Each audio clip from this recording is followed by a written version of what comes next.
a mọ̀ pé the only solution tí a lè fi gbára wa sílẹ̀ òun ni pé ká dá dúró. But ọ̀pọ̀lọpọ̀ àwọn èèyàn máa argue blindly torí wọn ní understanding in tó ń pè ní Nigeria. And tó bá ní understanding Nigeria, you will run away from that contraction. Ìyàn tẹ̀ni ní kankan ṣe pẹ̀lú Nigeria rárá. But unfortunately, many Nigerians tó jẹ́ ọmọ Yoruba ṣe dáadáa bí ọ̀tá fún wọn.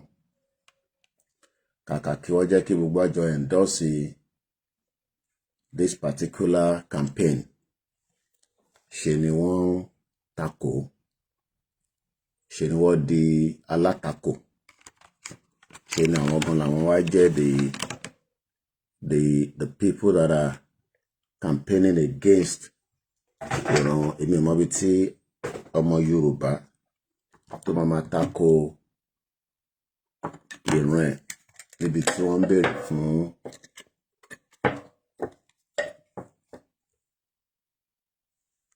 béèrè fún right wọn, the right to self-determination tá ń béèrè fún ẹ̀. Majority àwọn tí wọ́n fẹ́ òun ni àwọn tí wọ́n jẹ́ alátakò, àwọn tó ń takò, àwọn tó wà against ẹ̀.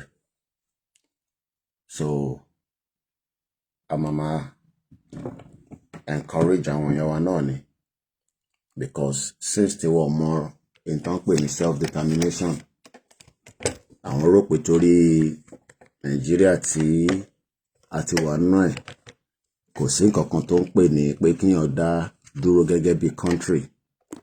So since tí àwọn ọ̀nà understanding ẹ̀, àwa la máa wá fáwọn èèyàn ní reason. So bí gbogbo àti ṣe ń gbọ́ lọ́tún lọ́sì pé láìpẹ́ láì jìnnà wọ́n máa gbé announcement wá jáde. Tá bá wo gbogbo tó ṣẹlẹ̀ nílẹ̀ Yorùbá lénìí,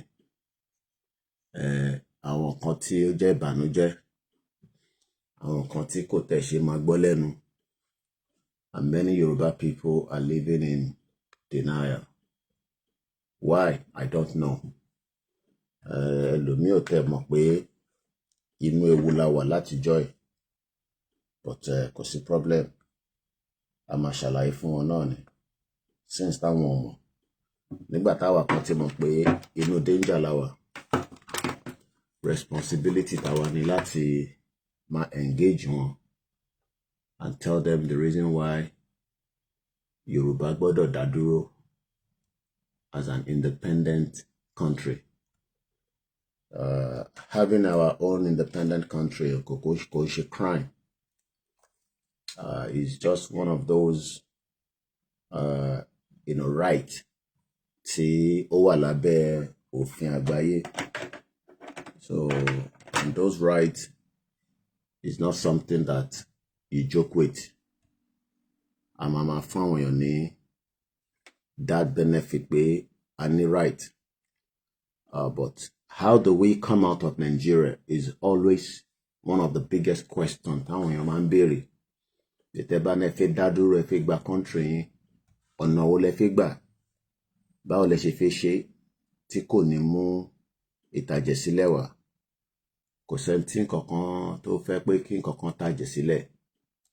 But as we can say, tí gbogbo wa bá ti fọwọ́ kún, there will be no ìtàjẹ̀ sílẹ̀, and we will be able to leave Nigeria as quickly as possible without bloodshed. And that means pé kí gbogbo wa máa lọ múra sílẹ̀ fún the upcoming rally tí wọ́n sọ pé ó ń bọ̀, tí a mọ̀ sí ìsọjí.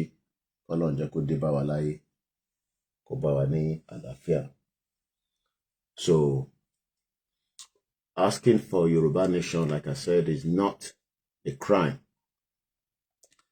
It is just the inalienable right, and that right, must be respected both by the government and the international community. We have engaged the previous government, látara pé a fẹ́ lọ, and the present government tó wà lórí oyè náà nísìn, we are also engaging them. Kí la bá ní engagement, kí la mean by engagement? In tí àgbáyé sọ ni pé ìlú tẹ́ bá wà, tẹ́ bá feel pé ẹ ní ilẹ̀ yín tí ẹ dẹ̀ encroach ilẹ̀ onílẹ̀, ẹ láwọn èdè tí ẹ jọ ń sọ, ẹ ní the same culture, ẹ ní the same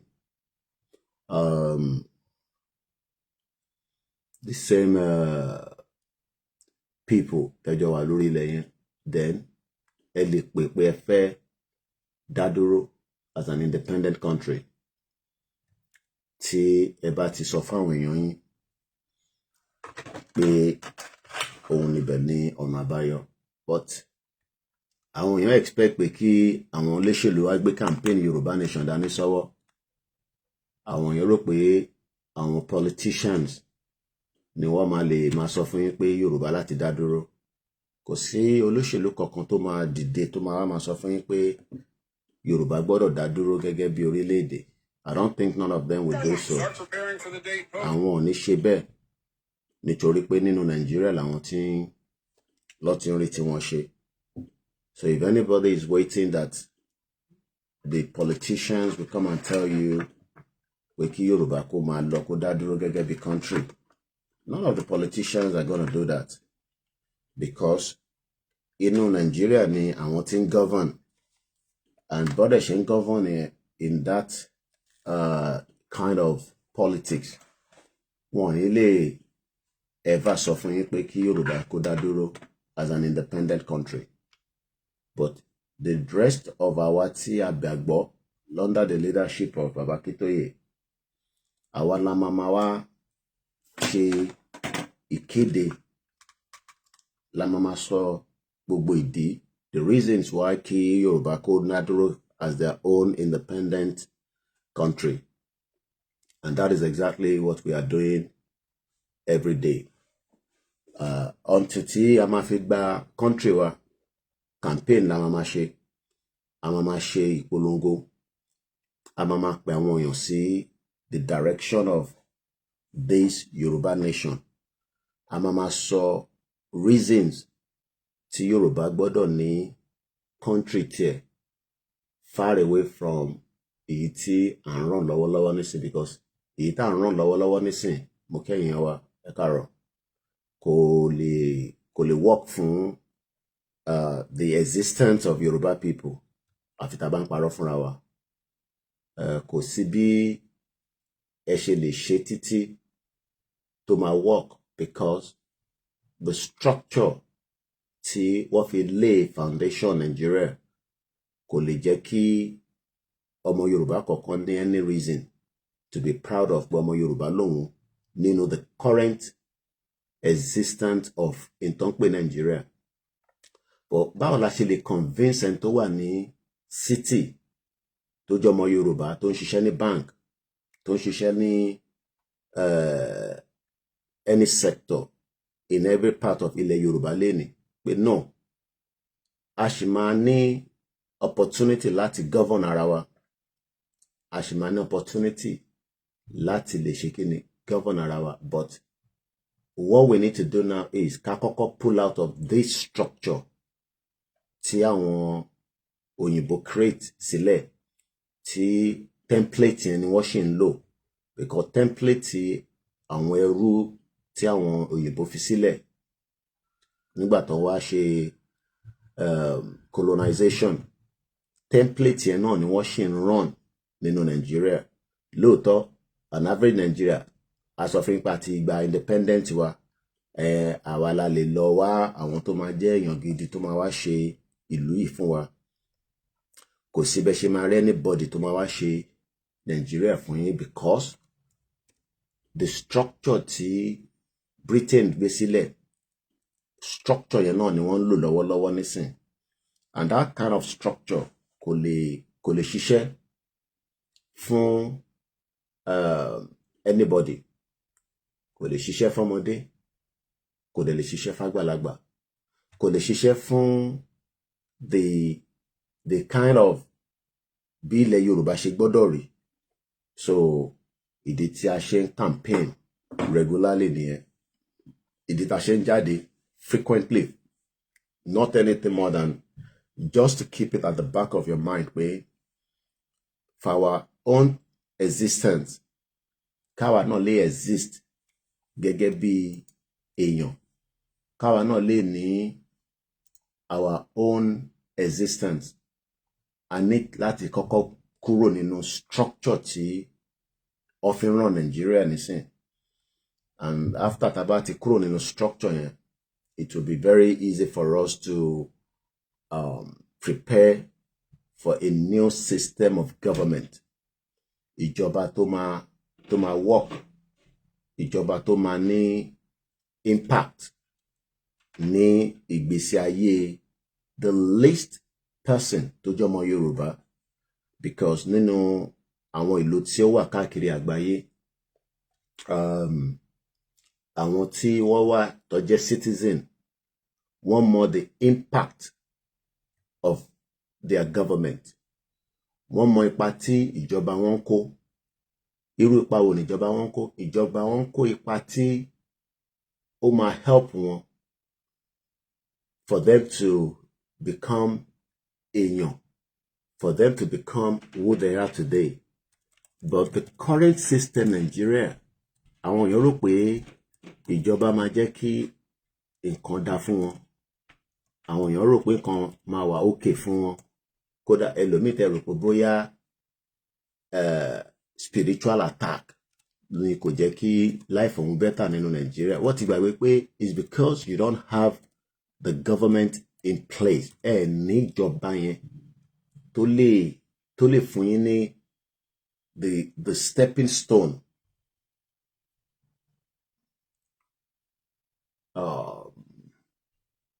ẹ má bínú yẹn wá ń bọ̀ ìta lórí YouTube. Ẹ ní ìjọba yẹn tó lè fún yín ní that future.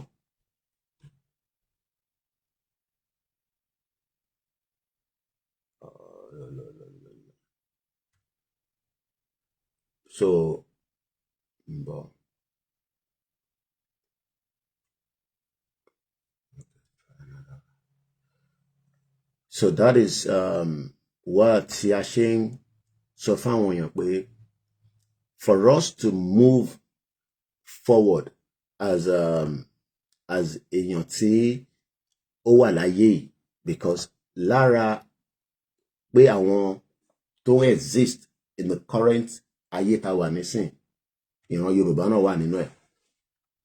Alóríṣiríṣi ẹ̀yà tọ́lọ́run dá káàkiri, and Ọlọ́run dá gbogbo wa dáadáa. But ìdá tó dá wa sílẹ̀ Yorùbá, àwọn òyìnbó wọ́n ti change structure yẹn, wọ́n ti manipulate, wọ́n ti ṣe tí kò tọ́, and kò sí nǹkan tẹ́ lè ṣe sí current structure yẹn tí ó lè ní tó lè ní impact tí life wa máa fi better. Gbogbo àwọn ọba yín ló mọ̀, kò sọ́ba kankan tó máa náwó mọ̀ pé structure tí wọ́n fi ń govern this part of ilẹ̀ Yorùbá kò sí tó kàn wá pẹ̀lú gbogbo ibi tó kù, because whether táwọn èèyàn agree or agree, èyí tó kàn wá ní tọ̀dọ̀ tiwa. But àwọn ọba ò lè sọ̀rọ̀ nítorí pé Britain ti gbàṣẹ lẹ́nu wọn. Àwọn tẹ̀ láṣẹ kankan mọ́, gbogbo àwọn ọba yẹn, as far as I'm concerned, doesn't matter àti first class àti second class, wọ́n ti gbàṣẹ kúrò lẹ́nu wọn. Àṣẹ tó yẹ kí ọba máa lò nígbà táwọn Britain máa lọ, wọ́n yọ àṣẹ yẹn kúrò lọ́wọ́ ọba, wọ́n gbé fún àwọn olóṣèlú. Whereas ní ọ̀dọ̀ tiwọn, àwọn ò ṣe bẹ́ẹ̀. They left their own àwọn gbé structure tiwọn, wọ́n sì gbé sílẹ̀. Ní ọ̀dọ̀ tiwọn, ọba ló sì ń darí gbogbo ìlú tó ń pè ní United Kingdom yìí.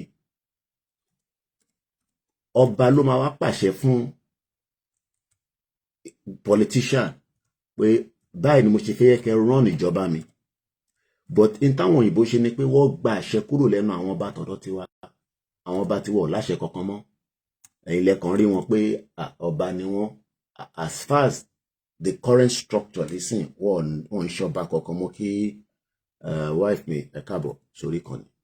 Mo dẹ̀ kí gbogbo ẹ̀yin èèyàn wa náà. So as far as we are concerned, wọ́n ti gba àṣẹ kúrò lẹ́nu àwọn ọba yẹn. So lóòótọ́ ẹ máa rá àwọn ọba tó ń celebrate tó ń wà láàrin ìlú pẹ̀lú yín, but in the nutshell their power has been removed from them. They have become irrelevant within the society. They are not as powerful. Mo ń bọ̀ lẹ́ǹkan sí ẹ̀yin èèyàn lórí YouTube because mo ń sign in sórí account mi kan, mo dẹ̀ need the authorization lórí phone mi, ẹ má bínú. They have removed the power. Agbára tí ó jẹ́ káwọn bá máa lò. Mo kí yẹn káàárọ̀ èèyàn wa. Mo kí gbogbo èèyàn wa tí ẹ ti darapọ̀ mọ́ wa. Mo kí gbogbo ilé ẹ̀kọ̀ọ̀kan. I'm still trying to set up our backup channel. So mo fi gbé yẹn lọ sí orí software ni. But mo ti gbogbo yín bẹ̀ ṣe ń wọlé. Good morning. Ama Oche. Good morning. Bishop Adesina. Mo kí Yemi Fatoki. Mo kí the Trio Brothers. Mo kí àwọn tó ti darapọ̀ mọ́ lórí Instagram. Mo kí Mr. Babatunde. Mr. Dudu has arrived. And what is new on your end? Ṣé kankan tó new? Adúpẹ́ fọ́lọ́run. So, but ọmọ Yorùbá tí ó ń wo àwọn ọba wọn, and I'm not going to mention any king, I'll just leave it like that. Kò má dàbí àti ẹ pé yan attack ọba kankan láàárọ̀. I haven't got the time for that. So we are not here to attack any of our kings. We love them, and we can do anything, for them. But àwọn fúnra wọn like ara wọn. Kò tó bá like ara wọn ni, wọ́n máa support pé kí ìran wọn yìí, àwọn wo ni ìran, àwa ni ìran tí a wà lábẹ́ àwọn ọba. Mr. Larry Madamina mo kí ẹ káàárọ̀.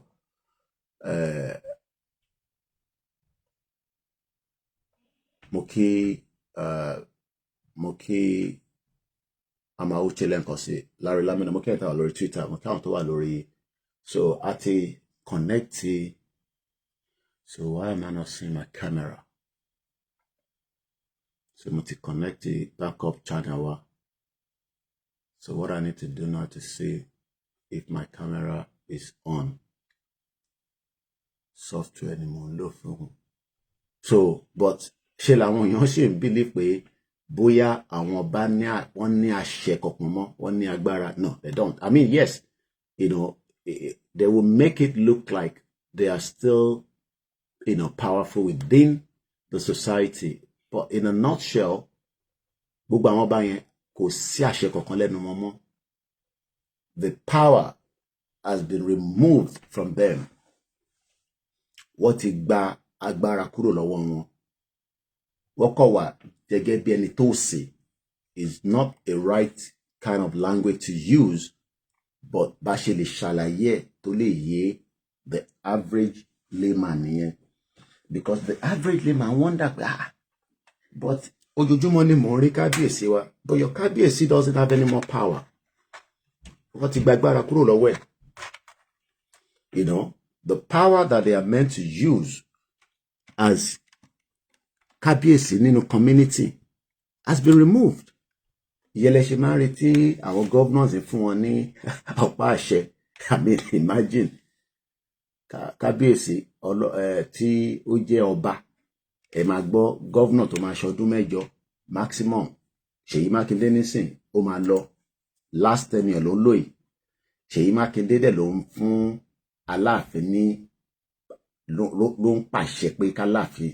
Do you know the power of Aláàfin? Ó yẹ kó Aláàfin lè sọ pé kó gé orí Ṣèyí Mákindé tó bá yẹ pé back in those days.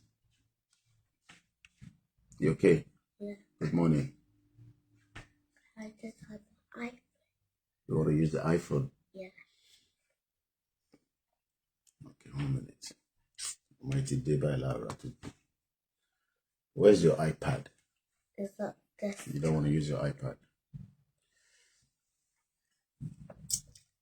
Enter our Twitter. Ẹ má bínú, ọmọ mi fẹ́ lo phone ẹ̀.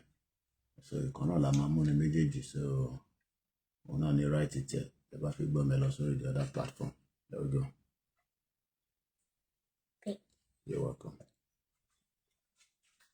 So the power has been removed. Whoa, ni power kokomo. But the average Yoruba man doesn't know this because whoa, fije komo. We are about ni power mo.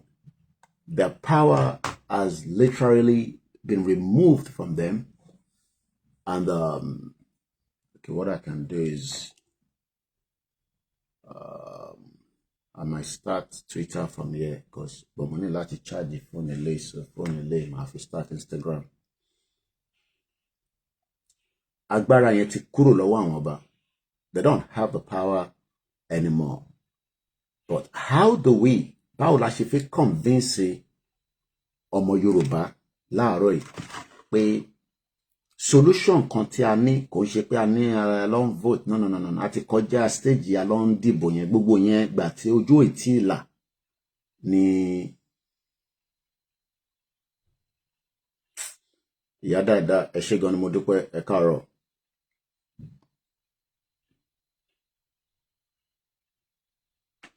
Ìgbà tójú ètí ìlà ni a lè máa sọ pé a lọ ń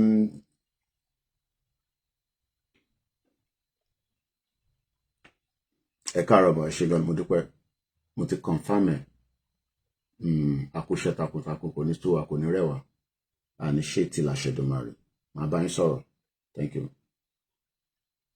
Àbọ̀rọ̀ mo yẹ yín nísìn but ọmọ Yorùbá tí ó wà within the okay I think we might see Facebook, maybe we can start Facebook from here but mo ń bọ̀. Báwo ni mo ṣe fẹ́ ṣàlàyé fún the layman, the most important people within the society, because àwọn tó jẹ́ important people kọ́ ni àwọn tẹ́yìn rí lójoojúmọ́ lórí social media yẹn tí wọ́n ya picture tó ń ṣe pa. The average layman, Mr. Johnson ẹ káàárọ̀, báwo ni weather láàárọ̀ lọ́dọ̀ yín? Weather wa dẹ̀ ti ń fine dáadáa ní London nísìn. It's becoming much brighter. Adúpẹ́ fọ́lọ́run. Òtútù yẹn ti ń lọlẹ̀ díẹ̀díẹ̀. Ó ṣì ń wà ń bẹ̀ but kò dàbí ti tọ́lẹ̀ mọ́.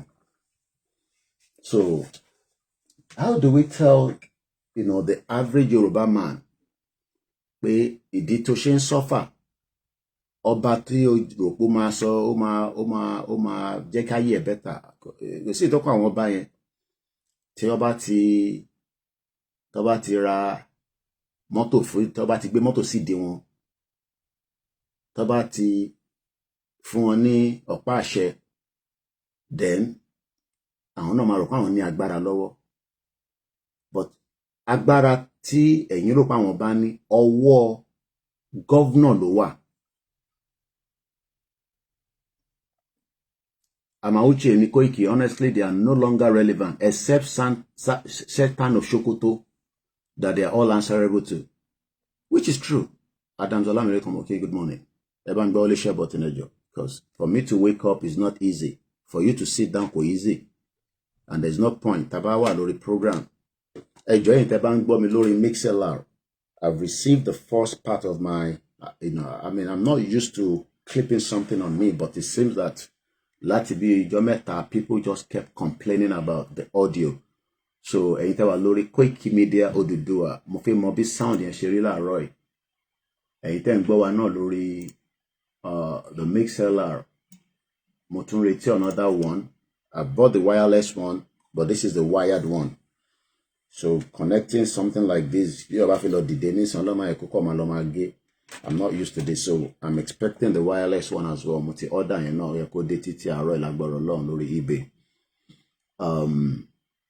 So going back to our kings. Going back to our kings. Do you think that they are still relevant? In Europe, àwọn kábíyèsí àwọn ọba, and I'm talking about even the first class or the second class or the third class, it doesn't matter. Their relevancy within Yoruba land today has been diminished by Britain. Britain ló pa morale àwọn ọba wa, Britain ló destroy it. And as much as I always say, we can never forgive Britain for offense toward Dasi Ayewa. We will never forgive them. Because gbogbo problem don't exist lẹ́ni nísìn as pé ajọ́mọ Yorùbá, ọwọ́ Britain ló wà. And àwọn ọba kan nígbà yẹn tó dẹ̀ wá náà, wọ́n wà lára àwọn tó tolerate nonsense yẹn, because àwọn ló fún Britain ní the privilege and the access to our lives. Because tó bá ní wọ́n ta ẹrú, wọ́n tẹrú, àwọn ọba mọ̀ nípẹ̀. Àwọn ọba wọ́n mọ̀ nípẹ̀. I'm talking about back in those days. Àwọn ọba mọ̀ nípẹ̀ now. Ṣé òyìnbó kọ́ máa dé níjọ́ yẹn and they will start buying slaves? No. The kings are all involved. Wọ́n wà lára àwọn tó ta ẹrú. Mo kí ẹ Masbi káàárọ̀, ṣàlàáfíà ni. Masbi ni àwọn ọba wa, they are playing the role of ọmọ nílẹ̀. They are not relevant again. Kò ṣe pé a fi ń bá wọn jẹ́. They are, I don't even want to use the word as they are as useless as tissue paper. Ó máa dàbí pé kí ló dé tá ṣáà pọ̀ balẹ̀ mọ́ ni. Wọ́n relevant. Their relevancy is tí àdúrà bá ń ṣe party kó wá gbádá kó lọ síbẹ̀ káwọn kùbánà kó bá máa jókòó pẹ̀lú àwọn kùbánà òbí kùbánà àwọn jágbàjàgbà. Kí la gbé débẹ̀? Ẹ̀mọ́ tó ń pè lọ́ba ni. Ẹ̀yin rí King Charles kò káàkiri anyhow. Yes, King Charles do attend events, but kò ń ṣe pé Jack and Harry ló kọ́ máa pe King Charles. Kí Ọbásanjọ́ ìbàbọ̀ òfin yẹn kó kọ́ máa pe kábíyèsí all the time. Kí kábíyèsí máa Ọbásanjọ́ tó nífẹ̀ẹ́ ọmọ Yorùbá. Tó bá sọ pé tó hate Yorùbá jù láyé ẹ̀. Mo ti jí tẹ́lẹ̀ nìkan bí around almost 1 o'clock. Mo struggle láti sùn padà. Nìkan bí mo fẹ́ connect Facebook yìí. But only music yìí tí bọ̀bọ̀ wa yẹn kan níjọ́sí wọn tó orúkọ ẹ̀ mọ́ tó fi sọ̀rọ̀ nípa àwọn ọba òun ni mo fẹ́ play ní bíbáyìí.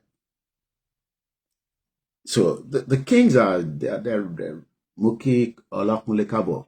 Only obas are now going to club and they go to birthday parties, even Oba to the MC. I mean, Obama were relevant with the new age of technology, with the new age of Gen Z and she. But don't be as so ẹjọ́ concerned ten gbọ́ mi lórí Koiki Oduduwa. Mo fẹ́ mọ̀ bóyá audio yẹn ó ń jáde dáadáa, because that is the purpose that ṣe ra clip mic yìí kó tó di pé wireless ẹ̀ máa dé ìrìntẹ̀ like ilé wáyà ètè gùn gan sẹ̀ kí ló lè tó yìí. But it's always good because àwọn tó bá ń record, it's good for them. So lẹ́ẹ̀kan sí mo kí àwọn èèyàn. We are live on the backup channel, but unfortunately a ṣe láti máa bẹ àwọn èèyàn ẹ lọ join ni wa, ẹ lọ subscribe and all this. Mr. Ibrahim ní akó ètò rally àwa tẹ̀ máa ń pè ní ìsọjí tó ń bọ̀. Okay, mo like yẹn jẹ́ máa respond sí wa tá bá béèrè question, because to sit that kíyàn tó kọ́dún fi jáde iṣẹ́ ni wà kọ́kọ́ plot wà think about it wà jáde. So wọ́n ní audio yẹn wà okay, ẹ ṣé gan ni. Àwọn tó wà lórí Facebook ni mo ń sọ Koikimedia Oduduwa, kò ń ṣe ìta wà lórí Koikimedia. We have 2 different Facebook. Ìkan wà tó jẹ́ Koikimedia, ìyẹn ni mo ti kọ́kọ́ ṣí kó tó rí pa wá ṣí Koikimedia Oduduwa. Koikimedia Oduduwa lèmi àti Chief Sunday Igboho wà lẹ́yìn ní background, and that was the picture of 2021 àtìgbà tí olóyè wá kí mi ní London kó tó rí pọ́ tó wá kí gbogbo èèyàn, because personally wá kí mi ní London nígbà tí mountain ò lè lọ bá kìnní kan. Èmi àti wọ́n dẹ̀ ti pàdé ní Kútọ̀nù, adúpẹ́ fọ́lọ́run. Wọ́n tún wá sí London ní January, wọ́n tún wá ní October. So he's a free man and he will remain free. But ó kọ́ wà unfortunate pé ọba ò lè sọ fún Ìgbòho pé máa bọ̀ nílé finally, kò lè pàṣẹ. Àwọn ọba yẹn ò lè pàṣẹ. No, kò ń ṣe ẹ̀yin tẹ́ wà lórí Instagram ni mo sọ, ẹ̀yin tẹ́ wà lórí Instagram wà okay. So we're forced. Let me pick it. Okay, man, record a lot of. Mo pe man ba mi pe àwọn audio mi ta man record yẹn is for the benefit of àwọn èèyàn wa tí wọ́n ní access internet wá expensive ní Nigeria nísìn. Kò jẹ́ pé cheap ní bíbá náà. But advantage kò ní pé tiwa fún wa ní wider audience láti connect multiple device on one channel lórí router. Òun náà dẹ̀ lèmi náà lò l'Africa but ohun wọn. Èmi báyìí náà kò ní pé cheap but ó wà reliable. So mo kẹ́yìn mọ́mì mi tí àjọ ń bẹ́ẹ̀ tó lọ ní àárọ̀ yìí live ni mo ń ṣe o kò ń ṣe recorded o tó ẹlòmíì ò mọ ìyàtọ̀ live àti recorded.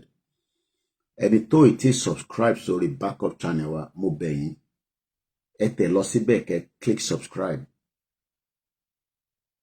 Torí ìjọ kan lè dé ó lè jẹ́ gbogbo bí tẹ́ tí ń wò mí yẹn ni problem nísìn YouTube mi nísìn mo lè start ẹ̀ lórí Koikimedia.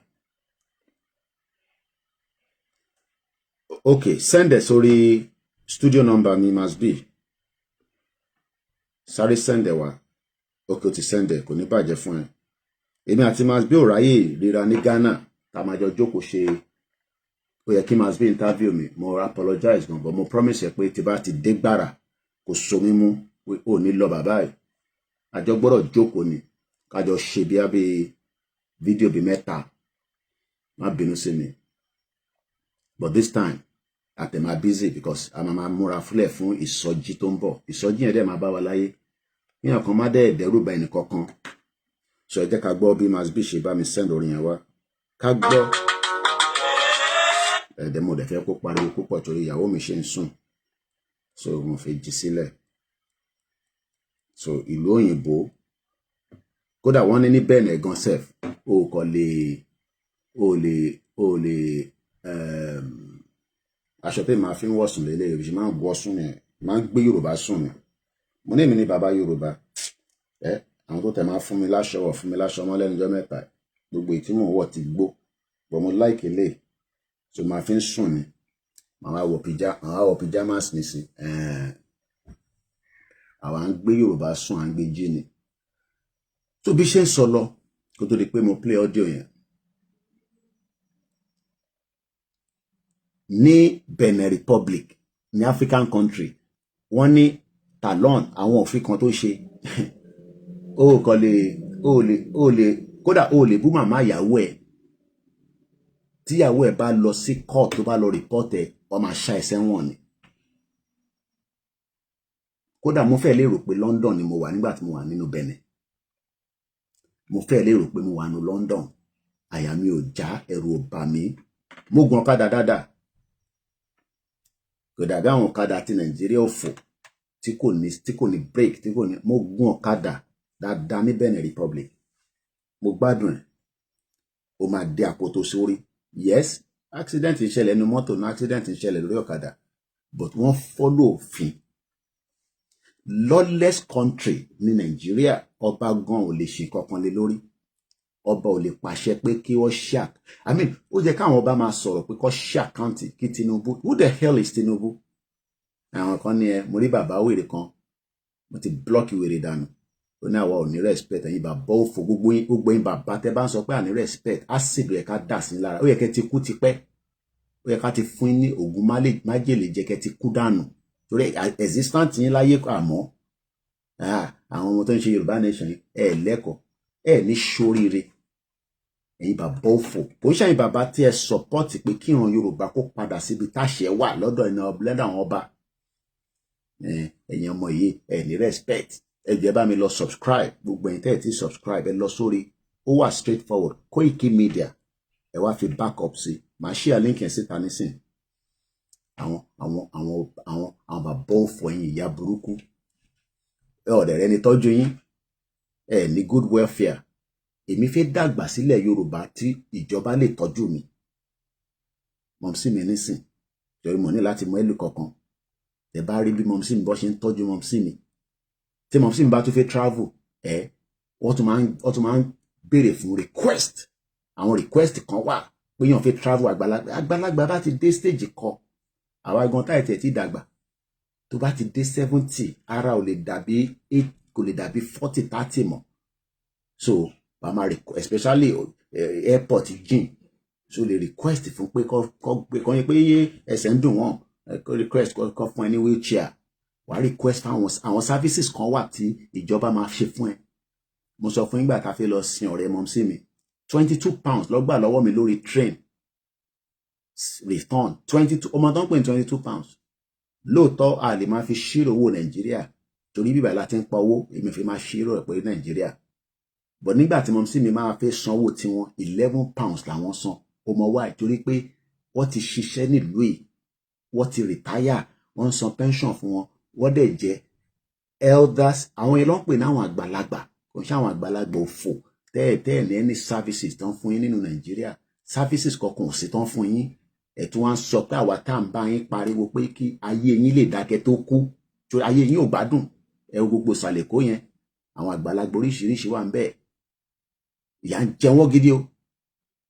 Ẹlòmíì inú yàrá, ẹlòmíì wọ́n tẹ̀ lọ́kẹ̀ mọ́nú yàrá ni wọ́n fẹ́ kọ́ mọ̀ pé àgbàlagbà wà ń bẹ́ẹ̀. Àwọn àgbàlagbà yẹn ni wọ́n fi wá tọ́jú London. Ìwọ tó ń bú Yorùbá nation, àwọn àgbàlagbà yẹn ló ń bọ̀ wá tọ́jú London tó bá mọ̀. Torí àwọn àgbàlagbà kan wà inú home tó wà yẹn, ẹ̀ẹ́dẹ̀ gbọ́dọ̀ yín wọn lẹ́kọ̀ọ́ náà, ó máa wẹ̀ fún wọn. Kódà àwọn míì ẹ máa lo perfume. Wọ́n kúrò nínú, èmi ti ṣiṣẹ́ ń bẹ̀rẹ̀ as a cleaner, lèmi ṣiṣẹ́, èmi ò ṣe care, bọ̀ mo ṣiṣẹ́ ní cleaning nígbà tí mo kọ́kọ́ dé gbàrà láwọn táǹkà kọ́kọ́ dé. Àwọn bẹ̀ làwọn èèyàn ti ń ṣiṣẹ́. Ẹ̀gbọ́n mi Jimmy kọ́ ọ̀rọ̀ pé pè mí lánàá, òru èní mo rí miss call yín, ẹ fẹ́ fún mi lówó ni sà. Ẹ káàárọ̀, kì í rí bàbá wa kan náà láàrín kìíní, but Ọlọ́run fàyè lẹ̀ fún mi. Àwọn àgbàlagbà òfò. Tẹ bá rí bí wọ́n sì ń bọ́ ṣe ń gbádùn nígbà tá a fẹ́ travel lọ Africa yẹn. Torí Africa lèmi lọ, èmi ò lọ Kútọ́nù nìkan. Yẹn mo ṣe sọ pé Africa, kò mọ̀ dáhùn other areas. Oògùn tí mọ́mísí mi máa lò for the duration of time tó náà máa fi padà sí UK, wọ́n make sure pé wọ́n wá deliver oògùn yẹn fún nílé. Àwọn nǹkan tó yẹ kó fún nígbà tó fẹ́ lọ travel yẹn wọ́n fún. Ṣé bẹ́ẹ̀ ni wọ́n ṣe ń ṣe fún àwọn àgbàlagbà tó ń bẹ nínú Ọ̀ṣun state? Ṣé bẹ́ẹ̀ lọ ṣe ń ṣe fún àwọn àgbàlagbà tó ń bẹ lọ́yọ̀ state? Ṣé bẹ́ẹ̀ lọ ṣe ń ṣe fún àwọn àgbàlagbà tó ń bẹ ní Kwara? Mo kí àwa Grace Olúṣètò. Ṣé bẹ́ẹ̀ lọ ṣe ń ṣe fún àwọn àgbàlagbà tó ń bẹ ní Ondo state, Lagos state, state wo ni mo ti dárúkọ again, Kogi state, Ekiti state? Gbogbo àwọn àgbàlagbà làwa ti pè lájẹ. Ọba ò lè pàṣẹ, kò sáṣẹ lẹ́nu ọba mọ́. Ẹni tó ti subscribe sórí backup channel wa, ẹ lọ subscribe síbẹ̀, kẹ bá mi follow ẹ. For the benefit of gbogbo wa náà ni. Torí okay, Koikimedia wà suspension nísìn for 2 weeks. Àti mú backup channel jáde. A ní WD táwọn kan tí ń wò mí nísìn. Mo start OLAYOMI KOIKI because mo ní spare phone tá lè fi start device yẹn. So ibi tá bá ní kẹ́ bá wa follow, ẹ bá wa lọ síbẹ̀ kẹ́ follow ẹ judicially, kẹ́ follow ẹ kẹ́ gbọ́n kan tá ń sọ.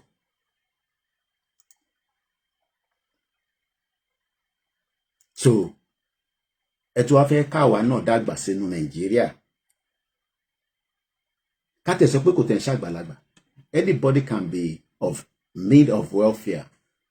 Ṣé ẹ mọ̀ pé purpose tí àwọn èèyàn ṣe fẹ́ ta ṣe takú sí UK ni pé the welfare system is there. Only good welfare. Kí ló ń pè ní welfare? The basic things of life.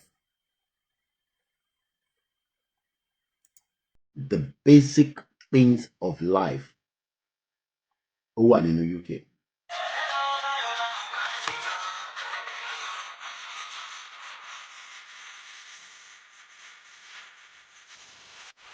Ìyẹn ló ṣe fi mọ nígbà wo ni NIVG máa dé, nígbà wo ló máa ṣẹlẹ̀, ibo lẹ fẹ́ gbà jáde, ibo lẹ fẹ́ gbà. Kí ni kàn yín pẹ̀lú yẹn?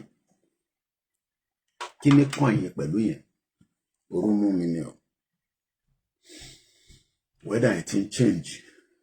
Tó bá ti ń feel heat bẹ́ẹ̀, ìta ti ń warm yẹn. Àti ní brighter day. Kí ni kàn yín pẹ̀lú yẹn? Dàtà bá jáde náà la jáde. Bọ̀ inú ọdún yìí náà ni. Inú ọdún yìí náà dẹ̀ ni màrìwò ló máa ṣẹlẹ̀. Inú ọdún yìí ni màrìwò máa ṣẹlẹ̀. Tó bá dẹ̀ máa ṣẹlẹ̀ ló máa ṣẹlẹ̀. inú ọdún yìí náà ló máa ṣẹlẹ̀ ṣe fọkàn balẹ̀. Àwọn wọ́ọ̀ tó ń pera wọn gbogbo àwọn tó ń pera wọn ní politicians wọ́ọ̀ tó ń pera wọn ìtọ́rì láìlè náà ni sójà nìkan lọ́rì láìlè pé táwọn bá kó sójà síta bí a Tinubu á declare state of emergency sílẹ̀ Yorùbá. ọlọ́ọ̀bá ọba ò lè pàṣẹ ní táwọn ọmọ wa fẹ́ yìí kọ́ pé Tinubu Ọọ̀ni ọ̀fífẹ́ ò lè pe Tinubu sí palace pé ní táwọn bàbá Kítóyè náà wọ́n fẹ́ yìí báwo la ṣe máa jókòó yanjú ẹ̀ ṣé mi nìkan ni máa gbádùn ẹ̀ ṣé Ọọ̀ni ọ̀fífẹ́ ò ní gbádùn ẹ̀ kò ní bàjẹ́ fún ẹ Clement èèyàn yìí. Can you use your platform to educate our people to grow yams in bags? Kódà family mi ní àná ọ̀rọ̀ tí Clement sọ yìí Clement èèyàn yìí ni ọlábàndúrótì bó ṣe ń ṣe síbi ló ń ṣe káàkiri sí ọ̀dọ̀ tiwọn náà lọ́hùn. Biafra dẹ̀ máa lọ àwọn ọmọ Ìgbò tó fẹ́ Biafra wà but àwọn tó fẹ́ Biafra àwọ̀ gbọ́dọ̀ bá wọn jà kò dẹ̀ sí nǹkan tẹ́ lè sọ àtèmi àti Ìgbòho alẹ̀ pamọ́ àwọn Biafra ni Ìgbòho má bá àwọn Biafra ṣé lè dá ṣe ṣẹ́yìn lè dá ṣe imagine tá a bá jáde fún 9 VG táwọn Biafra náà bá rí pé àwọn Yorùbá yìí wọn máa gbẹ́rù lẹ bí aláwọn náà máa dìde lọ́ máa jáde fún 9 VG lọ́dọ̀ tiwọn ẹ má bá Biafra ṣe àfẹ́ àwọn Ìgbò ọ̀dàlẹ̀ ni wọ́n ẹ̀yin oṣù ọ̀dàlẹ̀ ìmáàmù kọ́ ló dàlẹ̀ nísìn tó ń kọrin ọ̀tẹ̀. So Clement ní sọ fún yín a ti sọ yẹn tẹ́lẹ̀ they call it oko etílé ìkan náà àwọn staff wa ìyẹn tẹ́ gbádùn ayé ẹ̀ ni lẹ́yìn pé kákọ̀ fún ní owó díẹ̀díẹ̀ kò sí nǹkan tí kò gbìn sẹ́yìn ilé ẹ̀ ṣáà rí tó máa ń post fídíò yẹn bó ṣe ń kó ṣòṣù ló ń kó dis ló ń kó dat. Family mi kan pè mí ní orí video call nínú compound ni mò ń sọ kò ń ṣe compound ní Lagos State ni mò ń sọ yìí o nínú compound wọn lẹ́gbẹ̀ẹ́ bí corner by corner piece ẹ mọ àwọn building lélẹ̀ corner piece ẹ mọ àwọn bí tó máa ń ṣe bí flower pot kékeré bá òkúta nísàlẹ̀ but lókè ó ní soil wọ́n ń yọ ata nínú ẹ̀ ó kọ̀ dùn mí pé mo take picture ẹ̀ ni ata yẹn bí a bí márùn atarodo ni mò ń sọ ó wà lára tó fi ṣe oúnjẹ ọkọ̀ máa ra díẹ̀díẹ̀ sí ni mo kí Pastor Mo ṣẹjọ́ ẹ̀yin èèyàn wa kò sẹ́ni excuse ìyẹn kọ́kàn lè máa fún yín lówó ní gbogbo ìgbà you gotta start planting in even if it's the smallest thing ẹ ṣe ń dúró kíyàn kan wá fún yín lówó younger brother mi mo máa ń sọ family mi pọ̀ nílé ó pe mọ́mísí wa náà fẹ́ ra potato mọ́mísí wa ní olówó ló ń jẹ potato olówó ló ń jẹ potato iṣu ló yẹ kẹ́ máa jẹ jù ní location ilẹ̀ Yorùbá ká ṣáà fi Nàìjíríà sílẹ̀ iṣu ló yẹ kẹ́ máa ìkan níbi báyìí náà àwa náà lè ra iṣu ó wà expensive ìyẹn la ṣe ń ra potato ló cheap jù nílùú yìí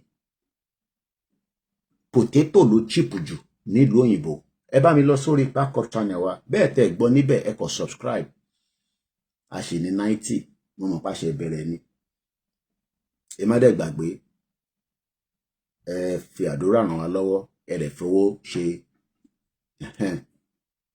owó gangan ló má tà bá rojọ́ títí dọ̀la bí Yorùbá nation ò bá lówó kò ń ṣèmi nìkan mo ní kẹ́ fún lówó ẹ support movement pẹ̀lú owó ẹ má dáwó sọ́wọ́ individual pé owó Yorùbá nation ẹ tẹ́ bá fẹ́ fún lówó láàrin gbogbo àwọn àtàjọ ń ṣe kò dẹ̀ sẹ́ńtẹ̀ ń fún lówó kí ẹ̀kan máa wá sọ pé yàn gbogbo wa lẹ́ ń fún lówó bọ́ọ̀ bá sọ lórí show yín gbogbo wa náà lẹ́ ń fún lówó mo ní láti dá ẹ máa ń fún Masbi lówó mo lè dárúkọ Masbi ẹ ṣáà fún wọn ní super chat owó náà lẹ́ ń fún wa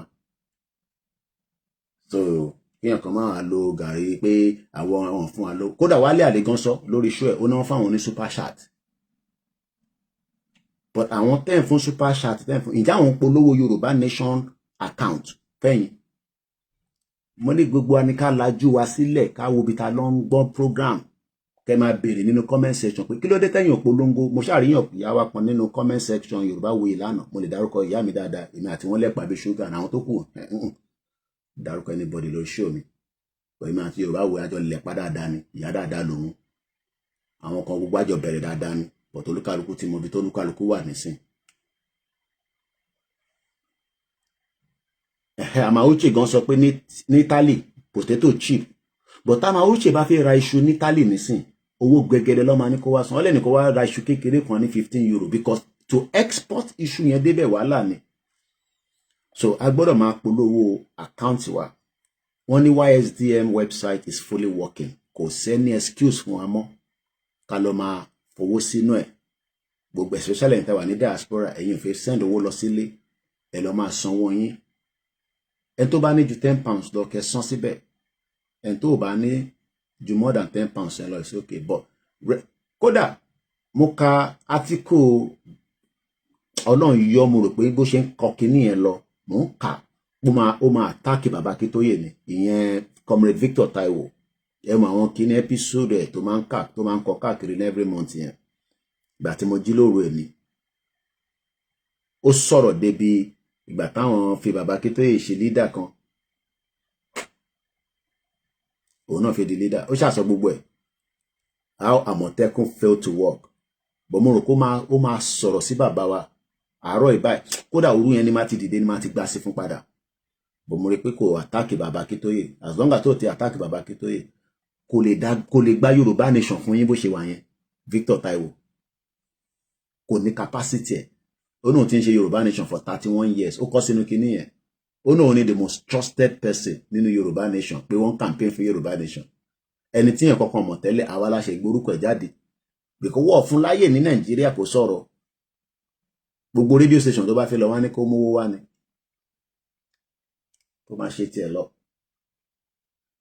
so àwọn òpè rẹ̀ ní Oòduà redemption kinní kan àwọn yẹn ò fẹ́ sọ̀kan ó ṣèjàre Gani Olóyèdè mo rí ẹ̀ ń bẹ̀ Clement Gani ní máa kí ẹ ó ní thank you so much for supporting Koikimedia all the time owó gidi ni Clement máa fún mi o kò ṣe máa sọ lórí social media ni kò ń ṣe owó kékeré o ọmọ Biafra ni òun ò ṣe ti àwọn ọmọ Ìgbò tó lọ ń support Máyégún rẹ̀ ṣe Yorùbá nation gbogbo ẹni mo fi sọ kò ṣe Yorùbá nation kan ni Máyégún ṣe kò mọ tó fẹ́ àwa ní sàwá fẹ́ kí Biafra dá dúró ìjọ ti ń pariwo ní èmi tẹ̀ láì báwọn ìjọ ṣe ń pariwo kọ́ bá mi gbà sí fún Tinubu dáadáa ọjọ́ gbogbo tó bá lè jọ lọ́dọ̀ wọn lọ́hùn àwọn lọ́kùnkù ní tó bá jó tán tí Nàìjíríà ò rí revenue orí Tinubu máa pé a sọ fún yín pé jà gidi ń bọ̀ ẹ rò pé jà Yorùbá nìkan ni so mo kí yàwá Grace mo kí àwọn GR1 àwọn ẹgbẹ́ kan tí wọ́n máa ń ṣe prayer ní every Tuesday ẹ má nẹ́fẹ́ darapọ̀ mọ́ wa ẹ̀yin náà ẹ lè set up ti yín àfẹ́yàn kankan mọ́ torí nígbà tá a bá mú àwọn èèyàn wá nísìnyẹn máa dàbẹ̀rù àtọ́dún 3 sí 4 nísìnyí àti ọ̀rọ̀ ẹ̀ṣẹ̀ kan wa Ọlọ́run fún wa ṣe níbẹ̀ mo kí àwọn multi-faith ìyá wa Janet Fashakin ìyá yẹn ti lọ ìyá yẹn ló ní ká lọ máa ṣe oko etílé you need to start planting ẹ gbọ́dọ̀ máa ní kankan tẹ́ máa gbìn tó bí ṣe ń sọ lọ mọ̀ sí mi sọ fún younger brother mi pé potato olówó ló ń jẹ potato iṣu ní kẹ́ lọ rà sílé kẹ́ máa jẹ ẹ má ra potato 20,000 naira ta ló máa send 20,000 naira wo potato sí yín but ní UK yes ó cheap because òun ló ń gbìn jù ṣe wá mọ̀ pé ó yẹ kí a máa rí potato jẹ nínú Nàìjíríà tó bá jẹ́ pé Nàìjíríà ń ṣiṣẹ́ because ní Jos wọ́n ní nǹkan tí ẹ kàn máa gbìn nìyẹn because the climate and the weather in Jos is just very ẹmọ̀ weather yẹn wà òkè gan ní Jos but it is what it is ara ta ṣe ń sọ pé Nàìjíríà ṣiṣẹ́ náà ni because if Nigeria was working ó jẹ́ kẹ́yìn máa rí bẹ́ẹ̀ ni kọ́lọ̀ fọ́run kẹ́ ìyàwó Janet Fashakin kọ́lọ̀ fọ́run kẹ́ Ìyélúfẹ́ Ìyélúfẹ́ wá pé wá ní ẹni bàbá Kóìkì bàbá woman yẹn ó strong tó má bá fọ́run kẹ́ wọn ọmọ bọ̀tá náà kọ́lọ̀ fọ́run kẹ́ ṣekú ṣẹyẹ ìgbà tó yẹ pé tíyàn bá ti tẹ́nuyàn bá ti ṣe chọpọchọpọchọpọchọpọchọpọ ó kàn fi kó parẹ́ dànù very strong guy ó jẹ nílé jẹ nínú orò ó fi jẹ lọ́dọ̀ Dúpẹ́ Onítìrì ikú padà pàdánù náà ni ọmọ àkẹ́ òun náà máa wọlé báyìí sí pé ẹ̀gbọ́n mi dẹ̀ sọ fún mi ó tẹ̀ náǹtì wa kan ó tún lọ rìpọ́ọ̀tì mi fún yín àǹtí wa yẹn Ọlájírè ẹ bá mi sọ fún bàbá mi ẹ rántí pé ọmọ bọ̀tá ló ní máa ń ṣẹnu tọ̀tọ̀tọ̀tọ̀tọ̀ ẹ mọ̀ kó ṣe fídíò fún mi ó bú mi dáadáa ó bú Gbòho náà kò sẹ́ni tó bú nu gbogbo wa àwọn tó náwó tó fi dé ẹni tó ń pè rẹ̀ lọ́kùnrin ẹ̀gbọ́n yẹn wà l'Amẹ́ríkà kò ń sọ̀rọ̀ 1 million bẹ́ẹ̀ ni ẹ̀ ń gbọ́ lẹ́nu mi lọ́ fi dé Saheed ọmọ bọ̀tá pé wọ́n lọ ṣiṣẹ́ sí lára wọ́n ṣiṣẹ́ sí lára tán a rò pé yàn gidi ni gbogbo wa ló attack òun dà lé ní nísìn òun dà lé ní ó fi di chief of army staff àwọn tó pọ̀ létí rẹ̀ ẹ lọ́gbọ́n tí Wálé Àlè ń sọ ẹ̀rẹ́rìn ẹ fẹ́ yó ẹ lọ́gbọ́n tí Wálé Àlè sọ èmi máa ń lọ gbá Wálé Àlè yẹn máa kọ́ jókòó máa lọ gbọ́n tó ń sọ èmi àti mo ní spy kan ní bíbà èmi àti spy yẹn àjọ máa ń lọ sọ́dọ̀ ẹ̀ á lọ jókòó síbẹ̀ Wálé Àlè ti fẹ́ voice out ti pẹ́ kò mọ bó ṣe máa voice out ó ti mọ̀ pé irọ́ ló ń pa fáwọn bò Wálé Àlè ò lè jáde kó sọ pé irọ́ ló ń pa fáwọn mọ́ kò lè jáde ní ìdìpọ̀ ẹgbà country ọmọ bọ̀tá ní ṣùkùṣùkù kò sí tó pè mí tán àwọn dẹ̀ lọ dá ìrìn àjò yẹn rú ó wà lára àwọn tó dá ìrìn àjò yẹn rú wọ́n ti káǹfù síbì kan tó pe Dúpọ̀ Onítìrì pé ṣó mọ̀ nípa ibi tá a wà yẹn ìsìnlẹ̀ wá tún ní ká wá máa sọ gbogbo nǹkan sórí social media à ń bọ̀ ẹ lọ máa múra sí kódà kò bá jẹ́ 2 hours ní rally yẹn máa jáde tó bá ti ní ká jáde yẹn náà la máa jáde kò sẹ́ni kankan tó ń gbé ìjọba ìlà máa jáde no torí Tinubu olórí burúkú ó ń wá bó ṣe fẹ́ ṣe 2027 mo dẹ̀ sọ fún Tinubu ready láti pa anybody mo ti sọ kò sí nǹkan ìyẹn kan ní shut up tọ́tọ́ kan orí yín ò pé Tinubu desperate gan bó ṣe wà yẹn ó desperate ọlọ́mọ yẹn káwọn Fúlàní dẹ́ pa bó ṣe wà yẹn so mo kí Mr. Ọlátọ́ni Ages ẹ tẹ̀ bá wa lọ sórí backup yẹn wa a máa kí náà láti bẹ̀ laptop wọn wájú mi kódà ẹ máa rí picture àwọn ọba lẹ́yìn because laptop mo fi stream ẹ rí kábíyèsí Ọọ̀ni of Ifẹ̀ Ọ̀jájá the second Ògúnwùsì bàbá dáadáa bàbá wa nìyẹn bàbá wa Ọ̀jájá Ògúnwùsì a nífẹ̀ẹ́ pọ̀ ṣáwọn náà nífẹ̀ẹ́ ọmọ Yorùbá àbọ̀kàn gbé wa ní kónkó ṣe gbogbo wọn ẹ já gbọ́ lẹ́ẹ̀kan sí mò ń bọ̀. Masbin, if you remember, it was my page that brought him to limelight. I gave him the page. Ọmọ bọ̀tá ló máa ṣe, ó náà ń ṣe warrior, á tún wá ṣe media. Ọdún ẹ̀ mo ti kọ́kọ́ rí pé kò sí fídíò ẹ̀ tó ṣe máa fi nọ́mbà ẹ̀ sí ṣáà ni. Ẹ̀yin diaspora, ẹ̀yin náà ti kówó fún. Àbí? A sọ fún gbogbo yín báyìí. Diaspora, bí àṣà ta ló máa ń sọ̀rọ̀ yẹn? Yorùbá nation yẹn ó mú wa nígbàyà gan báyìí but instead of us to follow the direction ìbí wọn ní ṣífù máa tá à ń gbọ́ oríṣiríṣi owó tó gbà lọ́tún lọ́sẹ̀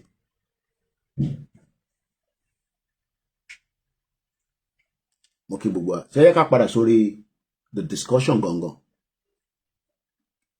ẹ̀yin tẹ́ wà ń lé tẹ́ náà fẹ́ Yorùbá nation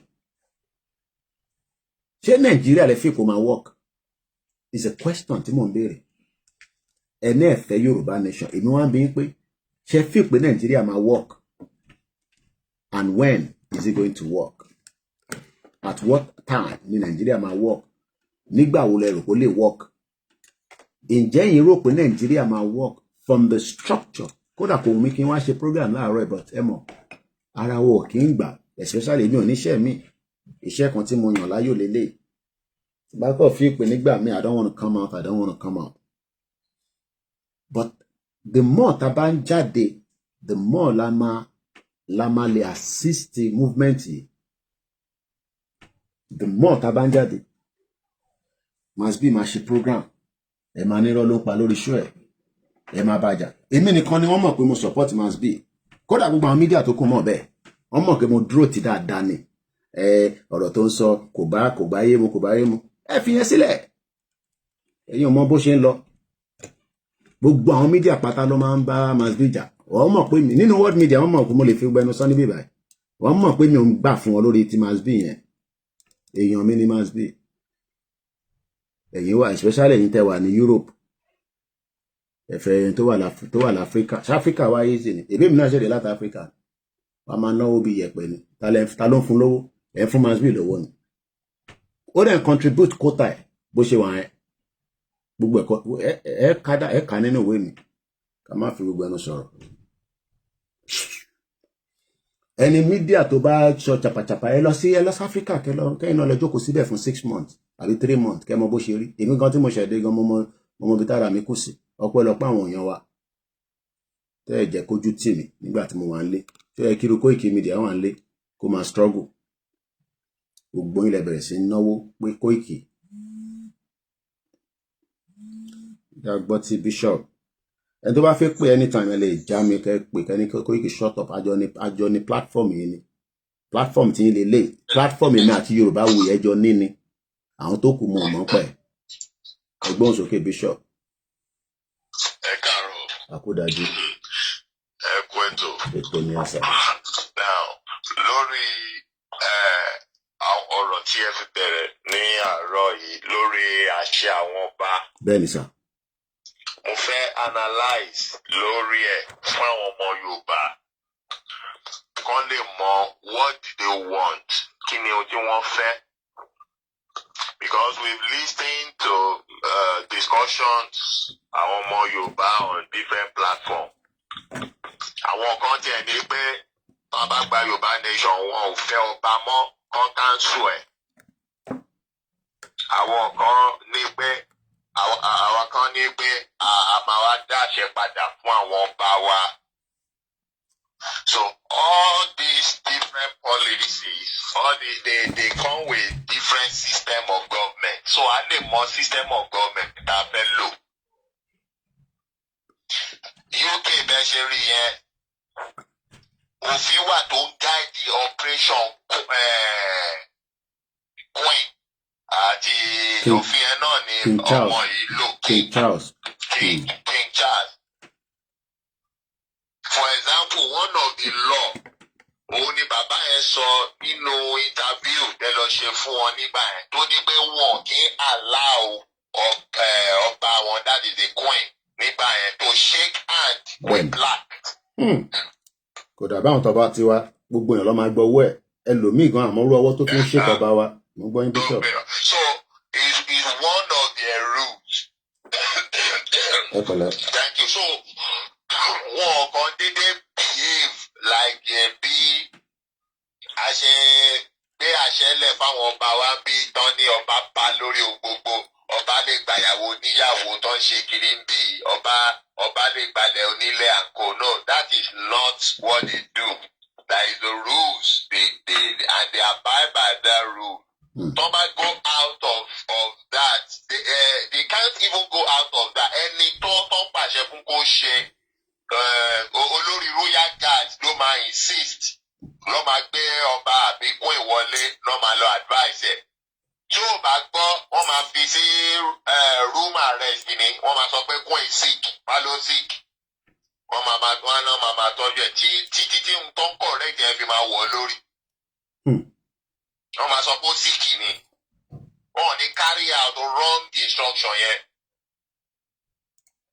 So they did not reduce their intellectual dignity to zero, making them to be an ordinary animal.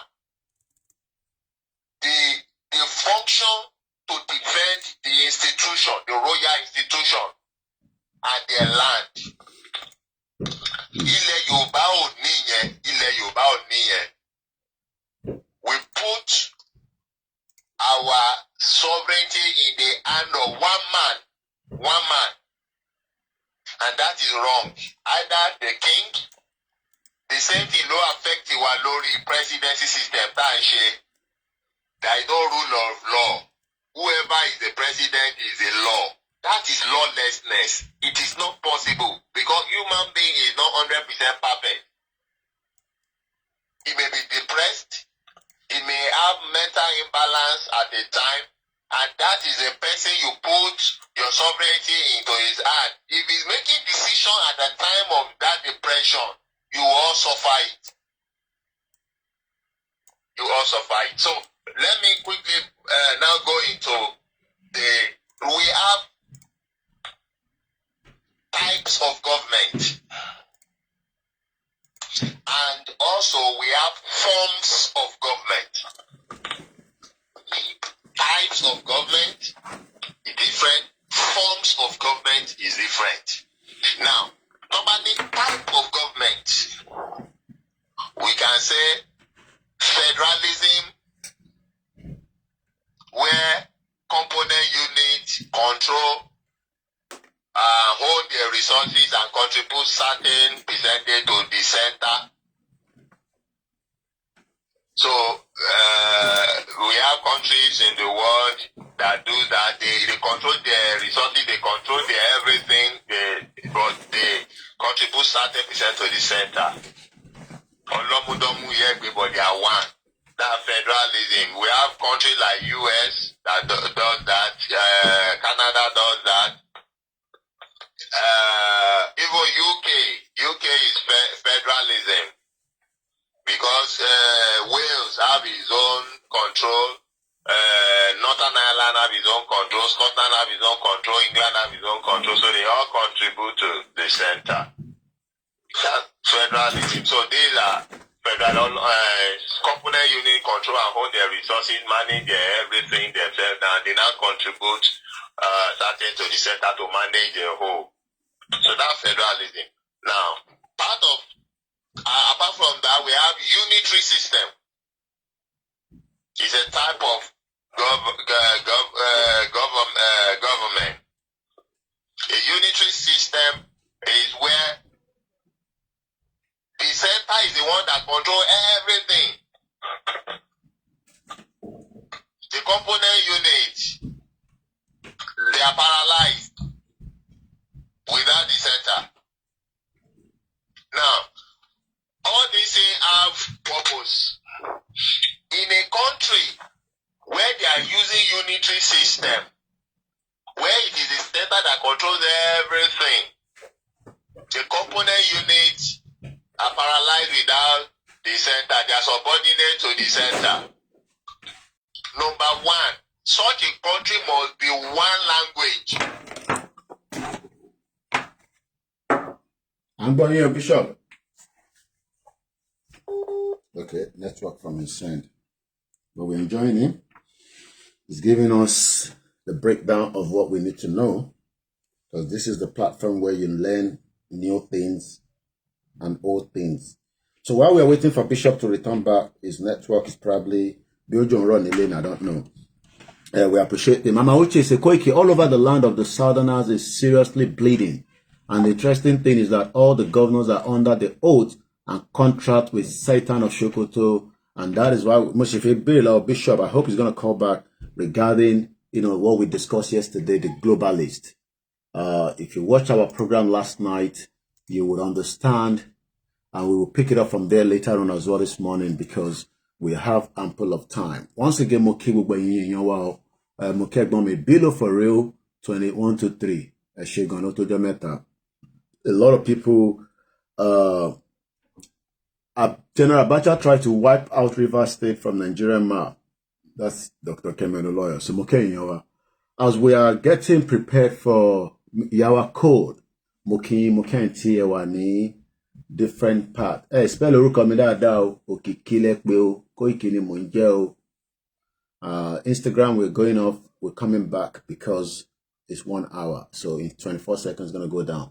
But it might take whatever. Once again, a very good morning and welcome to my Monday, the 24th of March 2025 as our campaign to self-determination moves forward. Moki, Mr. Bamidele Moki, Itewani, Ekiti, Lenkonse, appeal to the two communities that are killing each other in Osun State to please Kowoti, Awon Iyawa on the both side, Ewoti Awon Mokekeke from the both side. I know that Kosibi Ashele Solo Sobo, everybody will always have something to say. Yeah? Take your food back.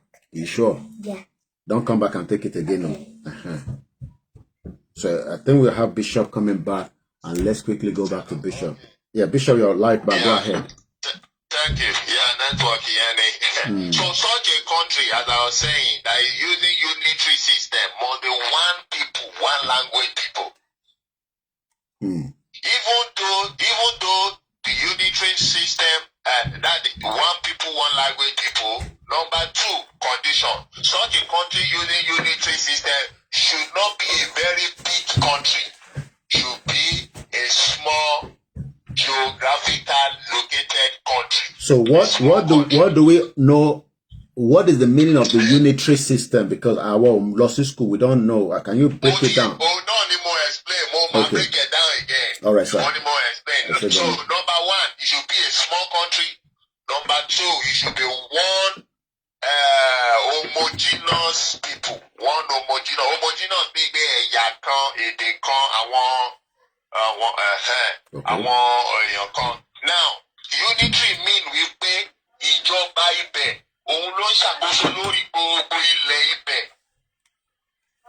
Àwọn ìlú kéréje tó wà lábẹ́ ìlú yẹn wọn ò láṣẹ lórí ara wọn, wọ́n ń gba àṣẹ lórí center. Ìyẹn náà pè ní unitary system. Now, irú ìlú bẹ́ẹ̀ yẹn kò gbọ́dọ̀ jẹ́ ìlú tó tóbi. Òfin àkọ́kọ́ nìyẹn. Number two, irú ìlú bẹ́ẹ̀ yẹn ó láti jẹ́ ìlú tó jẹ́ pé ẹ̀yà kan náà ni wọ́n, èdè kan náà ni wọ́n. That is it. If not, system yẹn kò lè ṣiṣẹ́, wọ́n máa ní problem.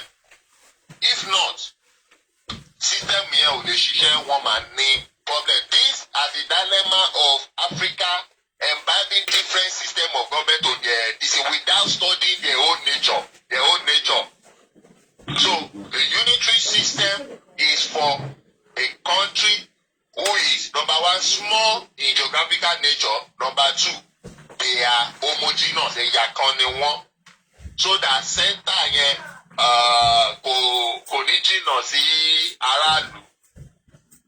But tó bá jẹ́ ìlú tó tóbi ní center yẹn ti máa jìnnà sí aráàlú, ó lè wà ní kéèyàn wà l'Ábùjá kó máa control nǹkan tó ṣẹlẹ̀ l'Ékòó kò possible. Ó wà l'Ábùjá ó fẹ́ máa control nǹkan tó ṣẹlẹ̀ ní Calabar kò possible. So there will be a problem. So such a system is not for a big country. It's for a small country. And number two, if that country is one language and one people, that unitary. Now, the federal tí mo sọ lákọ̀ọ́kọ́, ìyẹn ni federal unity center tó jẹ́ wípé center ẹ̀ máa dàbí ẹgbẹ́ bíi committee ẹgbẹ́. Gbogbo àwọn component unit, àwọn ìlú kéréje tó wà nínú ìlú yẹn, wọ́n ní àṣẹ lórí ilẹ̀ títí wọn lọ́tọ̀ọ̀tọ̀. They control their resources, they control their amenities, they control their fiscal policies, their everything. They now contribute the certain to the center. So wọ́n dá ìṣàkọọ́lẹ̀ sí center láti máa manage the military for security, health for international, other for international relation for all of them and all other things. So but component unit yẹn àwọn ìlú kéréje nínú ẹ̀ wọ́n láṣẹ lórí ilẹ̀ wọn, wọ́n control ilẹ̀ wọn, wọ́n control to ànímọ́lẹ̀. That is the federal system. Now, irú ìlú tó lo federal system bẹ́ẹ̀ yẹn, number one, á jẹ́ ìlú tó tóbi. That's number one. Á jẹ́ ìlú tó tóbi. Number two, á jẹ́ ìlú tó jẹ́ pé wọ́n ń ṣe èdè kan náà, heterogeneous people. Wọ́n ń ṣe èdè kan náà, wọ́n ń ṣe ẹ̀yà kan náà. So ọlọ́pàá lè dánmọ̀ yẹ pé then once you are operating like that, you can peacefully contribute to the center. The center will now be like umbrella for all of you. You know, there will be peace. And there is advantage for such a country to be great. Advantage in America low. Advantage in àwọn ìlú like Britain ni wọ́n lò. Even though ní Britain is what you want there. So those are the purpose of types of government. Why they choose type of government. Nigeria here because Nigeria, is federal system, types of government. But nígbà táwọn ológun dé yẹn, wọ́n turn to unitary during kú gbàgbé ìrọsí àpò. Now nígbà tí bàbá wèrè yìí tó wà lórí oyè nígbà tó jagun Biafra. Gowon. Nígbà tí Gowon gba ìjọba padà, kò yí unitary system yẹn padà sí federal. Ó kàn fẹnu lásán declare pé àwọn ti padà sí federal. Àwọn aráàlú bá dunnú. System unitary yẹn ní Nàìjíríà run láti ìgbà Benin. The center to control everything. Àti ìgbà ogun yẹn ní Nàìjíríà ò gbádùn Benin. That's why Nigeria is living on deception. So let me ask question, Bishop. Emma Binu mo fẹ́ béèrè question because mo be a follow program Globalist and Solana. Could it be an agenda that Gowon was allowed to run that pattern of government from the Globalist, Latita, because I don't think he would have been able to control what he was doing on his own without the help of Britain? Yes, it could be because he went, during the war, he went to UK. For support. And for support, and they guide him, and he also schooled there. He schooled in military war school. He schooled in UK. So he went there, and they are the one that could have, even if they did not advise him, when he took that step and did not return the fiscal policy back to the component unit to become a true federal system, and they continued like that, and they did not summon him or caution him to do the needful. It's because they have his support. They support him. Let me help you, Bishop. I've just picked up something. How Britain Labour government facilitated the massacre of Biafrans in Nigeria to protect its oil interests. This is declassified.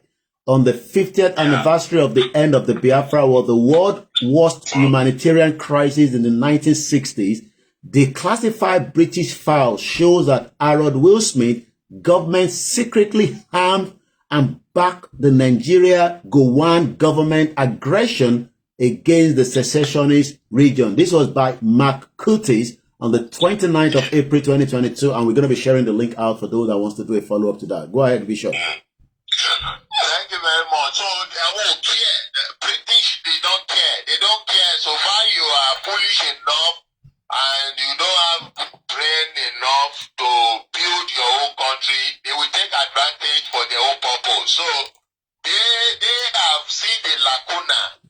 Once the opportunity and to one leg. So the federal government is now in their hands. Because the federal government cannot control Nigeria anymore. So they have run to them. So they are the one helping them. So they have support them in that laguna so that they can exploit Nigeria without questioning or anything. Now, tó bá jẹ́ wípé àṣẹ wà lọ́wọ́ South or Port Harcourt, for example, or Bayelsa, for example, to control his resources, to manage it, and to own everything he's doing with his security and pay certain percent to federal government, UK will work Bayelsa or Port Harcourt láti exploit the resources in one line. But they have the backing of the nígbà tí àṣẹ òsì lọ́wọ́ wọn tó jẹ́ federal ni, they have the backing of the federal to always let them go free. Nítorí pé ọwọ́ wọn ni wọ́n jẹun, ọmọ Yorùbá máa ní tó bá jẹun pé má jẹun pé. So ọwọ́ UK ní Nigeria government jẹun pé náà jẹun pé sí. So UK dẹ̀ máa rán ọ létí wípé àwọn ló gbà yín lẹ̀ nígbà ẹ̀rùn. So nígbà òjò náà ẹ̀yin náà láti gbà wọ́n lẹ̀. So that is the dilemma of Nigeria, corruption and deception. The government of Nigeria is functioning on deception. So Nigeria is not a federal system or type of government. Nigeria is a unitary system type of government. And the document is fraud. The 1999 Constitution and the Constitution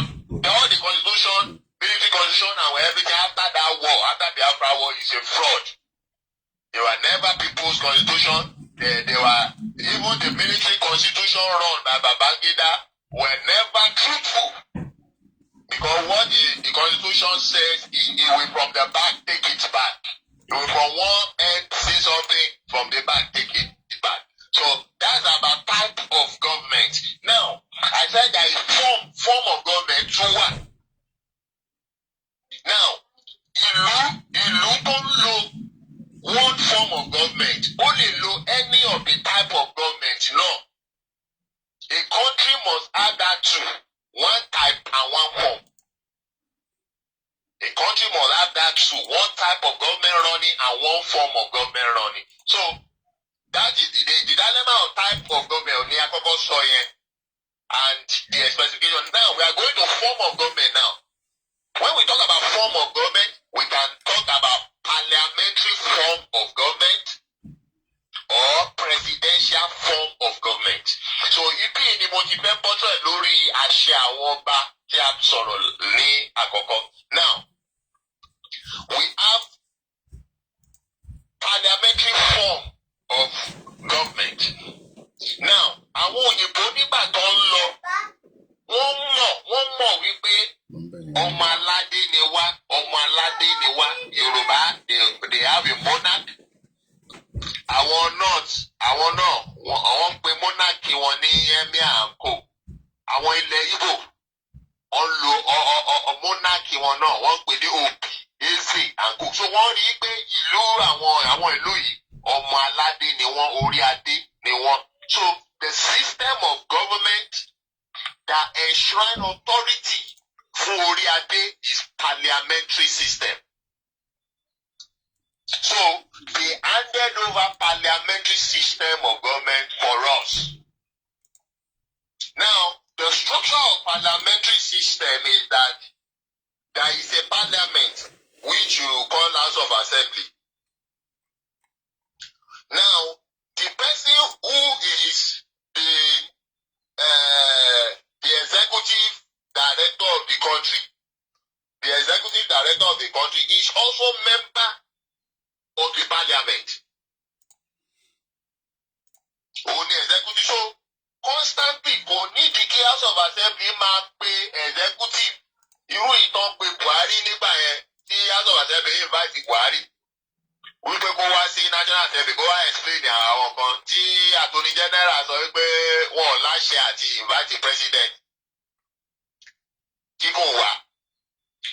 In parliamentary system of government, constantly the executive director of the country, which is the prime minister, is obliged. It is part of his responsibility. Ó jẹ́ lára ojúṣe ẹ̀ láti máa wá sí parliament láti máa ṣàlàyé ohun tó ń ṣe bíi pé kéèyàn wà nínú ẹgbẹ́ kan. Kó jẹ́ pé ìwọ náà fi ṣe PRO àbí kinní kan. So nínú meeting ìwọ náà máa wá síbẹ̀ wá ṣàlàyé bẹ́ẹ̀ ṣe náwó nǹkan báyìí lẹ ṣe nǹkan báyìí lẹ ṣe. So gbogbo ẹgbẹ́ máa gbọ́ wọn á dẹ̀. So tá a bá fẹ́ ṣe ní òfin ibẹ̀ náà lẹ ti máa sọ wọ́n á dẹ̀ vote wọ́n á dẹ̀ stamp ẹ̀ wọ́n ti fún ẹ láṣẹ direct láti inú parliament ibẹ̀ wọ́n á kàn jáde sọ́fíìsì wọ́n á lọ implement ẹ̀ ní kò sẹ́ni tó máa bẹ̀ lọ́wọ́ wò. Because you have the backing of the parliament. You are a member of the parliament. And the prime minister is not the head of the parliament. The parliament have chairman or president of the parliament or head of the parliament, whatever you want to call it. Unlike presidential or Nigeria, tó jẹ́ wípé president wọ́n ti sọ House of Assembly the rubber stamp kò tí president bá ti sọ báyìí president of the senate ló máa ṣiṣẹ́ ẹ̀ ní láàrin àwọn senate gbogbo wọn máa fò tẹ̀tẹ̀. Gbogbo tó ṣẹlẹ̀ ní Nàìjíríà on the state of emergency ní Rivers State. Wọ́n ti swear in the retired military and co in which is not constitution the House of Assembly tó gbé ìgbésẹ̀ and within 2 days wọ́n rí pé wọ́n ti late. Pápápá àwọn House of Assembly ṣe nǹkan tó fẹ́ ṣe wọ́n náà wọ́n support ẹ̀. And some people in the House of Assembly did not support it. But wọ́n gbàdé àárọ̀ ọjọ́ kejì ní news ti gbé wípé gbogbo wọn gba ṣé $10,000 àbí $100,000 ni wọ́n send sí gbogbo wọn. Àbí I think it's $10,000. $10,000. $10,000 that is sign. Yeah, so you look at that. So in parliamentary system, that's the structure. Now, in parliamentary system, Oba is now called nígbà Nigeria. Àwọn òyìnbó yẹn ṣe kìíní kan nítorí wípé Nnamdi Azikiwe ó ṣiṣẹ́ fún wọn to kick out Awolowo, to betray Awolowo that time. So Ọba ló yẹ kó fi ṣe governor general. Nígbà yẹn, apart from prime minister, ó dàgbé ẹni tó fi jẹ prime minister yìí Tafawa Balewa. Then president general òun náà wá gbé fún Nnamdi Azikiwe. Ó pè ní ceremonial president. Ìyẹn ni ẹni sọ̀rọ̀ síbẹ̀, ìyẹn ni Harold Wilson ṣe sọ pé nígbà tí wọ́n ṣe I think ìgbà tọ́rùn ìbò dé, ó ń béèrè níbo ni kíní tó máa gbé sára wà. Wọ́n sọ pé wọ́n kọ́ ni ọ̀gá, Tafawa Balewa ni làwọn recognize, wọ́n kọ́ làwọn recognize. Yeah, because ó wà nínú statement Harold Wilson. Tafawa Balewa is the prime minister. Why position president general yẹn ìkan nínú àwọn ọba ilẹ̀ Yorùbá ló yẹ kó jẹ́. Ibi tí parliamentary ti fún ọba ní àṣẹ nìyẹn. Ọba ni ó máa ń jẹ bóṣẹ. Ní UK, tẹ́ bá dé UK, position yẹn ceremonial head yẹn queen. Now King Charles ló wà nípò yẹn now. So ní Nàìjíríà, nǹkan tí wọn ò bá máa wọ́n ti structure ẹ̀ nígbà yẹn, ẹni tó fẹ́ gbé fún nígbà yẹn òun náà ni Emir Sokoto nígbà yẹn. But wọ́n wá wò wípé tó bá gbé Emir Sokoto wọ́n á gbé fún ọba kan nílẹ̀ Yorùbá. Àwọn Yorùbá wọ́n ń bára wọn jà between Aláàfin àti Ọọ̀ni of Ifẹ̀, wọn ò rẹ́. Help me, Bishop. I just want to go back to Oro Gowon here because it's important that we continue to educate our ignorant. In the run-up to Gowon's declaration of war, the British officials made it clear to the Nigerian government that they supported the country's unity. Labour Minister George Thomas told the Nigerian High Commissioner in London in April 1967, for example, that the federal government had our sympathy and our full support, but hoped the use of force against the East could be avoided. Britain initially refused Gowon's request for military support to target the Biafra port. By June 1967, however, the new British High Commissioner in Lagos, Sir David Hunt, wrote in a memo to London that only way of preserving the unity of Nigeria is to remove Ojukwu by force. He said the Biafran leader was committed to remain the ruler of an independent state and reiterated that the UK interest lay in a family supporting the federal government. On the 1st of July 1967, Gowon asked Britain for jet fighter and bomber aircraft, 6 fast boats and 24 anti-aircraft guns. Britain rejected the aircraft and boat, but agreed to supply the anti-aircraft guns. The Deputy High Commissioner in Enugu, Biafra main city, noted that supplying the anti-aircraft guns would be seen as British backing for Gowon regime, and they could also take on the unoffensive role if mounted in an invasion fleet. So Britain was fully in support of the unity of one Nigeria and in fighting against the Biafra as at the time. Let's hope they can do the same thing this time around. Egbosuke Bishop. Now,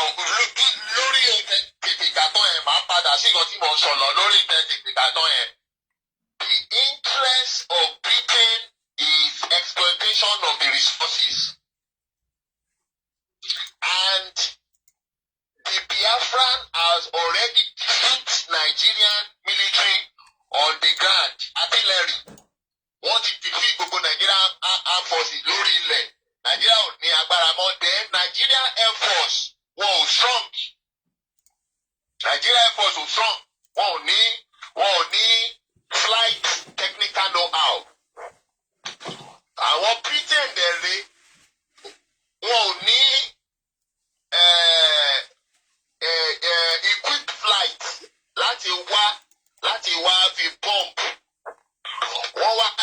Britain wá lọ employ America. Àṣírí ẹ̀ tú when Bill Clinton said it. Bill Clinton is the one that said it. And Bill Clinton said he regret for doing that. Yes, I remember he said it. Any video hello. Yeah, Uncle Eko apologize for a lot of wrong tí wọ́n ṣe. They said Bill Clinton said they were deceived that they directly involved because America tí wọ́n wá gbé bomber flight tí wọ́n wá wọ́n throw flight bomb wọn bí ẹ̀mejì. Àwọn artillery tó wá nsàlẹ̀ because America ò kì í ṣe nǹkan without investigation. Àwọn artillery tó wá nsàlẹ̀ ni wọ́n lọ investigate pé àwọn tá à ń bájà yìí tán pé wà ká bájà yìí kí gan-an ló ṣẹlẹ̀. Bishop, I might be new because when you talk, I always like to help you from here because I don't share any. Ẹ̀gbọ́n tí Bill Clinton sọ nígbà yẹn. Our historic memory includes the notion that your greatest days were under Ivan, Peter the Great, and Catherine the Great. In other words, when you could control your neighbors. And people don't want to be controlled anymore. They want to be free to chart their own course. I'll never forget the first time a man with impeccable military credentials, the warden of Rhodes House, who was Viscount Montgomery's aide de camp in World War II, said, you know, you're going to have to leave Vietnam. For the same reason we had to leave Nigeria. We left Nigeria, there was a horrible war. 3 million people died. But we had to go, and you're going to have to go. And I said, why? He said, because they don't want you. You know, people want to chart their own course. They have to feel secure in their own identities. Then they have to have the courage to work with others. And Bishop, that was Bill Clinton, the former president of America, that has finally exposed the hidden story of how America, UK, Russia, Egypt involvement in the Biafra Nigerian genocide war. I hope that this time around, Trump will not be backing the globalist UK and the rest of the world against the Biafra, the Oduduwa, and the Ijaw people that wants to leave the shit old jungle. Trump, America will not be deceived again because America is on the ground investigating, and America is on the ground involving in all the shenanigans that's happening in Nigeria. There is America now, including how America AIDS was using to sponsor terrorism in Nigeria. Trump exposed it. So America will not be deceived this time. America already know what's happening. And possibly America will instruct UK not to get involved. If not, UK too will be ravaged in that war. So if there is problem in Nigeria, UK should not think the problem will be happening in Africa. 75% of Africans in UK are from Nigeria. 75% of Africans in UK are from Nigeria. So if Nigeria caught fire, the entire UK will caught fire. Àwọn UK náà ní gbádùn ara wọn. Wow. So they can't dare to involve. They can't dare to involve. They can't dare. So let me get back to the forms of government that I'm not saying. I'm saying on parliamentary forms of government. So that's the structure of parliamentary forms of government. The president general is a king. Mostly àwọn ìlú tí wọ́n lò yẹn bóyá ìlú yẹn ọba ẹyọkan ló máa ń jẹ́ olórí ọba ní gbogbo ìlú yẹn. But ní Nàìjíríà nítorí a kì í ṣe ẹ̀yà kan náà. So oríṣiríṣi ẹ̀yà wà rẹpẹtẹ, olórí ọba wa pọ̀ rẹpẹtẹ. So that is not a problem. Ó yẹ kó máa rotate ẹ̀ ni, but as at then, ìkùnsínú wà láàárín àwọn ọba náà. Àwọn north ò ní problem. Ẹ̀mí Sokoto ló yẹ kó fi ṣe. But nítorí pé prime minister north ló ti wá. So they look at Yoruba, but they are afraid of Awólọ́wọ̀ kó má tó influence àwọn ọba ìlú ẹ̀ as kìíní. Then àárín Ọọ̀ni àti Aláàfin nígbà yẹn, àárín wọn Ògún. So they don't know who to choose. and ilẹ̀ Igbo, they did not have a strong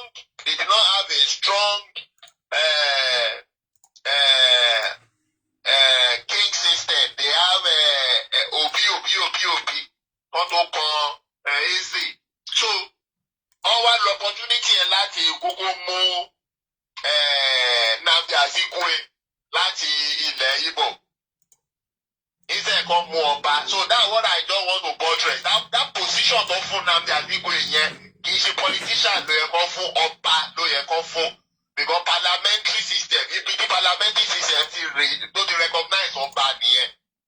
So iṣẹ́ tí wọ́n ní láti máa travel gbogbo ìlú láti máa rí pé àlàáfíà wà, wọ́n á inspect the project, wọ́n á inspect gbogbo iṣẹ́ tó ń ṣe, á bring report padà wá fún House of Assembly.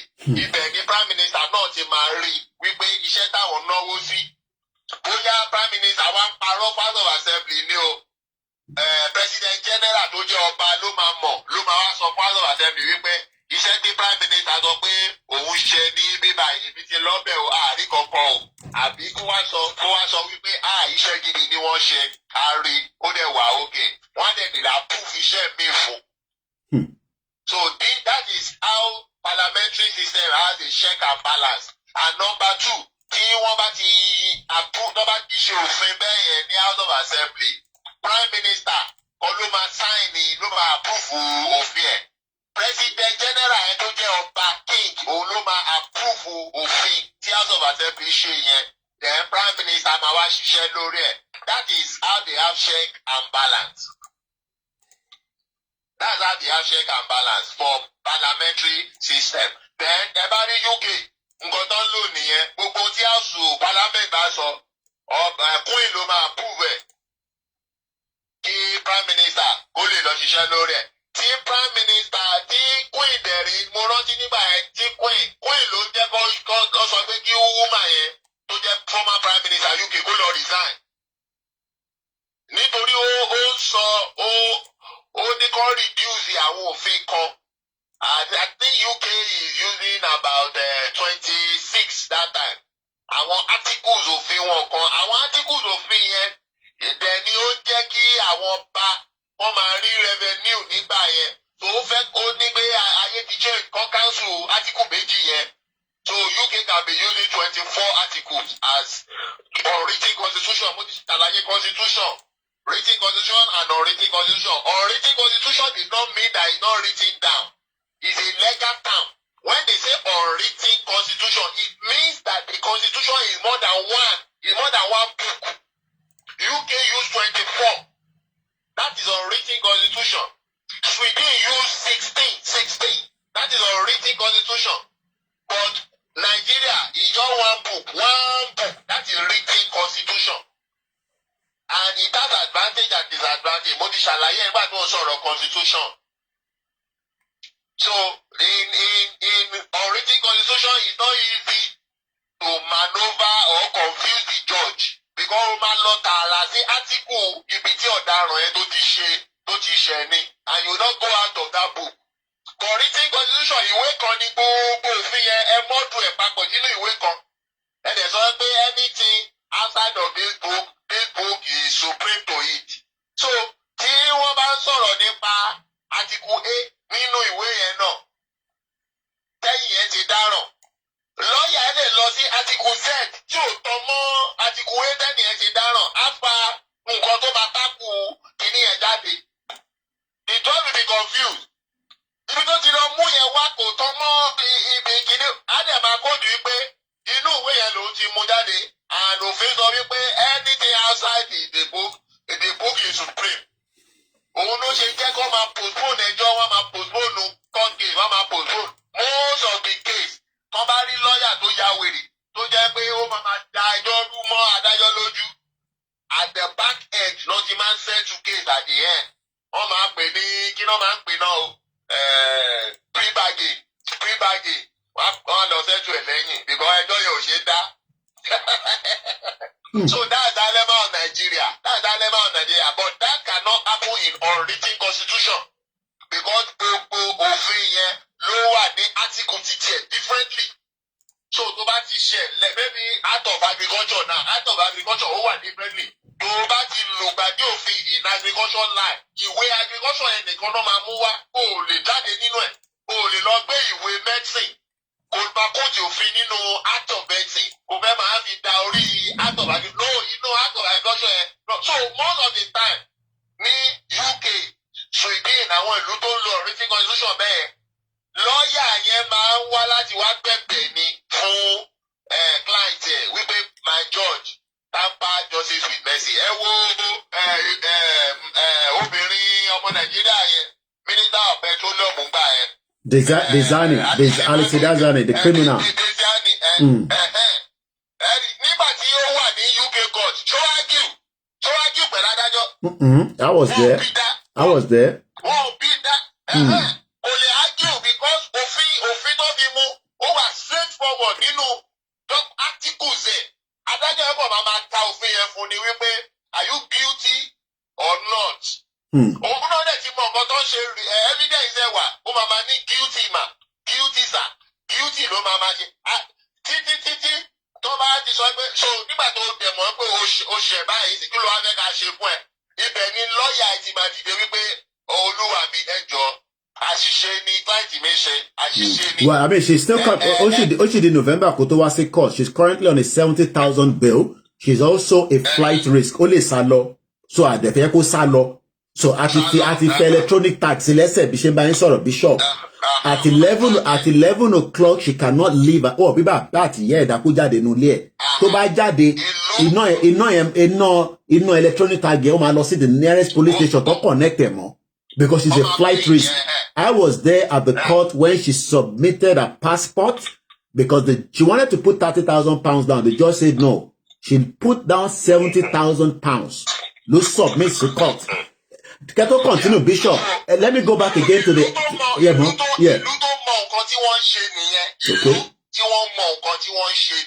Nigerians and even our Yoruba people are more content for now. Are there more anything? Gbogbo nǹkan táwọn èèyàn máa ń fẹ́ portrait lé lórí is to copy with that essence. You need to it has purpose. And the structure that it's meant for. It must have purpose and structure that it's meant for. It's not just Jack and Harry. So you must know what the government and the type of government or the form of government you are using or you want to use is meant for. So it also the last one here, which is presidential form of government. Let's go back again to the Biafra War. As a result, Britain supplied 36 armored personnel carriers along with 2,000 machine guns for the Gowan government in 1960 to fight 1967 to fight the Biafra because of their interest. Anti-tank guns and 9 million rounds of ammunition. I hope you are listening. This is what it means. You will need this kind of supply. According to Dennis Healy, the Defense Secretary wrote that he hoped these supplies would encourage the Nigerian Gowan government to look to the United Kingdom for their future purchases of defense equipment. By the mid-1968, Britain has supplied 15 million rounds of ammunition, 21,000 mortar bombs, 42,500 each-sword round, 1,950 rifles with grenade launchers, 15,000 IBS of explosive, 500 submachine guns, 4,000 rifles, and 4 helicopters. Bishop, go ahead again. Yeah. Thank you very much. Hey. Now, let me now go straight to the presidential form of government. Now, presidential form of government is the type of government you see in America where the name of the executive is called president. The type you see in Nigeria, the name of the executive is called president. Now, the power given to the president is like, he is the commander-in-chief of armed forces and is also the head of the executive. But in parliamentary, the prime minister is not the commander Commander-in-Chief of Armed Forces is only the head of the executive. The Commander-in-Chief of Armed Forces is the Defense Minister, who is also member of the Parliament. So all the commanders, executive, military, and everything, they are in the Parliament. So it is the Parliament that will debate and agree and give order for all the heads to go and execute. While the king with all the queen will sign, approve it. That's parliamentary. But in the presidential, there is nothing like the king. All the land is subject to the president. And he is the commander of the armed forces and also the head of the executive operation. So the House of Assembly is there to checkmate his authority. But in Nigeria, the opposite is the same. They are not there to checkmate. They are there to enhance his authority. So that money can change that. So that's that one side. Now, kini pataki form of government yẹn. Pataki ẹni wípé ìlú tí wọ́n ti ń lo presidential wọn ò lọ́ba. Are you hearing me, sir? Loud and clear. I don't want to interrupt. Kì í ṣe ìlú tí wọ́n ní orí adé. This is where we have problem in Nigeria. Ìlú tí wọ́n ti lo presidential forms of government kì í ṣe ìlú tí wọ́n ní orí adé tí wọ́n ní ọba. That is the reason that forms of government subject all any other leadership or hierarchy under himself. Ní parliamentary system, wọn ò bí prime minister dákó wojú ọba who is the president general. Wọn ò bí dá. Authority oníkálukú ọ̀tọ̀ọ̀tọ̀. And responsibility ọ̀tọ̀ọ̀tọ̀. But in a presidential system, forms of government, president yẹn òun ni aláṣẹ ìkejì òòṣà òun everything. So that's the reason nígbà táwọn òyìnbó fún wa ní parliamentary system of government, forms of government, a parliamentary forms of government and a federal system of government. Also, a country uses the two simultaneously. They give us parliamentary forms of government and federalism system of government. Lálùpọ̀. Nígbà yẹn, a ní different component unit, western region, eastern region, northern region. Resources oníkálukú papọ̀. Oníkálukú control resources and they manage and contribute to the center. That's the federal system. Now, àwa dá gbogbo ẹ̀rú fúnra wa. Àwa tọ̀nù ìlú tó jẹ́ pé kì í ṣe èdè kan náà tí ì ṣe ẹ̀yà kan náà. Number 2, ìlú tó tún tóbi. Àwa sọ the unitary system. Ṣé ti rí pé a ti lùgbàdì principle àwọn òfin and policies tá a lò wọ̀nyẹn. Àwa sọ the unitary. That is number 1. Number 2, a mọ̀ wípé ìlú orí adé ni wá, àwọn ọmọ aládé ni gbogbo wa, àdádé, ilé àwọn ìlú ọlọ́lọ́ba, ilé àwọn ìlú ọlọ́lọ́ba, àwọn ilé àwọn ìlú ọlọ́lọ́ba, àwọn ìlú tí ò lọ́ba wọ́n ní baálẹ̀. Is a royal lineage. In UK, wọ́n pè ní Duke of Manchester, Duke of Kinikan, baálẹ̀ náà pè bẹ́ẹ̀. A ní baálẹ̀, a ní ọba like that. Now, despite the fact that I change the federal type of government, I change it to unitary, which is supposed not to be so, and which is error. I too want to change the forms of government from parliamentary and also the presidential. Wàhálà Nigeria ò lè tán láéláé. Because we are operating an error forms and error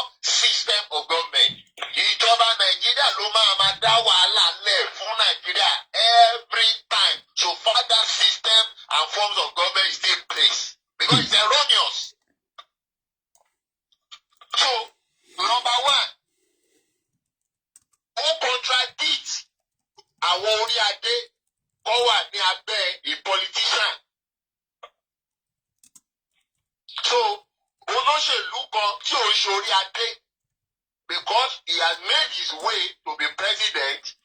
Á pàṣẹ fáwọn ọba yẹn nǹkan tó bá fẹ́ wọ́n bí ọba náà dá kó má gbọ́ because àṣẹ títí ẹ̀ on the president kò recognize ọba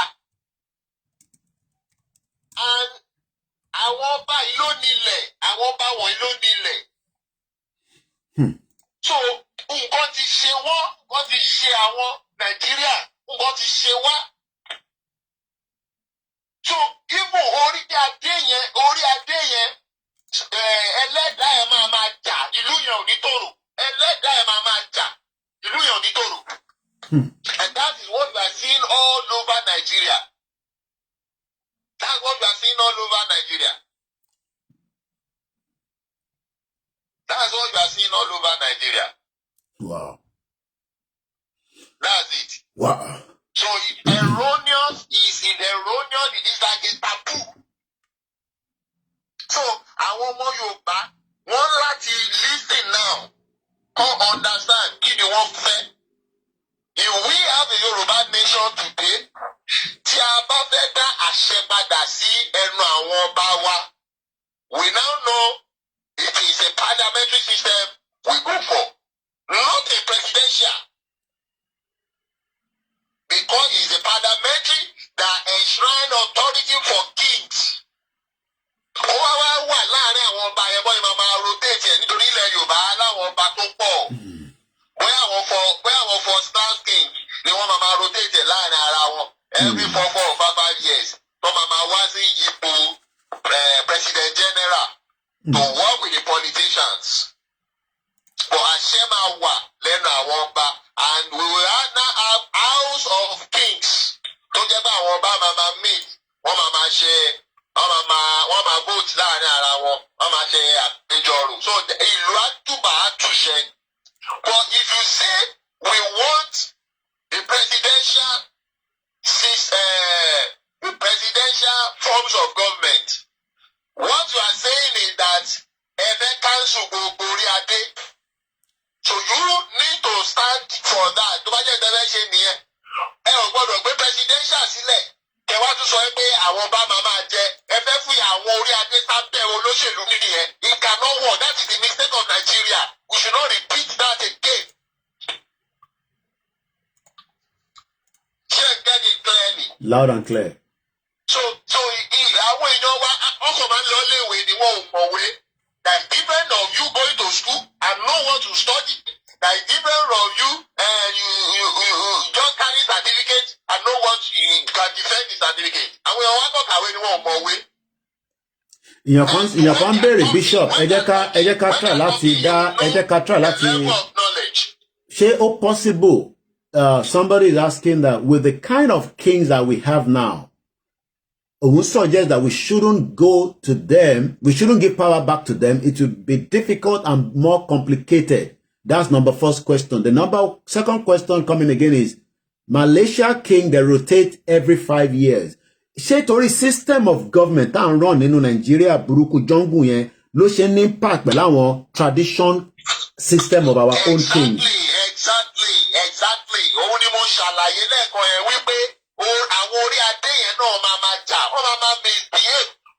Àṣẹ wà lórí ọba àwọn adé tó díwọ̀n yẹn àṣẹ wà lórí ẹ̀. It's wrong. Kọ́ gbé wọn sí abẹ́ àwọn tó wà lábẹ́ wọn. And expecting a successful outing from them. Expecting a good result. No. Ó lè ṣe rí àwọn ọba tó lọ ń ṣògo owó, àwọn ọba tó ń fa àwọn èèyàn ṣe tutù, wọ́n fẹ́ lówó, wọ́n fẹ́ ní moral láti control authority to confront somebody that they felt is overriding them, which is not necessary, in which they did not think about before. Ọba ò wọ́rì nípa owó tẹ́lẹ̀ náà, wọ́n máa gbọ́ owó wá bọ́ bá ní náà. Ọba kan máa pàṣẹ ní ẹtú ọ̀nà yìí ṣe àwọn tó máa tún ṣe wọ́n máa come out in the society wọ́n máa tún ṣe. The joy of the king is to see the subject prospering. Wọ́n lè máa kábíyèsí inú wọn máa dùn. Wọ́n máa ní òkè ìlú mi àtúnlélẹ̀ tó wọ bíbá ẹ̀ ẹ jẹ́ ká tún palẹ̀ ẹ láró táwọn èèyàn wá tún wọ bẹ̀ wọ́n máa ìdùnnú ọba nìyẹn. But that has changed now because ọba ní depression. Ọba náà fẹ́ lówó sí i because ọba ti rí ẹnìkan tó tí ò ń ṣe ọ̀rọ̀ ọba bọ̀ tó lówó tó ń pàṣẹ tó jẹ́ pé wọ́n kó àmì wọ́n kó gbogbo ẹ̀ wá bá ọba mọ́lẹ̀ ọba ń pọ̀ jìnnìjìnnì ọba náà fẹ́ lówó náà. So nǹkan burúkú máa jálù nǹkan burúkú ni nǹkan burúkú máa jálù nǹkan burúkú ni. It's wrong. So òun ni mo ṣe ní Yorùbá people should decide now. Do you want the institution of king to continue? If you want the king institution to continue, it's a parliamentary system that we're going to use. But if you don't want the king institution to continue, you can go for presidential. There is no problem.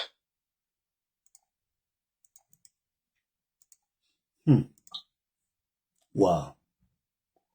But you cannot go for presidential and still say that the king institution should exist. Kojora wọn. It's a taboo. Gbogbo ìlú tí wọn ò lórí adé àwọn ló lo presidential. Ẹ wo Israel. Kí ló lò? Parliamentary system ni now. The prime minister of Israel ẹ gbọ́ now. Even though wípé wọn ò tí ì yan ọba sí Jerusalem. Even though pé wọn ò tí ì yan ọba, wọ́n gbà wípé Ọlọ́run ni ọba àwọn. Wọ́n gbà wípé Ọlọ́run lọ́ba àwọn. Wọ́n dẹ̀ mọ̀ wípé orí adé làwọn ọmọ orí adé làwọn. Wọ́n ti dádé rí náà. Aka ìtàn wọn a mọ àwọn ọba tó jẹ ọba Herodu, ọba Adis, King David, gbogbo ẹ̀. Wọ́n ládé wọ́n mọ̀. So wọn ò tí ì jẹ́ kọ́ lọ gbé president of Israel láíláí. Even though wọn ò tí ì lọ́ba. Now, they do parliamentary. So you have prime minister of Israel. So gbogbo ètò ìjọba ló ní purpose. Ẹ̀dẹ̀ láti mọrú èèyàn tẹ́ jẹ́ kẹ́ tó choose. Nigeria is a confused state. And that is the nitty-gritty. So you don't replicate Nigerian mistake in your future setup. Yeah. Wow. Shogun Bishop, thank you very much Thank you, for sir. this opportunity again this morning. And that has been Bishop for giving us a background to the kind of ìjọba tó ń run. Mo kẹ́yìn yan wa. I don't say support what this gentleman is saying today. We can run government without the obas. I think what Bishop is saying is that Facebook, you allow to take for you. There's just too much. Anything you post, there's too much restriction now, and it's not good for this kind of movement. But I think what Bishop is saying is that the present day Nigeria is having a toll. And Britain look creating gbogbo messy. And that's exactly what we have said many times. Ẹ jẹ́ ká gbọ́ orin tá à ń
Mr. Alade Shakiru Ekaro, good morning to my brother Omobolaji Abdullah. Àwẹ̀ di mélòó lé nítorí àwọn tá àgbà ká lè máa kà mọ́ ẹ̀yin tẹ́ ń gbà. Mo kẹ́yìn tẹ́ wà ní orí Instagram. Ọ̀pọ̀lọpọ̀ ọmọ Yorùbá tí à ń kéde fún àsìkò yóò ń ṣàsìkò tá tún máa sọ pé ká lọ dìbò fún àwọn olóṣèlú. They are criminals, and I hope this time around Britain will prepare for the war against the Yoruba and the Biafra and the Ijo. Ìlú mẹ́ta ló gbọ́dọ̀ bá jà. It's no longer Biafra anymore. I'll be telling you how Britain Labour government facilitated the massacre of Biafrans in Nigeria to protect its oil interests. That is coming from Declassify UK. Also on the Guardian newspaper in the UK, buried for 50 years, Britain's shameful role.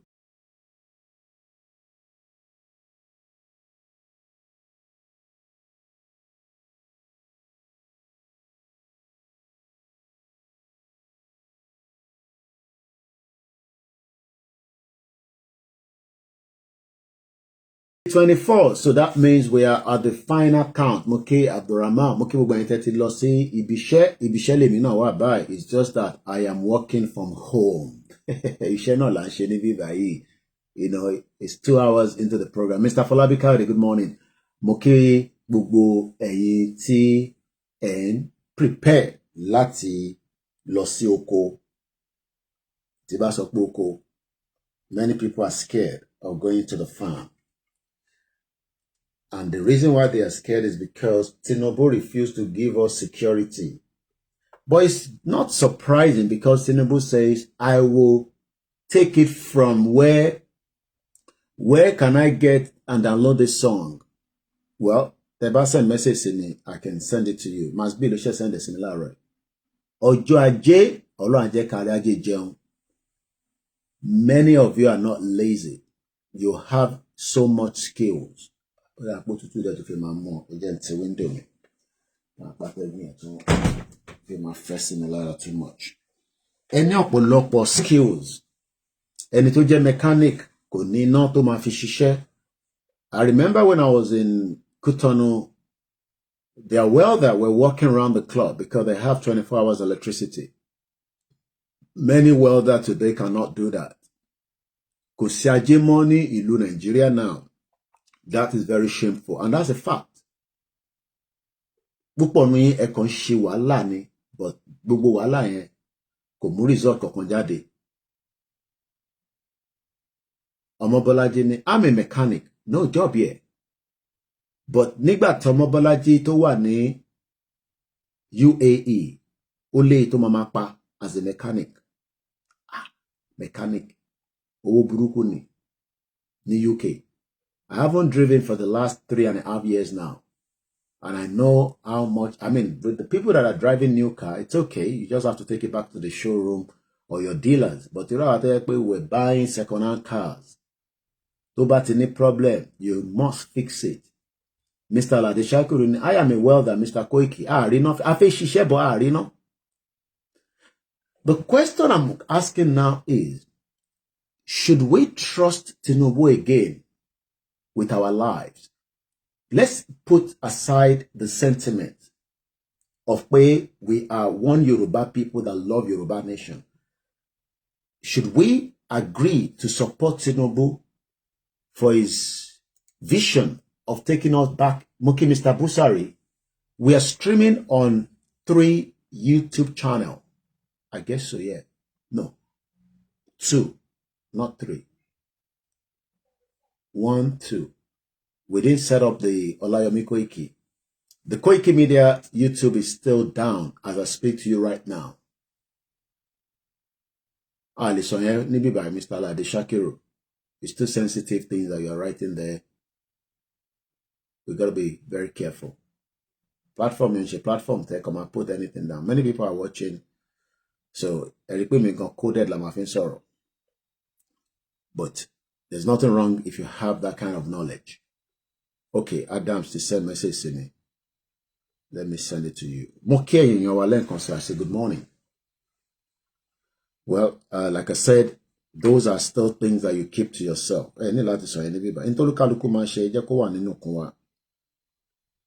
That's all I will say. But I'm not going to read whatever you've put out there. So let's move forward. Ganiolo Edemoke, Mr. Koiki, even in the United Arab Emirates, mechanic takes a lot of money. I know that.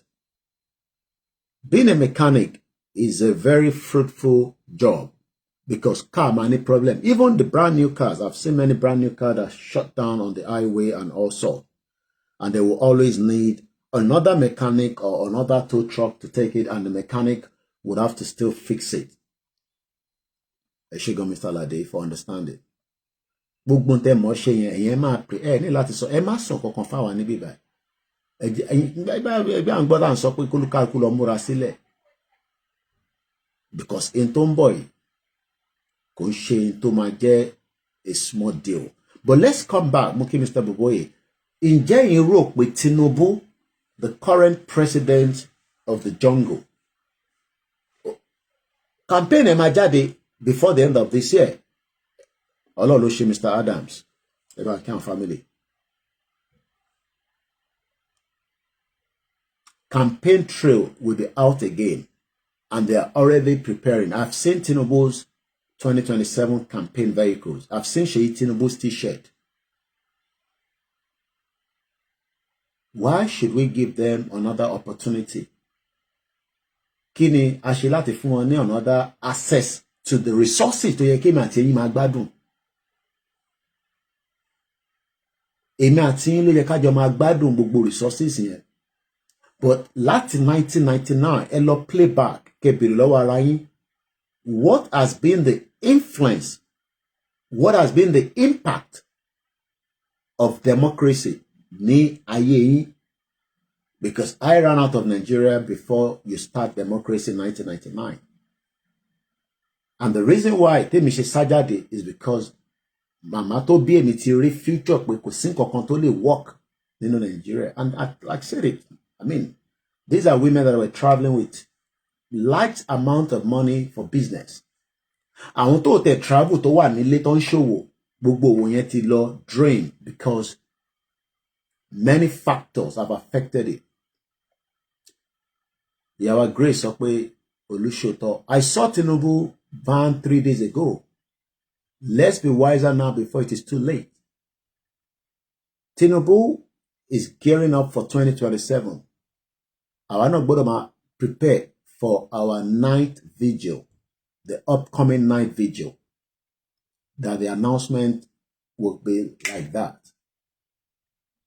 And when that announcement comes, we must be determined. We must be prepared, no matter what. But one thing that cannot happen again is that Britain cannot do exactly what they've done in the past.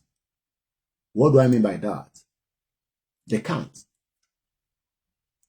It will be difficult for them to use the same tactics, the same gimmicks. Tolo nígbà ogun Biafra, Britain will not be able to do such. And that is the reason why Agbodo Muradada. Britain, like I said, understand where we are right now as Yoruba people. Ó yé wọn dáadáa pé àwọn Yorùbá ti gbọ̀n nísìn pé ìjà táwọn Biafra jà níjọ́ náà lọ́hùn tó fi exit. Òun náà làwa náà jà nísìn. It doesn't matter in tó fa tọ̀dọ̀ tí wọ́n dé stage yẹn, but the same view pé wọ́n fẹ́ lọ nísìn làwa náà gbé dání pa fẹ́ lọ. So ó ti di èèyàn méjì, ìlú méjì tó ti make mind wọn up, and that is the reason why working together to exit is in the interest of the two. But kò yé àwọn ọ̀pọ̀lọpọ̀, kò tí ì yé ọ̀pọ̀lọpọ̀ on that particular gray area. People still don't understand it. Tabanika work together. Ẹlòmíràn rò pé bóyá kájọ máa sọ àṣírí fúnra wa. No. They will run their own. We will run our own.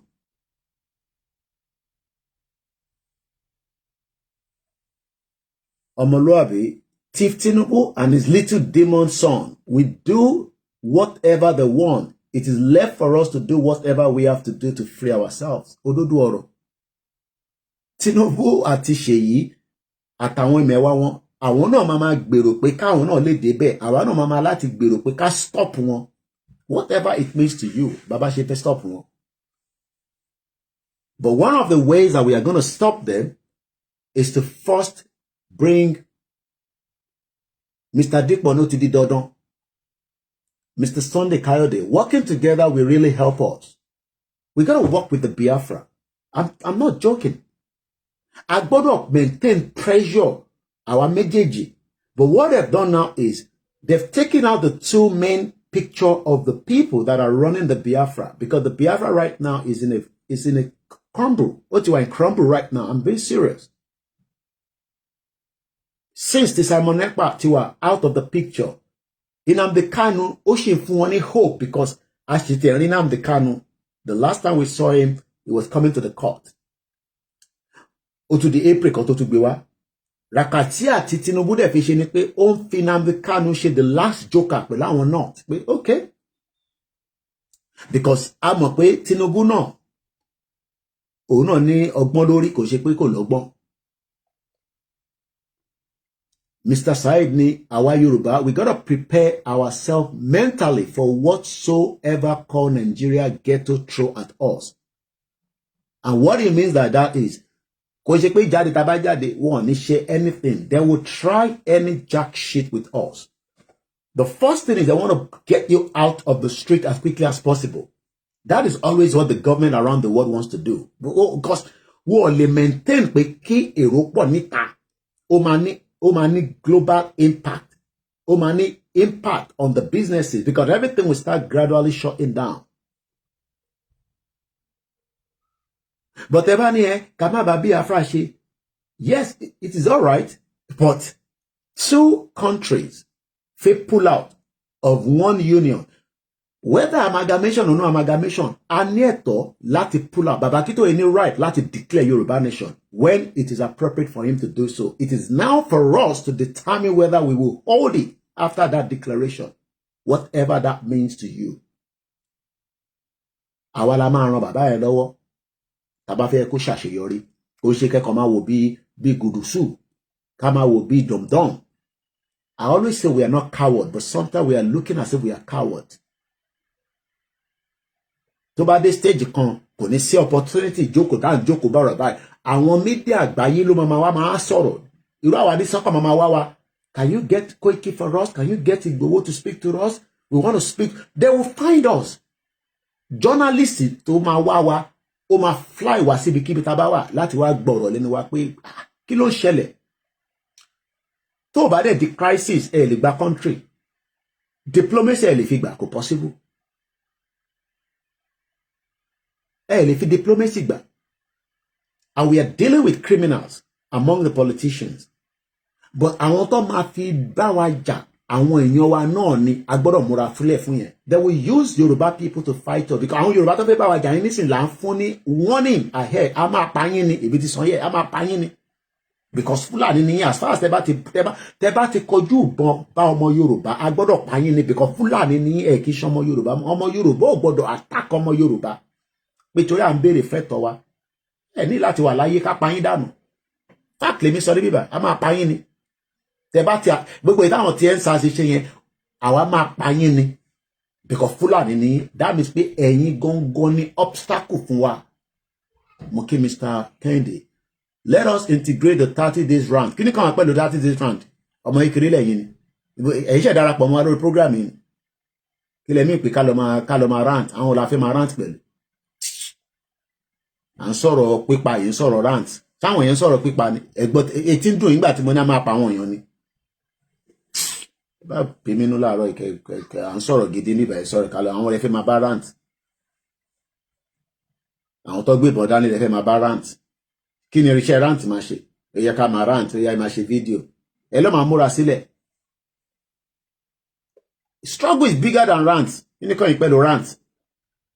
Ó dà pé ẹ̀gbọ́n tí mo sọ tán nísìn. Fact lèmi sọ ẹni tó bá ti wá pa wá, tó bá ti attack ọmọ Yorùbá máa pa lẹ́sẹ̀kẹsẹ̀ àdè máa ju bọ́dì ẹ̀sẹ̀ ẹgbẹ́ kan bá ti wá lọ nìyẹn. Tí wọ́n máa lè lòun owó iṣẹ́ ọmọ Yorùbá. Ẹ̀ ń sọ̀rọ̀ rant, àwọn ẹ̀fẹ́ máa rant pẹ̀lú. Mo kí Mr. Kinlade Akíndé méjì. But àwa rò pé ọ̀rọ̀ múra sílẹ̀. fún nǹkan tó ń bọ̀. Yes, tẹ́ bá lè japa fine. Tọ́lọ́ bá fún yín ní visa. Ṣé gbogbo 60 million ló máa japa?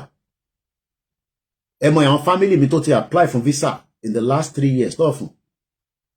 Pé mi wà ní UK ni mò ń sọ yẹn. Kẹ́ lè imagine. Ẹ mọ̀ your family mi tó ti apply pé wọ́n fi travel out tó fi japa tó fún ní visa. If I have opportunity. Ìgbà tó opportunity yẹn wà ẹ rí lò. Nígbà tí nǹkan ṣe wà very very tó tẹ̀ tí tó báyìí. And I'm talking about in 1998. Àwọn kan ti rí lò before came into travel. And tọ́lọ̀ bá kọ yọ tó lọ́n bá kó yọ nísìn lọ́ máa fún ní visa. Àwọn òyìnbó náà ti mọ̀ pé ẹ̀ ń sá lọ ni. O rò pé òyìnbó stupid ni. Àwọn òyìnbó stupid. So tẹ́ bá ń sọ pé ẹ fẹ́ sá lọ. And I think the person talking about rant is new on this platform. Ẹbí àwọ̀ tí àwọn tí mọ̀ bí ta dé ni. À ń sọ̀rọ̀ pípa ti ìyàn payín. Ẹ̀wọ̀n rant. Kí ni rant yẹn fẹ́ ṣe? Psychologically, a máa múra sílẹ̀. Agbọ́dọ̀ wà psychologically fit fún nǹkan tó ń bọ̀. Àní diaspora máa ní iṣẹ́ tẹ́ máa ṣe.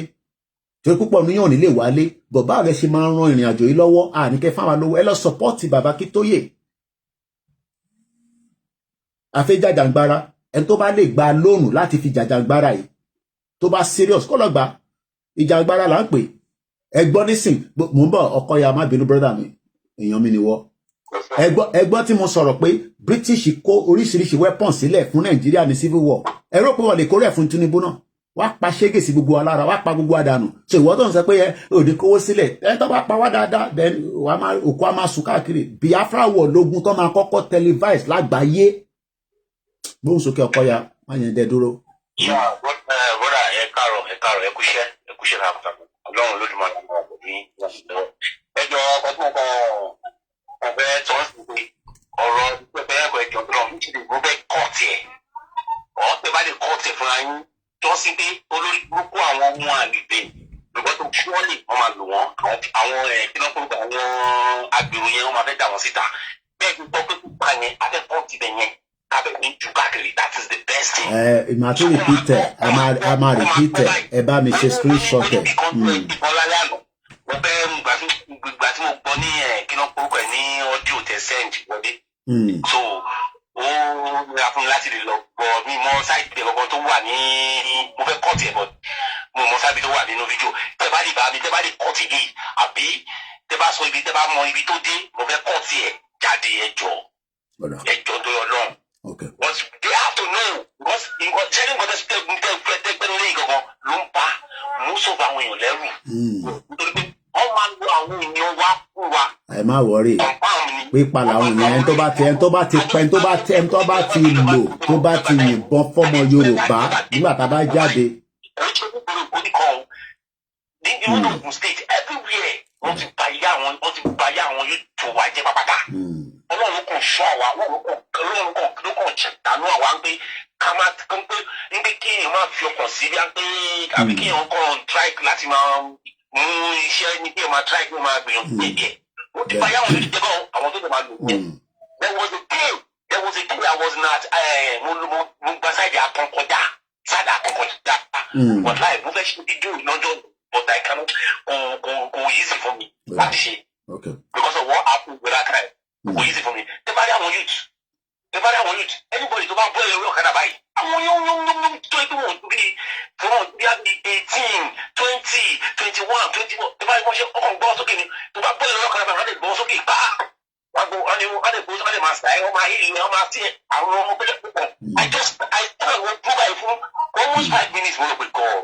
Nígbà òun ṣe ẹ̀rọ tí gọ́ọ̀mẹ̀ kó bá tẹ̀ lọ́la gọ́ọ̀mẹ̀ bá rọ pé ìlú àwọn tó fẹ́ pè mọ́ra lélẹ́yìí. Wọ́n máa pè wọ́n mọ́ra. Wọ́n dẹ̀ àwọn tó bá irú àwọn tó bá fi fún ọ ní 5,000 àkásán ó yá ẹlọ́dà olúwọ́rú ó máa ṣẹ́ wọn. Bí ọ̀rọ̀ tẹ́ sọ ìwọ́n bó ṣe máa jáde ká máa pín káàkiri. Nǹkan tí mo ní kí sọ fún yìnyín ẹ̀ ṣe pọ̀. Wọ́n kí ẹ̀yin yẹn wá. You okay? Are they finished? No, not yet. Ma fit your damn. Ma yomi lenu. Don't disturb me. I'm not. You're hungry? Yeah. What do you want to eat? I just have toasted tea. You want it now? Yeah. Okay. Ẹ jẹ́ response sí mo kí àrólé Odùduwà. Brother mi kan sọ pé Biafra bikini kan betrayal. Mo fẹ́ sáré response sí comment yẹn kí tó lọ ṣe chief. Mo kí any comment yẹn wà.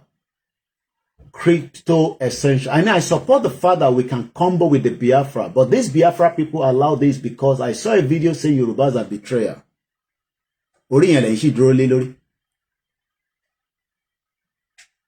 Crypto essential. Ori pe Biafra sọ pé we are betrayer. Ṣé Saheed ọmọ bọ̀tọ̀ kì í ṣe betrayer? Chief Imam tẹ́ ń gbọ́ nísìn lẹ́nujọ́ mẹ́ta. Ṣé rò pé rọ́lá ń pamọ́ Chief Imam ni? Mo ń béèrè ni. Ṣé Chief Imam ẹ mọ̀ tán pé Chief Imam yẹn bàbá Wálé Adéníran kò ń ṣe betrayer. Ọmọ ẹ mẹ́nu kúrò ní gbogbo ọ̀rọ̀ àwọn ọ̀rọ̀ bẹ́ẹ̀ yẹn náà. À ń sọ̀rọ̀ bigger picture ẹ̀ ń sọ̀rọ̀ bíyà ẹ mọye bá ṣe ń búra wa lórí social media ìyẹn kọ́ làwọn sọ àwọn ọ̀rọ̀ stage yẹn kọ́ làwọn sọ mọ́ nísìn. Ẹ̀yin ní kind of weapon táwọn Biafra ní lọ́wọ́ ni. Ẹ̀yin ní ẹrù ẹni ìbọn ẹni gbogbo nǹkan táwọn Biafra ní lọ́wọ́ ni. Mo ń béèrè ni o àwa ní sàwọ̀ níbọn àní kankan bọ̀ a ní ìbílẹ̀ tí Elédùmarè fún wa a dẹ̀ láwọn kabúkabú àwọn ṣakabula táwọn àwọn tìjọ́ náà lò. À ń sọ̀rọ̀ gidi bíbẹ̀ bíbẹ̀ platform tẹ̀mí ò ń ṣe platform tẹ́ bá wá síbẹ̀ tẹ́ bá mọ tẹ́ fẹ́ sọ ẹ jẹ́ ká wà careful ẹni Biafra betrayer gbogbo wa ní betrayer but right now ká wà formidable táwa bá jáde nísìn táwọn náà bá jáde ní south east long tó ń sọ pé zọbúzọbú àwọn ò ní gbà pressure ti wà nìyẹn but nígbà tẹ́ bá ń sọ pé betrayer ni wọ́n normally yẹn yàtọ̀ ayábáyé nìyẹn. We are talking about something serious now. Gbogbo àwọn politician lọ́jọ́ ìyàwó ra wọn gan bá ìyàwó ra wọn sùn bọ́ ṣe wà wọn lórí burúkú bọ́ ṣe wà yẹn. So jẹ́ ká wà very careful. Mr. Kinlade ní eye for eye, blood for blood. Bẹ́ẹ̀ni long live Nnamdi Kanu, long live Simon Ekpa and long live Biafra Republic. Saheed ọmọ bọ̀ tàtẹ́yìn sọ yẹn a lè sọ̀rọ̀ délẹ̀ tán ni. Ṣé a gbọ́dọ̀ fa àwọn ọ̀rọ̀ kan sábẹ́ ẹ̀kún ni. Olórí burúkú ọmọ àlè ọmọ kan ni. Àwọn tó yé ó lè understand lórí ìrìn àjò yìí pẹ̀lú ọ̀rọ̀ àwọn Biafra kíkọra fi sílẹ̀ bẹ́ẹ̀ kíkó dẹ̀ bẹ́ẹ̀ yẹn. Ẹ jẹ́ ká wà very careful. À ń sọ̀rọ̀ gidi níbẹ̀ ń sọ pé we are share of betrayal là ń sọ nísìn. Ẹni tó ń pè mí ṣe mú bọ̀. Ọ̀rọ̀ bí ta dé nísìn ọ̀rọ̀ báwo la ṣe fẹ́ work together. Ṣé MKO betray èèyàn kan tó ṣe MKO betray àbí Awólọ́wọ̀ ṣé wọ́n padà pa. À ń sọ̀rọ̀ movement tó ní opportunity táyé wa máa fi dá. Just before kí tó lọ ṣe tí fọmọ mi. Ẹ jẹ́ ká gbé irọ́ á jẹ́ pé mo ti ṣojúṣe ni mo ti Mr. Boboye máa block yín náà for now ẹ má bí pé kò yẹ pé block ẹ jẹ́ kọ́kọ́ gbé call ẹ̀ tó ń pè kọ́lé yẹn kí wọ́n sáré lọ gbomi kaná kí n lọ fi kerosene gbomi kaná kọ́mọ mi lè ṣe ara mo ṣe ilé ìbá dìde nísìnyí tó bá yọ kíní ṣe ló máa ẹni wireless wọn yẹn ẹ jẹ́ fún wa ní support yín a ti ń pè yín Mr. Peter hello ẹ fi dá sórí ètò ni ẹ fi dá sórí ètò ni sir. Hello? Good morning. Good morning. Yeah, good morning. I'm watching your program. Okay, you're watching our program. Okay, good morning. You want to contribute to the program?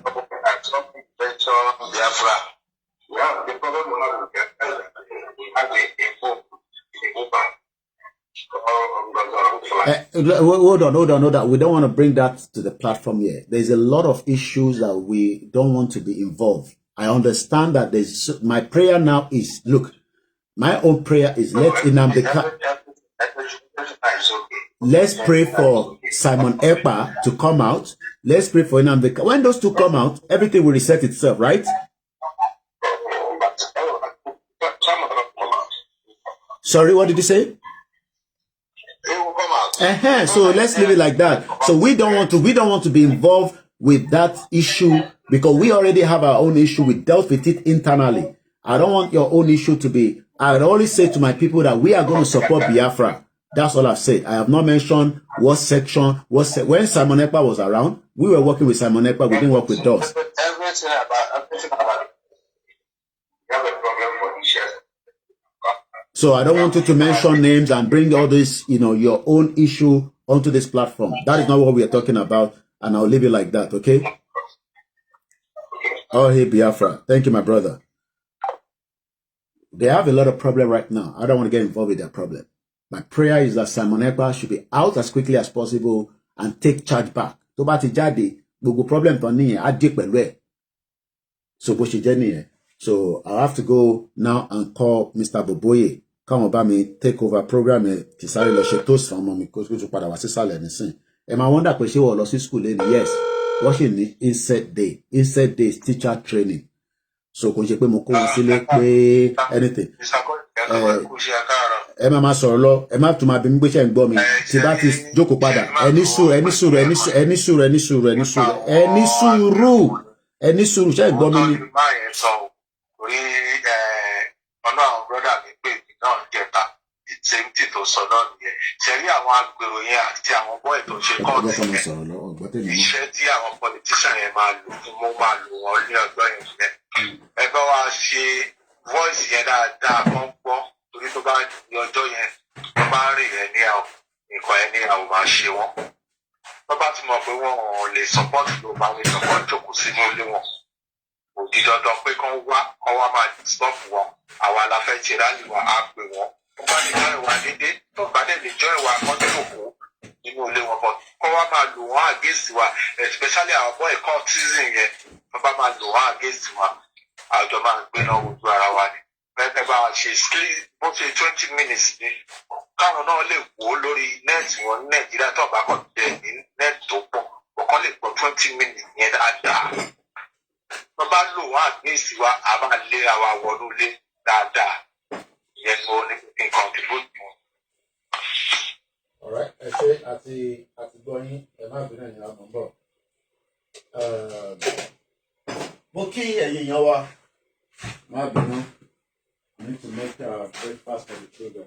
Alright, while I'm doing that, I can just play something so that it doesn't go quiet. Then Yamauchi, we pray for things to work back with my people in the Biafra, but I don't want to get involved with any of the things happening right now. Not that I'm not saying it, but I just want to stay clear out of it. This Simon Ekpa Bade, there are a lot of things I will be speaking to him about from our own perspective behind the scene as Yoruba people that love Biafra. But right now they have many problems, and I pray that those problems will be resolved as quickly as possible. But for now, let's go back and listen to this while I come back with more of our program. Mr. Sunday, we are talking about the nation. Someone is talking about ranting. Atikoja ranting, and to rant. We are not ranting here. We're talking about how we gain and get our freedom as quickly as possible.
Okay, you know, I can say, I say, welcome to Ọjọ́ Ajé.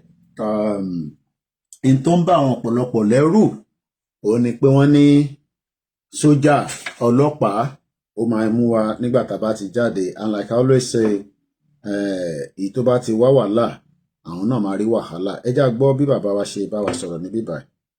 Ìyẹn bàbá wa Alami. I think this is the one that has.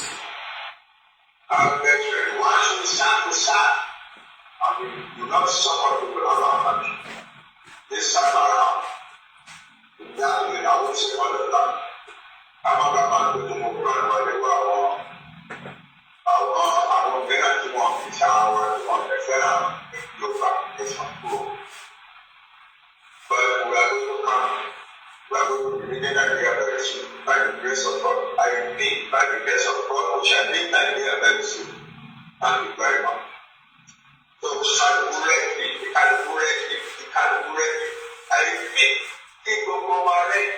ṣe gbọ́ tí bàbá sọ kí gbogbo wa rẹ́dì. Bí àwọn olórí ẹ̀kọ́ pè mí síta tá bá pè ní ẹ̀dá. Ṣe gbọ́ Koikimedia. Ẹni òkè sọ̀rọ̀ pé àwọn ọmọ ilé nìkan ló wá Yorùbá lè. Ṣe gbọ́. Òun náà Yorùbá gbogbo wa la gbọ́dọ̀ jáde. Ẹ̀gbọ́n tí bàbá tó lè sọ ìní ní ọjọ́ karùn-ún nínú oṣù kẹta ọdún 2025 5 March 2025 ni bàbá ń sọ̀rọ̀ lórí world media yìí. Koikimedia bringing the world closer to your doorstep. Àṣẹ Èdùmàrè. Àṣẹ o. Àṣẹ o. Ẹ lọ get ready. Get ready. I want to play that back again one more time. This was Baba on the 5th of March. You know, March not last year.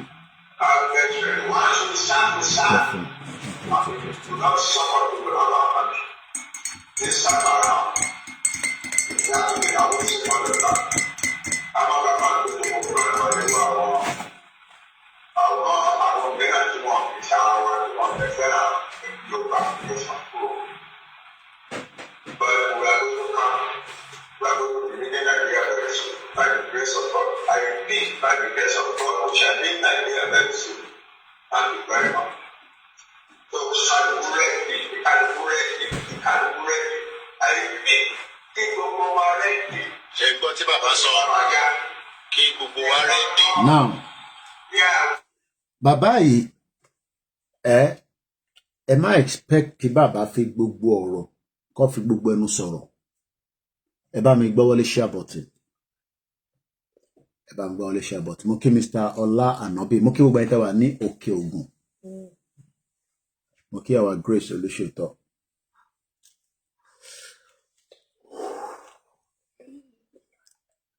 In tó ń ṣàwà ni pé a fẹ́ ká fi gbogbo ẹnu sọ̀rọ̀ tán. Àwọn olóṣèlú mọ̀ dájú pé bàbá tó ń darí wa yìí, bàbá tó ní brain ni, ó dẹ̀ ń guide wa. A dẹ̀ ní ṣìṣe. The task ahead níbi tí ọ̀rọ̀ campaign Yorùbá Nation dé, ó tún yàtọ̀ sí ti 2020. Àti kúrò ní stage 2020, 2021, 2022, 2023, 24. Ẹ jẹ́ ká tẹ̀ ká 21, 22, 23, 24. 4 years. 25 years, up with 5 years. So we have become much more understanding than previously. Àti ní òye tó pọ̀ ju ti tẹ́lẹ̀ lọ. Òye yẹn dẹ̀ là ń lò nísìn. Ẹ já lọ sọ́dọ̀ kọ́là ìmúbọ̀. Hello kọ́là. Ẹ káàárọ̀ sà. Mo máa lọ sókè. Mo fẹ́ lọ ṣe number 1 ni mo fẹ́ lọ ṣe kàn ṣe number 2. So ẹ máa sọ̀rọ̀ lọ àwọn èèyàn máa gbọ́ yín. Ẹ má tún bi mí pé ṣé Mr. Koiki wà tí bá ti dé màá hà láti pé mo ti wà lórí ìjókòó. kó lè máa lọ tọ̀ sára àbí ẹ fi mọ̀ yẹn ẹ mọ̀ pé àwọn mídíà tó bá kúrò lórí chair ọlọ́gbọ̀nsẹ̀ ni ṣé ká tọ̀ sára ni látàárọ̀ ó yá gbóhùn sókè Mr. Adams ẹ̀yin lẹ́ control program ní sáwọn èèyàn gbọ́ yẹn máa sọ̀rọ̀ lọ. ṣe rí àwọn èèyàn wa mo kàn fẹ́ ká mọ̀ kíní kan báyìí pé ọ́fíìsì tó tóbi jù lágbàáyé òun ni ọ́fíìsì àwọn citizen tó jọ mọ̀ọ́dún ẹ má jẹ́ kán dẹ́rù bà wá pé bẹ́ẹ̀ ta bá jáde lọ́kọ́ máa tẹ̀lé kò sí kan tó fẹ́ ṣẹlẹ̀ tí ò ti ṣẹlẹ̀ bàwa ní káàdì tààmì pé kan tá a ní lélẹ̀ kò ṣẹlẹ̀ and then ó máa wù mí kí Mr. Fún ìpínlẹ̀ bá wa ṣe fún rẹ́pọ̀ pẹ̀lú eléyìí tí àwọn ẹni bọ̀ tó bá àtàkì wa ló bá máa ṣe fún wa kábà ti fi sí rẹ́pọ̀ náà pé anything tíjọba Nàìjíríà tó bá ṣe fún wa lórí títì ọ́fíìsì gbogbo àwọn ọba pálásì gbogbo àwọn ọba la máa fà pátápátá pálásì gbogbo àwọn ọba tí Nigerian government bá ti lé wa kó lórí títì pálásì gbogbo ọba ilẹ̀ Yorùbá pátá la máa kó báyìí ká máa fi sórí níbẹ̀ náà ká máa jù jáde àti mo fẹ́ bẹ̀ ẹ̀yin ìyẹn wa ẹjọ́ tó ń tó pọ̀ mo fi Olódùmarè tó dá wa mo fi bẹ̀ yín ṣé rí YouTube nìkan kọ́ ni platform tá a lè fi gàjàgbara a ní ọ̀pọ̀lọpọ̀ social media tó yẹ kí gbogbo wa ká lè máa engage báyìí pàtàkì fún nǹkan tá a fẹ́ ṣe fún night week tó ń bọ̀ yìí a níbi Twitter ẹ jẹ́ ká máa hold the space ká máa mọ̀ pé Yorùbá fẹ́ ṣe nǹkan kan fẹ́ jáde síta wọ́n fẹ́ fi ẹ̀yọ́ nu wọn rùn Twitter ṣe pàtàkì kì í ṣe YouTube kì í ṣe Facebook nìkan la máa jòkó sí ẹ jẹ́ ká lọ rẹ́díṣà fún Twitter tó bá ṣe jẹ́ pé flyer ọyọ̀ kan tó jẹ́ ti night week yẹn la bá lè post lẹ́yìn kọ̀ọ̀kan bá lè post téèyàn lórí bá post ẹ̀ léde á níbi tá a rìn dé á rìn kó ìjà àwọn èèyàn wa ẹ jọ ẹ jẹ́rí kòtìkòtì náà bá jòkó sí YouTube nìkan Twitter space ẹ jẹ́ ká máa hold there every time every second every time ká máa hold there ẹ jẹ́ ká máa sọ̀rọ̀ nípa ẹ̀ gbogbo àwọn tá a ní Twitter space kò sí àwọn tó jẹ́ ti Yorùbá nation nínú wọn àwọn ti Nàìjíríà ni wọ́n kàn fi Yorùbá pẹ̀lẹ́. mo gbádùn yẹn o. ẹjọ́ alẹ́ ìkórìjà àwọn èèyàn wa ẹjọ́ Twitter space yẹn ṣe kókó. àwọn èèyàn lọ sí Twitter àmọ́ reason why tó fi wá sí Twitter space. ẹjọ́ tó ṣe kí ni flyer night vigil yẹn la bá lè máa post ohun tí kò tó gba láàyè just 1 minute kan fún kókò post ẹ̀ kókó bẹ̀ ìyẹn náà rìn Twitter ó lè wọlé Twitter space wà á tún máa ṣe kan mí lọ kó iṣẹ́ náà kó máa wojú yàn ara encourage mi rẹ ara campaign ta nídìí nìyẹn ẹjọ́ dẹ́mísà kò yẹ ẹjọ́ tó yẹ tọ́lọ́run bẹ́ẹ̀ bá wa fi kíní náà sí rẹ́kọ̀dì tí Nigerian government bá ti ní ká kó lórí títì pálásì gbogbo ọba wa pátá là ń lọ. bẹ́ẹ̀ má ti lé wa kó lórí títì pálásì gbogbo ọba wa pátá ẹjọ́ bẹ́ẹ̀ bá wa fi náà sí rẹ́kọ̀dì yẹn ká máa fún láyè kiri. tí tọ́ba ti lé wa kúrò lójú títì a relocate pálásì àwọn ọba nìyẹn àyájọ́ àwọn dáadáa níbẹ̀ kọ́kúkú wá pa wá mọ́nú pálásì àwọn ọba.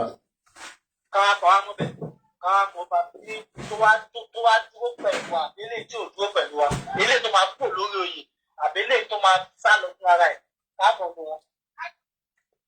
ṣé ìgbà ni bàbá mi dúpẹ́ ọlọ́run àbí tí mo dúpẹ́ gan ni ẹ ṣé gan mo dúpẹ́ at least ẹ bá mi hold program yẹn mo kẹ́yìn yan wa ẹni tó bá fẹ́ pè wọlé studio number mo kí gbogbo ẹ̀yin tẹ́ wà ní Badagry mo kẹ́yìn tẹ́ wà lálẹ́mọ̀ṣọ́ mo kẹ́yìn tẹ́ wà ní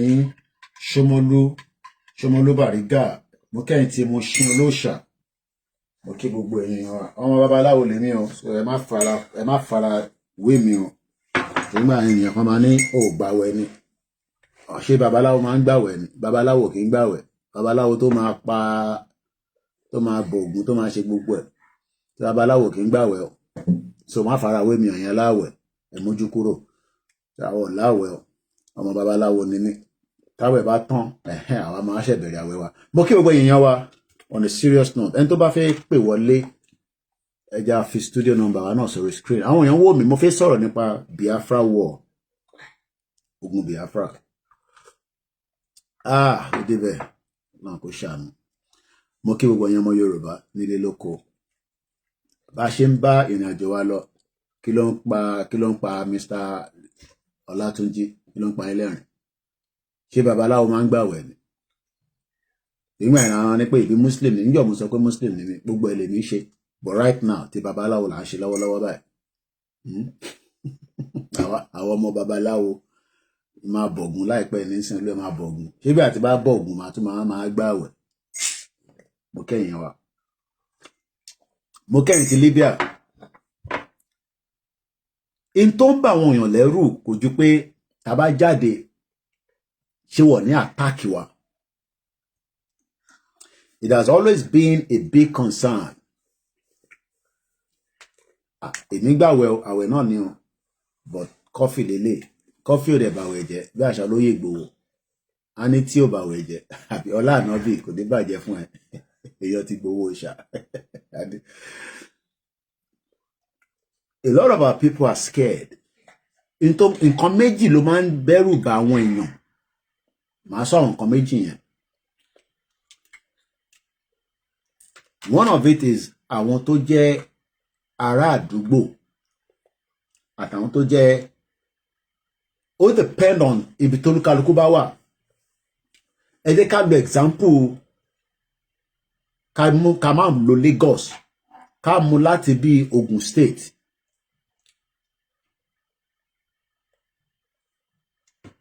Àwọn tó jẹ́ baálẹ̀ àdúgbò yẹn mò ń sọ̀rọ̀ from past experience so mo fẹ́ mú kọ̀ọ̀kan jáde nínú ẹ̀ ni from previous experience táwọn èèyàn bá jáde pé a nígbà fún kankan àwọn nǹkan ló máa non point pé àwọn ọmọ yẹn but I don't think a lot of you understand the magnitude of nǹkan táwọn sọ tẹ́ bá understand ẹ̀ tó bá yé yín dáadáa stage pé èèyàn kan máa point séèyàn kan kò ní sí mọ́ nínú èyí tí bàbá Akíntóyè sọ pé ká lọ máa múra sílẹ̀ ká lọ máa gbáradì bàbá yẹn sọ òun la gbọ́ tí bàbá yẹn sọ níbí báyìí ní on the 5 èyí sì ní on the 24 so that's about almost tàbá yọ 4 kúrò nínú káyọ 1 bí 19 days ago 19 days ago I was in Africa nígbà tí bàbá yẹn sọ̀rọ̀ but I think picture táwọn èèyàn ṣe wò ni pé picture èèyàn bí 1,000 èèyàn bí 2,000 ṣó possible téèyàn 1 million bá jáde kéèyàn kan máa point pé àwọn ìlélẹ ló jáde ṣó possible that's number 1. Then àwọn tó fẹ́ point yẹn àwọn wo làwọn ṣé Nàìjíríà ò affect àwọn wà okay nínú Nàìjíríà is a question. Àwọn tó fẹ́ complain àwọn tó fẹ́ sọ̀rọ̀ ṣé Nàìjíríà yẹn kò affect àwọn wà okay nínú Nàìjíríà so Nigeria has now become a great place tó máa defend Nigeria because pé a fẹ́ dá dúró yìí a fẹ́ gba country is not about me it's not about you it's about every sons and daughters of Yorubas regardless of whether they are Muslim they are Christian or they are traditionalists because internal faith is for the benefit of everybody.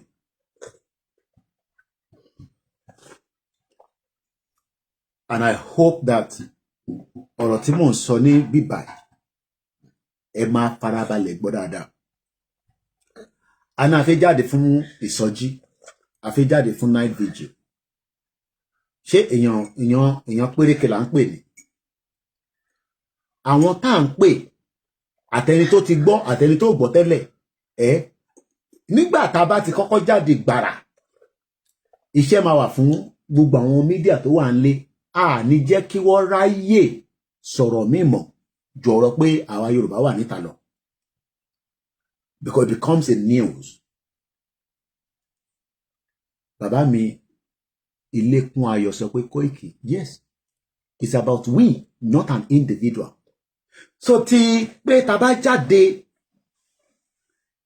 yes kò sí bí a ṣe lè jáde wọ́n máa infiltrate normal nìyẹn. Àyẹn la ṣe ń sọ fáwọn tó fẹ́ infiltrate pé tẹ́ bá infiltrate tẹ́ attack èèyàn téèyàn kú nínú pé attack tí kò ṣe pé attack because àwọ̀ èèyàn kọ̀ọ̀kan ní jáde nísìnyí kó lọ attack any government institution. Èèyàn kọ̀ọ̀kan ní jáde kó attack sójà kó attack ọlọ́pàá. But in tó bá ti mú àwọn tó ṣe in tó jẹ́ kí làákàyè òun sọ fún wọn pé kò jẹ́ kó ṣe tó bá ti lè ṣe, then we have the right to respond back as groups of people and as individuals. But ní fi gbogbo ẹnu sọ̀rọ̀ tán, ìyẹn la ṣe ní kí ìwọ ṣáà lọ dira níwọ̀nba tó bá lè dì. But don't carry weapons. But there are many weapons tíyàn lè lò lágbárí èèyàn. Ìkànnú ẹ̀ ní ìbílẹ̀. Kò sí nǹkan tó dáa tó kíyàn ní ìbílẹ̀ lọ́wọ́.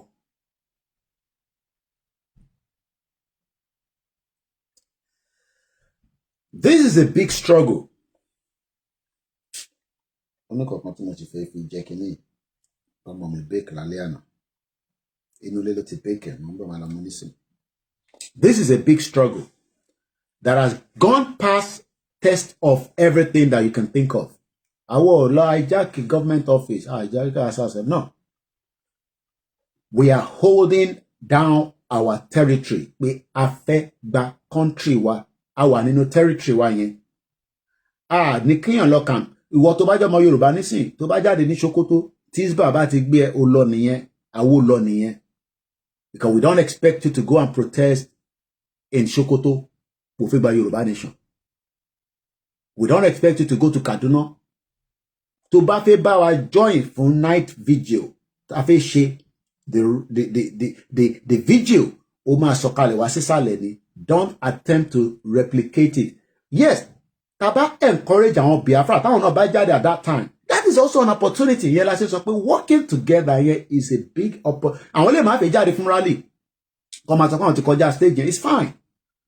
But I'm sure that if tọ́ba rí wa tàti jáde, there will be things that they can start doing from their end. I wouldn't know, but we hope that it will be what we say, two, working together to pull down the British structure of what is known as Nigeria. Àwa na fi jáde. Kò ń ṣe yìí nìkan la ní a fi ń gaba jáde. A gbọ́dọ̀ sọ fún ìyá lọ́jà, ó gbọ́dọ̀ jáde. A gbọ́dọ̀ sọ fún àwọn àgbẹ̀ tó ń pa. Mo pè gbogbo àwọn tí wọ́n complain, wọ́n pa wá. Those are people that have to come out as well. So kò ń ṣe àwa yìí nǹkan tá à ń sọ̀rọ̀ yìí. We're not talking about these few numbers. We're talking about millions of Yoruba people. So how do you now want to be picked up?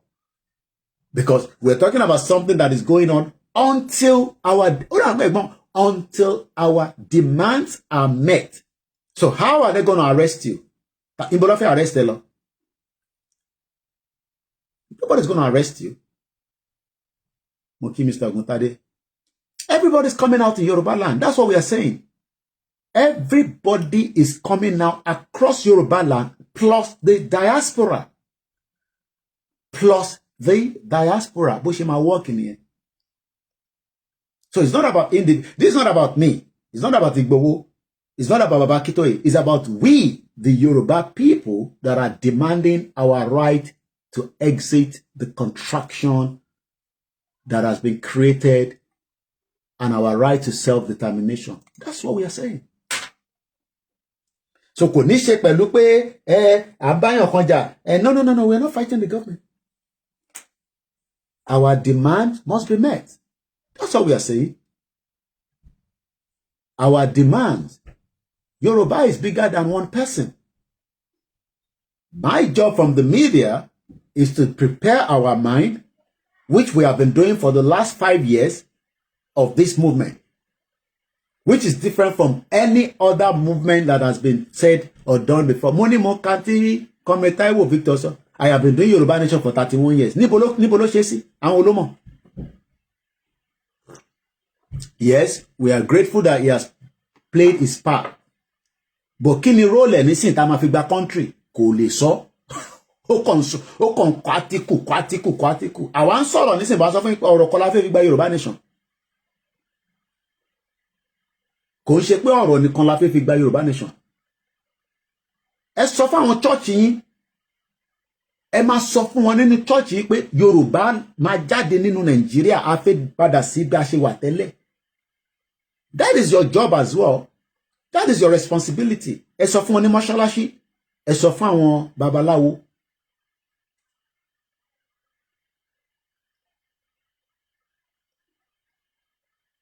because what we are facing right now is what they call the extinction of the Yoruba people. Britain, they're money pay. Saudi Arabia, money pay. These two countries can never be trusted with the Yoruba people. Never ni mo sọ le trust ìlú méjèèjì. Because there is an agenda, hidden agenda kan wà don't prepare. Whether that agenda will flourish today or after tabati kú èmi àti yín, because 100 years from now, most of us here, táwọn jọ wúra wáyé, àti gbàgbé pa wá sáyé. 100 years from now, gbogbo àwa tá jọ ń gbọ́ program yìí, àti wọ́n tó takò, àti wọ́n tó takò, will all be dead. Most of us, bí àwọn díẹ̀ ló ṣì máa kù láyé. If you add 100 to your age, I don't expect to be alive anymore from them. After 140 years. I'm a science only. So we are talking about something that is pertaining to the lives of the people that are coming.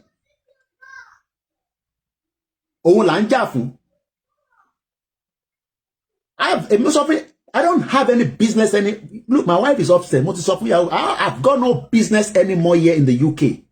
25 years, 25 years. I have no more business here. Yes, I can come back and look after my children and go back. But they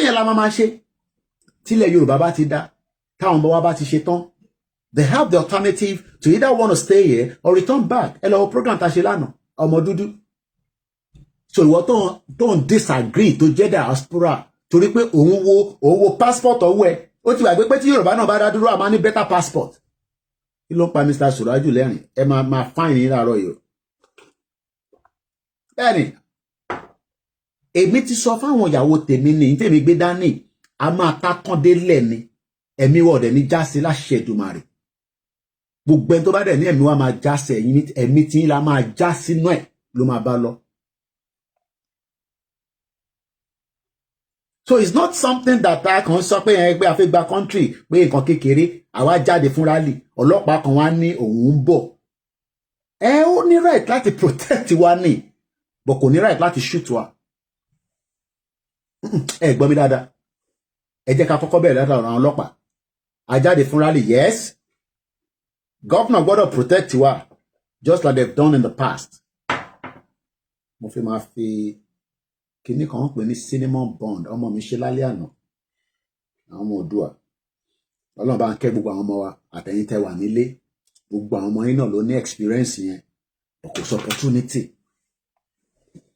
because kí ló ń pè lọ́pọ̀ mo ń bá family mi sọ̀rọ̀ nílànà by now ó jẹ́ kí wọ́n ti run gas system wọn nílé kọ̀ọ̀kan nílẹ̀ Yorùbá èyí tẹ̀sẹ̀ ń gbé cylinder wọlé níjọ́ ni wọ́n gbọ́ pé àwa rárá cylinder níta gáàsì wọnú ilé ni iṣẹ́ kan nìyẹn. That means if we are going to do that, most of the houses we have to rebuild most of the houses because the structure ten lónìí sí ni pé ká lọ ra cylinder kẹgbẹ́ sẹ́yìn ilé no àdènà wà ní gas oríwọ̀ pé nìyẹn náà.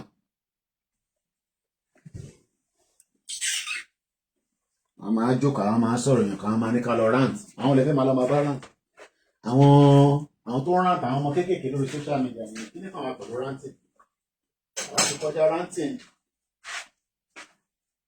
àti kọjá ranting yes ìgbà míyàn lè lọ rà níta but inú ilé láti ṣe lè lánàá nísìn mo lọ ra cinnamon a ní flour ó gbé Dangote nìkan ó gbé flour nìkan fún wọn fi àjẹyìn à ń sọ̀rọ̀ bí nǹkan ṣe máa move forward mo kí bàbá mi JP kò sí nǹkan tó dàbí kíyàn ṣe nǹkan nínú ilé fúnra yàn fresh ni àná lọmọ yẹn bake ó ń wo YouTube ó ṣáà ń ṣe gbogbo ẹ̀ díẹ̀ ó ń perfect lójoojúmọ́ wọ́n ń ṣe cake fúnra wọn bó ṣe jẹ́ kó rí fún life tàwa ẹ̀yin ọmọ wa náà nílé nìyẹn but àwọn bàbá yín kọ̀ọ̀kan olórí burúkú àwọn bàbá tó yẹ ká ti dá sídìí sí lára mo ní ẹ káwọn bàbá yẹn ti kú dànù so ọlọ́pàá tí kò rí oúnjẹ jẹ àwa wá ń sọ pé èmi ò sọ pé ọlọ́pàá Fúlàní o àwọn ọlọ́pàá Yorùbá ebi ń pa yín ní àtàkì náà kí la fi àtàkì ever àtàkì ọlọ́pàá rí olóyè dìde sọ fún mi nígbà tá a máa lọ fún rálẹ̀ pé sọ fún àwọn ọmọ yẹn ọmọ tó bá àtàkì ọlọ́pàá fúnra wọn lòun máa lọ gbé fọlọ́pàá padà pé kọ́ mo lọ sí prison because ìyà ń jẹ ọlọ́pàá náà máa fojú wo ojú burúkú wò wá máa sọ pé kọ́lọ̀ ń jẹ́ kó lọ kọ́lọ̀ ń jẹ́ kó gba abire àgbàlagbà ẹyọkùn náà ni máa jẹ bọ̀ tí mo gbọ́dọ̀ mú ńlá tó tóbi náà ẹ̀ pé mi ní dáàdì inú ilé tó ńlá ẹ̀ ni máa mú.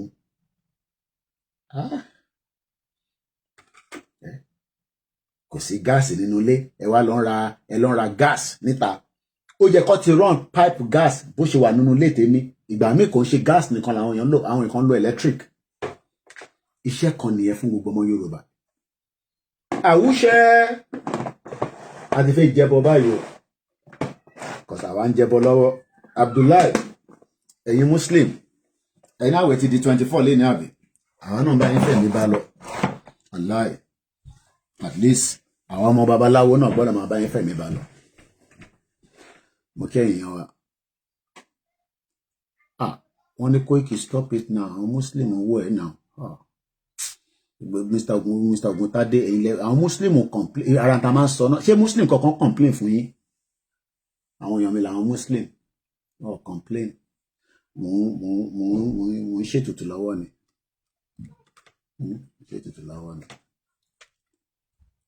ẹ̀yin Muslim ẹ̀ dìjú yín àwùṣẹ àpọ̀gbóhùn ọmọ Òdùwà what do you want you okay where is your own the one you bake your cinnamon bun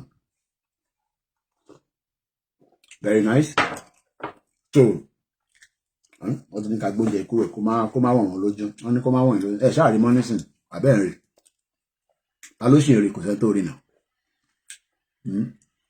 ta ló ṣì rí ẹ̀ ṣáà rí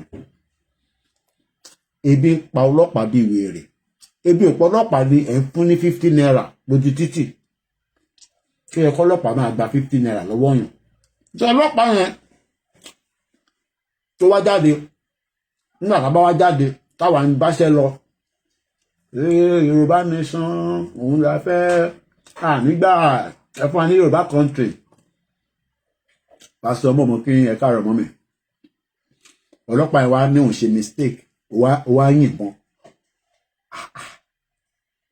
èyí náà kílẹ̀ yìí rò pé máa ṣẹlẹ̀ níjọ́ yẹn ẹ fẹ́ kí mi fi gbẹnu sọ̀rọ̀ ẹ ká fi làákàyè gbé àwọn òyìnbọn ọlọ́pàá wá yìnbọn fún wa kí ló máa náà ṣe à ń béèrè fẹ́ tọ́ wa ẹ kúrò lójú títì wọ́n lè yin tear gas wọ́n ní right ẹ gbọ́ mi dáadáa wọ́n ní right láti yin máa sọ pé ọlọ́pàá ò ní yin tear gas o ìwọ ló máa sókè ṣe kerosene sínú bread wàá jẹ́ kó soak bí àánú aṣọ ni tó bá ti yin tear gas wàá máa fi nu ojú ẹ torí Tinubu sọ fún wọn pé kó push wa out kó push wa padà sínú ilé pé n táwọn béèrè fún yẹn kọ́ ló má tà òun sì máa bá wa ṣe tóun bá dé ìjọba ẹlẹ́ẹ̀kejì ṣáwa wá fẹ́ dúró kí ó dúró dé no ókè kílẹ̀ fẹ́ jáde fún báyẹn nígbà tó bá níwọ̀n ní tear gas mo sọ fún ní nígbà EndSARS olórí burúkú Dangote ó supply water cannon fún Lagos State governor Dangote wà lára àwọn tó fún wọn ní èyí tẹ̀tẹ̀ jẹ́ ọmọ ìbílẹ̀ tí nǹkan yé dáadáa ká má fi gbogbo ẹnu sọ̀rọ̀ èyí lẹ máa lọ máa ṣe irú research tẹ́kẹ́ máa gbá nísìnyí yẹn ẹ máa lọ try àwọn kankan nílé yín àwọn kan tí bàbá yín ní ẹ lọ gbé àwọn ìwé oògùn tí bàbá yín ní ìjọba yẹ kẹ́ ẹjọ́ dáadáa ẹ máa try ẹ tá bá lu eléyìí báyìí ló ṣe ń ṣiṣẹ́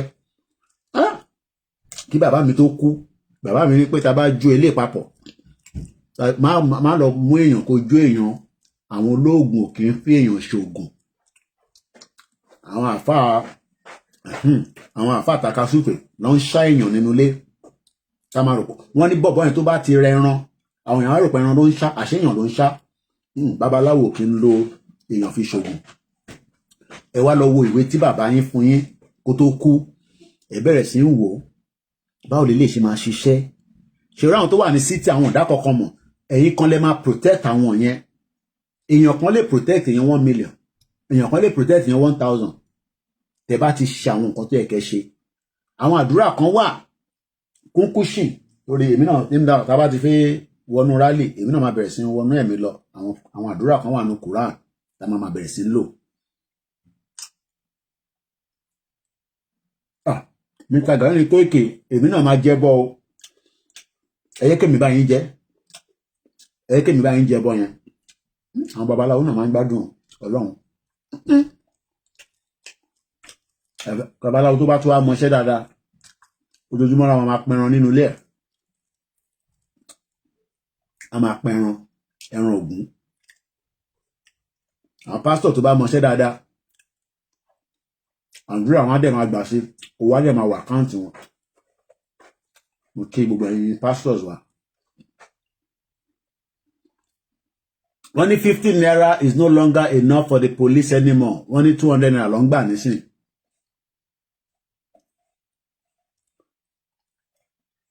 bàbá kí tó yóò ní máa ṣàlàyé gbogbo nǹkan fún wa pé ẹ lọ ṣe báyìí iṣẹ́ tèmi nìyẹn láti máa break it down fún yín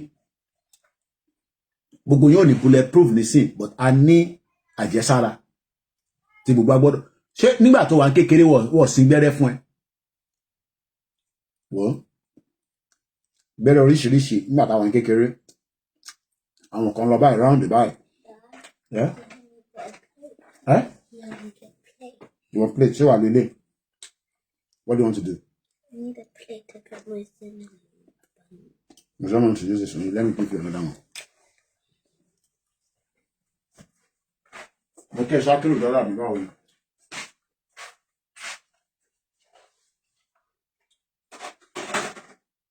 Nígbà tí gbogbo wa wà ní kékeré ta ni wọ́n sì gbẹ́rẹ́ fún àwa ti di Christian àti di Muslim àwọn sá fún gbẹ́rẹ́ mo bẹ̀rẹ̀ ni o ní ara ẹ ní bọ́dì ẹ nísìn ẹ wo bọ́dì yín ó dẹ̀ jẹ́ pé ẹ ti di pastor ẹ ti di imam ẹ wo bọ́dì yín ẹ wo ara yín ẹ̀rí gbẹ́rẹ́ níbẹ̀ kí lẹ rò pé gbẹ́rẹ́ yẹn wà fún olórí burúkú làwọn Britain àwọn lọ bà gbogbo nǹkan jẹ́ mọ́ wa lọ́wọ́ gbogbo gbẹ́rẹ́ yẹn ṣẹlẹ ọmọdé ọ̀hún gbọ́n ó fi ra wọ́ọ̀mù tiẹ̀ èmi ò wọ́ọ̀mù tọ̀dọ̀ tèmi nísìnyí mo kàn jẹ́ lọ bẹ́ẹ̀ ni ó yẹ kí n ra gbé sí microwave kò jẹ́ 30 seconds àròlé Odùduwà ní gbẹ́rẹ́ kan wà lọ́dọ̀ tó ń níbi ọrùn báyìí gbogbo gbẹ́rẹ́ dẹ̀rẹ̀ ní different purpose o gbẹ́rẹ́ ó ní different purpose ẹlòmíì bóyá nígbà tó bí àwọn kọ́kọ́ ń ṣẹlẹ̀ ó wá lọ consult àwọn babaláwo kò ní sáwọn babaláwo tìsín tó yẹ pé jẹun ni wọ́n àwọn babaláwo yẹn ló dà níta máa ṣe because ti lọ sọ́dọ̀ doctor resolution pastor resolution òun ṣe èsì tí gbogbo ń gbé rọ́lẹ̀ fún wa nísìn pé kẹ má ṣe kinní kan tọba wá dọ́dọ̀ àwọn babaláwo yẹn wá àbí àwọn tó jẹ́ eléwé ọmọ àwọn yẹn wà ní gbogbo jàǹkara nígbà kan mo mọ̀ bí ó sì wà ń bẹ̀ nísìn wá nóda nǹkan báyìí ìjà wa tẹ̀ béèrè pé báwo làwọn Yorùbá ṣe research débẹ̀ tó fi mọ̀ pé tó bá ṣe nǹkan báyìí tó bá lò báyìí ẹ̀rọ dẹ̀ máa wà kò ní da fáwọn òyìnbó ò ní kú re aláì àwọn òyìnbó wọn ní kú re báwo làwọn bàbá tí wá ṣe mọ̀ pé tó bá lo bẹ́ẹ̀ tó bá fi lè sí nǹkan yẹn máa wá di pé ẹ̀rọ máa wà gbogbo àwọn nǹkan báyìí ló yẹ ká lọ máa prepare fún kò wá ń ṣe gbogbo èèyàn ló máa lọ fún something of such we agreed ẹ̀yin tẹ́ wá mọ̀ Bible oríṣiríṣi nǹkan bẹ nínú Bible tí a lè lò oríṣiríṣi nǹkan bẹ nínú Quran but the most important part ni pé èyí tí Elédùmarè fún wa tó jẹ́ tiwantiwa yẹn a gbọ́dọ̀ lè rí lò fún ìrìn àjò tí a wà nínú ẹ̀. Hello láti ní ibi tẹ́ ti ń pè wá o. Hello káàárọ̀ Koiki. Ẹ̀mí dá sọ̀rọ̀ tá à ń sọ lọ ni. Mi ò kẹ́ kí rí yín wo kò ṣó lọ́dọ̀ mi. Kí ló dé tẹ̀ rí mi wò? Ǹjẹ́ orí Koikimedia nìkan lẹ dó sí? Ká ti wà lórí live láti bí 2 hours. Ẹ send WhatsApp sí mi fi send link ẹ̀sìn sà. Kò ṣó lọ́dọ̀ mi. Níbo lẹ ti wò mí? Níbo lẹ ti wò mí tẹ́lẹ̀? Láti Nàìjíríà ni. Nàìjíríà mo ti máa ń gbọ́ prógámù yín. Sórí YouTube lẹ ti máa ń wò mí àbórí Facebook? Orí YouTube. Koikimedia yẹn tí wọ́n ti suspend wa látọ̀sẹ̀ kan. Ìyẹn lẹ ṣe rí mi wo kábíyèsí ẹ̀yin ti miss rẹpẹtẹ Ọlọ́run jẹ́ miss. Ẹ send WhatsApp sí ni mo gbọ́dọ̀ fi sínú group Koikimedia ibẹ̀ lẹ ti máa rí gbogbo program wa ẹ̀ ní miss ẹyẹ kankan mọ́. Ẹ send message sí mi lórí WhatsApp ní sísá. Mo dẹ̀ nídìí nọ́mbà PDF. Nọ́mbà kí ni ẹ? PDF mo nídìí nọ́mbà PDF látọ̀ yẹn jọ. VDM èmi mọ nọ́mbà o èmi ò bá sọ̀rọ̀ rí o. Èmi mọ nọ́mbà. Ẹ send WhatsApp sí mi ma send link yẹn sí. Kí ó dọ̀. No, ẹ máa send WhatsApp sí mi mo lè send ẹ̀ sí báyìí. Èbí fóònù ní WhatsApp. WhatsApp náà mo fi pè yíyí. Direct lẹ pè kàn ṣe WhatsApp lẹ fi pè mí. But direct lẹ pè mí. Ṣé direct lẹ pè mí now? Ẹ̀yin ẹ send message ẹ send WhatsApp message sí mi sà. Bàbá mi dáadáa. Ìlú wo lẹ ti pè mí nílẹ̀ Yorùbá? Èkó ní Kọ̀tún. Wow, ẹ̀yin àgbàlagbà ẹ lẹ́ni gbogbo Èkó. Ó yẹ send WhatsApp sí mi. Mo wà lórí program ẹ send WhatsApp sí mi. Ẹ má tún bá lọ sọ̀rọ̀ ságbọ̀n. Ǹbẹ̀ káwọn èèyàn gbọ́ nǹkan tẹ́ bá tún fẹ́ sọ. Mo kẹ́yìn tèmi lágége. Mo sì kí Bishop ẹ ṣe gan ni. Ẹ jẹ́ àgbọ́n tí bàbá kí tó lè sọ lẹ́ẹ̀kan sí.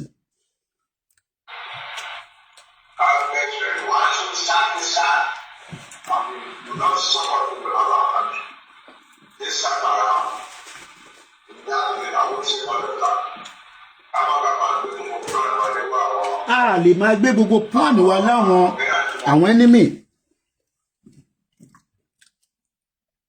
But iṣẹ́ tèmi ni as a journalist láti máa prepare ẹ̀mí wa away from the contraction. Tó bá fẹ́ kí ìran Yorùbá náà wà nínú àgbáyé ó gbọ́dọ̀ jáde. Ẹni tó bá ní the link mo kí látọ̀yọ̀ tó yẹ pé tẹ́ bá wà lórí channel wa yẹn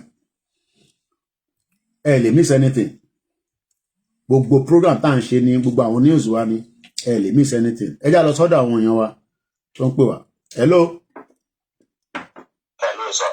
Ẹ káàárọ̀ sá o. Ẹ káàárọ̀ sá. Ẹ káàbọ̀ sórí kan ní wa. Ọlọ́run ló ń ṣe. Ẹ fi bá wa dá sótò. Bẹ́ẹ̀ ni mo fẹ́ dá sótò ni. Ẹ̀yin lẹ lètò ẹ máa bá wa sọ̀rọ̀ lọ. À ń gbọ́n yín. Mo ní bí kó program yìí mo ṣe ń bá bọ̀ mo máa ń pè yín bọ̀ tí ẹ máa ń bí sìgá ní ọdẹ táìmù. Ẹ má bínú. Ẹ má bínú. Ó máa ń lọ. So bí gbogbo rálì tó bá ti yá àwa wà pẹ̀lú yín pẹ̀lú gbọ́dọ̀. So àwọn èèyàn yẹn wọ́n ti ṣe àjẹ àwọn dájú ọjọ́ ti pẹ́. Tó ń gbà tí. Ìbọ̀lẹ̀ tí ń pè wá kákọ̀ láì díà sáìdì ìbọ̀lẹ̀ tí ń pè wá sáà mú kàfí. Ní Ogun State. Kábíyèsí ẹ à ń gbọ́ yín sà. Wọ́n á lọ sábìlì wọn á dẹran tó bá dẹrẹ̀ wọ́n á lọ sábìlì wọn á lọ pẹ́ gàrí. So ọjọ́ ìjà tó wọ́n pàdé kí wọ́n ti yan gàrí ó ti pọ̀ dáadáa wọ́n á kó àdàrà àti ìbọn wọn á lọ bá wọn ní abúlé wọ́n á sọ pé wọ́n lè tajà wọ́n á ṣá wọn láàkì wọ́n á ṣá wọn gbogbo ẹ̀ wọ́n á gba owó lọ́wọ́ wọn. So kì í ṣe pé àwọn èèyàn tó ti miss ó ti pọ̀ gan bọ̀ nígbà tí àwọn bàbá yẹn tó ní agbára tó lè fi kọ yẹn kan. Àwọn àlọ́ bẹ́ẹ̀ tó ń bá wọn olùpàá kún wọn fún gbẹ̀kún àwọn olùpàá máa padà sí wọn lẹ̀ náà ni. Because wọ́n ní èèyàn lókè jù wá lọ. Bọ̀dì ọlọ́run ní àwọn òkú ọ̀run ẹ̀jẹ̀ òkú ọ̀run kì í sùn. So lọ́lọ́ fi gbèjà wa báyìí. So a ní ìdí àwọn èèyàn òtítọ́. A ní ìdí òtítọ́ a dẹ̀ ní ìdí owó. So ìlú àwọn dáńsọ yìí àwa ń sin ọlọ́ṣàánú wa ni a ṣe kó jẹ́.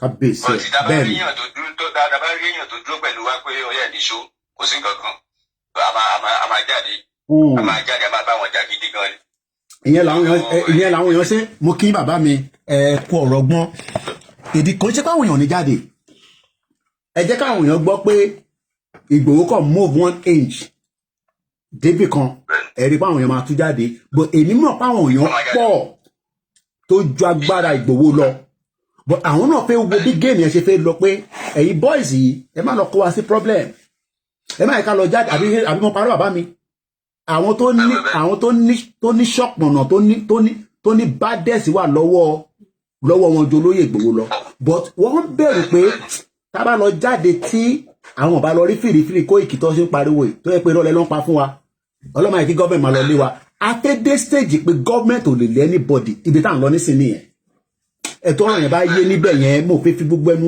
mò ń tọ́ láti oyè yìí mò ń ṣọ́rọ̀ sọ afẹ́ stage tá à ń lọ nísìnyí stage débi pé wọ́n bí gọ́vnà kankan da tó máa náà lọ múyàn kankan jáde àbóhùn lọ detain ní àbó ní kọ́tà fẹ́ tá à ń bá lọ nísìn the final ni ìyẹn la ṣe sọ pé gbọ́dọ̀ lọ prepare ẹ̀kọ́ ṣe tábà ti jáde tí bàbá Kítóyè bá ti announce nísìn èmi ò tí ni máa sọ fún yín pé àtúntì jáde mọ́ àti jáde nìyẹn bàbá Kítóyè ní ó dà pé ẹ̀gbọ́n tí bàbá yẹn sọ mo fẹ́ play yẹn mo ṣe lọ gbé speaker wa when we come out we are not going back in we are not going back in yẹn kò mí pé o lè sáré lọ́dẹ̀ o lè lọ ṣe jigijigi bọ̀ ogun máa bàjẹ́ lára ẹ̀ fáàtì ni bọ̀ o lè lọ́lé kó tún lọ dira sí kó tún padà sí títì ìgbà tí máa ṣe àìtí mọ̀ èmi ò tí mọ̀ but kò ń ṣe pé yàn kan máa wá ní ẹ̀sán owó mọ́tò fún wa ó lè já àdúgbò ẹ̀ ni wọ́n máa wà àdúgbò yìí tẹ̀wà wọ́n bí baálé àdúgbò yìí da kó dún pẹ́ máa ń pariwo Yorùbá nation wọ́n tí ẹ̀ máa kí fi gbẹnu sọ̀rọ̀ ẹjẹ́ ń bí àwọn tó kù mọ́lẹ̀. so àwọn nǹkan dání gẹ̀ẹ́sì nìyẹn àwọn tó dẹ̀ jẹ́ àwọn kan bàbá wa dẹ̀ rí àtàwọn ọ̀dọ́ wa tí tọ́wà ń gbòòrò òṣèlú ti bà wọ́n jẹ́ òṣèlú ti bà wọ́n jẹ́ brọ́dà òṣèlú náà fi ń jẹ ọkùnrin òṣèlú náà fi ń jẹ ẹ̀ẹ́dá para wọn ní Ọ̀ṣun State. kò dáa rárá mo tẹ̀ ti bẹ̀ wọ́n mo tún bẹ̀ yín láàárọ̀ ẹ jọ̀ọ́ torí Elédùmarè èyí tẹ̀ ń jà ní ìlú méjèèjì abẹ̀yìn ni mo mọ̀ pé problem yẹn kò ń ṣe tẹ́ fẹ́ solve but tíjọba Yorùbá bá dé àlàáfíà máa súnmọ́ bẹ́ẹ̀ ju bẹ́ẹ̀ ṣe ń fẹ́ lọ èmi gan máa dá iléeṣẹ́ síbẹ̀ fún yín iléeṣẹ́ tèmi Koikimedia á máa dá sílùú méjèèjì yẹn ọ̀rọ̀ yẹn kọ́ láàrin ìdìjà láàrin ara wa nísìn àwọn tá a fẹ́ fẹ́ǹsì á mọ̀ wọn ẹ̀yẹ ká lọ máa múra sílẹ̀ ẹgbọ́n sókè brọ́dà mi láti Ògùn State mo ń gbádùn yín gbogbo ẹ̀ tẹ́ bá fẹ́ nọ́mbà ẹ bá ń bẹ̀rẹ̀ sí fi nọ́mbà síta ìjọ ẹ̀yin tẹ́ ẹ jẹ́ staff mi ẹ bá ń fi nọ́mbà síta torí àwọn èèyàn fẹ́ pè wọlé níbi kọ̀ọ̀kan tá à ń lọ a lè wà báyìí títí di 7 hours mo ń gbọ́ yín. tó bá ti yá sí àwọn tó bá ti wà ní àdúgbò ibi tí mo wà màá ní kẹ́ send nọ́mbà wọn so màá lè commit mi mọ́ òun pẹ̀lú wọn. ó dà ó yé mi. so màá lè máa bá wọn ṣe àwọn. màá send nọ́mbà kan sí nísìn àwọn Ògùn State tí má dẹnu wọ́n dúró dáadáa Ondo State dúró dáadáa gbogbo state ló dúró dáadáa eléyìí ń sọ̀rọ̀ pé òṣèlú kọ́ là ń ṣe kò dẹ̀ sẹ́ni kankan tó ń fihàn kankan lówó but most promise gbogbo ọmọ Yorùbá pé tá a bá gbàjọba Yorùbá tán ṣẹ́rí gbogbo resources tó ń kó lọ síta tó fi ń ṣe yàmàyàmà yẹn àkọ́kọ́ tẹ̀ fi gbádùn ayé wa mo nẹ́tò mi ò sùn sínú air condition rí lájọ́ tó ti bì kò mọ bẹ́ẹ̀ condition ṣe rí lára. ok mo ti wà ok nísìn kí ni mo jẹ nísìn mo ti mu coffee mo ti jẹ cinnamon bun mo lè wà ní kùn mi títí dìrọ̀lẹ́. àwọn ọmọ tó lọ sí school lẹ́yìn why is it that you didn't go to school today? wọ́n ṣe iṣẹ́ dé àwọn ọmọ wà nílé wọ̀ lọ school. mo kí bàbá mi o mo kí mò ń gbádùn ọ̀rọ̀ yẹn àwọn èèyàn ń gbádùn yín náà inú mi dùn pẹ̀pẹ̀ láti Ògùn State. so a máa fún yín nọ́mbà bẹ́ẹ̀ bá ti drop ní sí máa send nọ́mbà kan sí màá send nọ́mbà òmeyọ̀ òun ni youth kìíní ọmọ Ògùn State ń bẹ́ẹ̀ ló wà ibẹ̀ ni ìyá jagun wà àwọn ọmọ wa pọ̀ ní Ògùn State yẹn ibẹ̀ ni bàbá lóko lódò wà àwọn èèyàn ti dúró ní gbogbo state wọ́n kàn ń dúró kí fèrè yẹn dún ni gbogbo àwọn tó wò mí báyìí gbogbo àwọn alágbára ilẹ̀ Yorùbá wọ́n ń dúró ó ti sọ everybody àwọn olóṣè mo ní àwọn kan wà tẹ́ pé politician àti bọ̀bọ̀ kan tẹ́ máa ń gbọ́ voice yẹn na pàṣẹ UK bíbáyìí ló wà mọ̀ tó mọ̀ àwọn ṣiṣẹ́ fún Tinubu ni a lè máa sọ gbogbo ẹni UK bíbáyìí ló wà in tó dánwò ní UK gan mọ̀ pé yes àwọn eléyìí dán kan wò ká má fi gbogbo ẹnu sọ̀rọ̀ nínú UK bíbáyìí nǹkan ń bẹ lọ́wọ́ ọmọ Yorùbá wàláì tàláì kò ń ṣe pé mo fi dẹ́nu UK gan nígbà tó máa padà rí wọ́n sọ pé ha èèyàn lẹ́yìn ká má fi gbogbo ẹnu sọ̀rọ̀ yẹn àgbọ̀dọ̀ máa wá òṣì bẹ́ẹ̀ private rẹ̀ ṣe táwọn tó àṣírí kankan àwọn tó àṣírí bíbà nǹkan bẹ lọ́wọ́ ọmọ Yorùbá nǹkan dánwò ní bíbà tó ń dánwò ní UK ni mò ń sọ pẹ̀lú nǹkan tí bàbá ńlá wa ní lọ́wọ́ ìyá mọ̀ pé yes àwọn eléyìí nǹkan bẹ́ẹ̀ ibẹ̀ mo mọ̀ pé owó la máa fi ṣàwọn nǹkan míì torí gbogbo nǹkan kọ́ ló máa free àwọn nǹkan míì ẹ̀kọ́ máa lọ sínú ilé ẹ̀ máa jan àwọn nǹkan míì ẹ̀ máa ra àwọn ètùtù ibi problem tá à ní nìyẹn nílẹ̀ Yorùbá àwọn èèyàn lówó báwo lẹni tó ń ṣe farm àwọn bàbá tó ń ṣe farmer gbọ́dọ̀ ní owó lọ́wọ́ farmer wá dẹni tó rùn tó lówó lọ́wọ́. ẹ jẹ́ kí n gbé ilé kan ṣe àpé àwọn gọ́ọ̀mẹ̀ntì yẹn wọ́n mọ nǹkan tó ń ṣe so wọ́n tún mọ̀ pé tí wàá ìṣòwò lọ́wọ́ wa a lè ní fọkànbalẹ̀ láti ṣe anything a lè ní fọkànbalẹ̀ láti ṣe nǹkan. báwo lè ṣe fẹ́ ṣe. so nǹkan tó ń ṣe wọ́n nìyẹn. èèyàn jí láàárọ̀ lógún state bàbá mi jí láàárọ̀ nísìn kò sí ọ̀kadà tó fi ń lọ sóko kò lè sáfìsẹ̀ ọ̀kadà tó máa fi lọ sóko wọ̀ lè sáfìsẹ̀ ọ̀kadà ni mò ń sọ kò ṣe mọ́tò àwọn bàbá ìyọ̀kadà ló ń lò wọ́n ní owó tó máa fi sáfìsì ọ̀kadà tẹ bá dẹ̀ bèrè pé ló wọ́n fẹ́ fi sáfìsì nígbà staff mi lọ́kadà náà tí mo gbé fún wọn tí bá bèrè pé èlò lọ́ fẹ́ fi sáfìsì àní ìmí àti máa dọ́gba kò ṣe kó ń dọ́ ní ọ̀gá gbogbo ọ̀lẹ̀ tó bí 4,000 nílẹ̀ Yorùbá lẹ́nìí ẹ̀yin diaspora ẹ má fojú wo pé 4,000 nílẹ̀ Yorùbá lẹ́nìí 4,000 àbí mo parọ́ bàbá mi wàá ṣe kó tó jẹ 4,000 àwọn olóṣèlú wa capitalize lé lórí ẹsùn sókè má ní mú nǹkan tó ọ̀rọ̀ ọmọ yín lẹ́nu bàbá mi má bínú torí Elédùmarè mo bẹ̀ yín ni. so bí àwọn nǹkan yẹn wọ́n ti organize pé táàbà ti di ṣiṣẹ́ táàbà ti di ṣiṣẹ́ lọ́wọ́ àwọn pípé yìí táàbà ti fẹ́ lò wọ́n táìmù yìí sìn yẹn máa kówó jáde ọ lè fa àwọn base kan ọ lè fún 15 million. so ìgbà táwọn máa pín 15 million táwọn máa pín ó lè lè fẹ́ 5,000 láì máa pẹ́ à kí ni ìbọ̀jì ìrùnbá pé bike man ni mí so ìrùnbá pé bike man kò jẹ́ kí ojú tó rán síbẹ̀ pé kí ni 5,000 kí ni chicken change kí ni ẹ̀rọ 5,000 ṣe. chicken change 5,000. chicken change kò mo ní ẹlòmíín nù yín ó yẹ káwa diaspora máa yáwó lọ́wọ́ yín ni wàláì tàláì sẹ́wọ́bì láì làzílà hùwà ó yẹ ká máa yáwó lọ́wọ́ yìí tẹ̀ wà nílé ni tó bá jẹ́ pé kan dáadáa nínú Nàìjíríà ó yẹ kí n pè yín kí n sọ pé sáré sẹ́ndì 4,000 pounds sí mi tẹ̀ ní ìrọ̀lẹ́ méjì torí pé chicken change ló máa jẹ́ fẹ́yìn. How can people have big farm àwọn èèyàn ní big farm ni mò ń sọ kò ń ṣe farm kékèké àwọn èèyàn ní oko tó pọ̀ wọ́n ò rí kankan mú jáde nú ẹ̀ Fúlàní ń jọko economy bad gbogbo ẹni jágbajàgba àwọn gọ́fìnà dẹ̀ parọ́ wọ́n squeeze everybody bí bàbá yẹn dẹ̀ ṣe sọ bọ́ ṣe fẹ́ ṣe nìyẹn o election yìí nísìn Tinubu máa kó billions jáde tẹ bá pọmọ Yorùbá kọ̀ọ̀kan pé kó wá ṣe rálẹ̀ àṣepè fún iná aníkẹ́ fuck off ó sì fẹ́ náwó politician nù ó sì fẹ́ náwó but politician bọ́ ṣe máa ń ṣe nìyẹn wọ́n máa gbé ọ̀kadà brand new fún wọn ẹlú bàbá tó bá jẹ́ pé ó ní ọ̀kadà wá ní kọ́ lọ fún lọ́kadà brand new àwọn olówó yẹn lọ́wọ́. bẹ́ẹ̀ni wọ́n ní lọ́wọ́. ṣe rántí pé nígbà kan mo mọ̀ bí ẹ rántí ṣe mọ̀ pé bí some 2 years ago táwọn kan lọ bust ibì kan mo mọ̀ side ibi tó bust nílẹ̀ Yorùbá ọ̀kadà ní kìíní kan ní oríṣiríṣi nǹkan lọ́bẹ̀rẹ̀ sí lọ kó nínú building yẹn wọ́n ti ra pamọ́ ní sàwọn olóṣèlú wọ́n ti ra pamọ́ síbẹ̀ wọ́n tọ́jú ẹ̀ pamọ́. wọ́n ti ra pamọ́ ti pẹ́. àwa mọ géèmù wọn. mọ́tò 2010 sẹ́wọ̀n kan tí Tinubu yóò kàmpé ó ti ń kó sí lórí Facebook lánàá wọ́n gbé mọ́tò 2010 sẹ́wọ̀n àwọn àbáyé ẹ̀jẹ̀ níbẹ̀ wọn lọ́wọ́ yẹ ká tó sọ fún pé máa di 2010 sẹ́wọ̀n. sọ ọ̀rọ̀ tó wà nílẹ̀ kò ń ṣe pé ọ̀rọ̀ pé à ń bájọba jà náà a fẹ́ gbara wa kúrò lọ́wọ́ ìdì ti Britain gangan ló wà behind it inú UK lè ní ebi àwọn ọmọ ìmíràn ọmọ níbí báyìí nísìn báwo lèmi ṣe máa gbádùn tí ilẹ̀ Yorùbá tó ní kan ju Britain lọ gbádùn kò make sense tá a bá ń tara pé báwo làwa ṣe lè wà níbí báyìí tí ilẹ̀ àní mo ní mo fẹ́ ṣe farmer nílùú yìí wọ́n ní mi ò ní work experience tẹ́ pé mo máa dé lé nísìn tí bá ní mo fẹ́ ṣe farmer nísìn àìmọye àwọn tó ní ilẹ̀ tó máa ní Kóìkì ó yá máa bọ̀ kájọ máa lọ sóko. ilé ọ̀fẹ́ tó yapa kọ́ bí mi dá tí Fúlàní máa géèyàn lórí.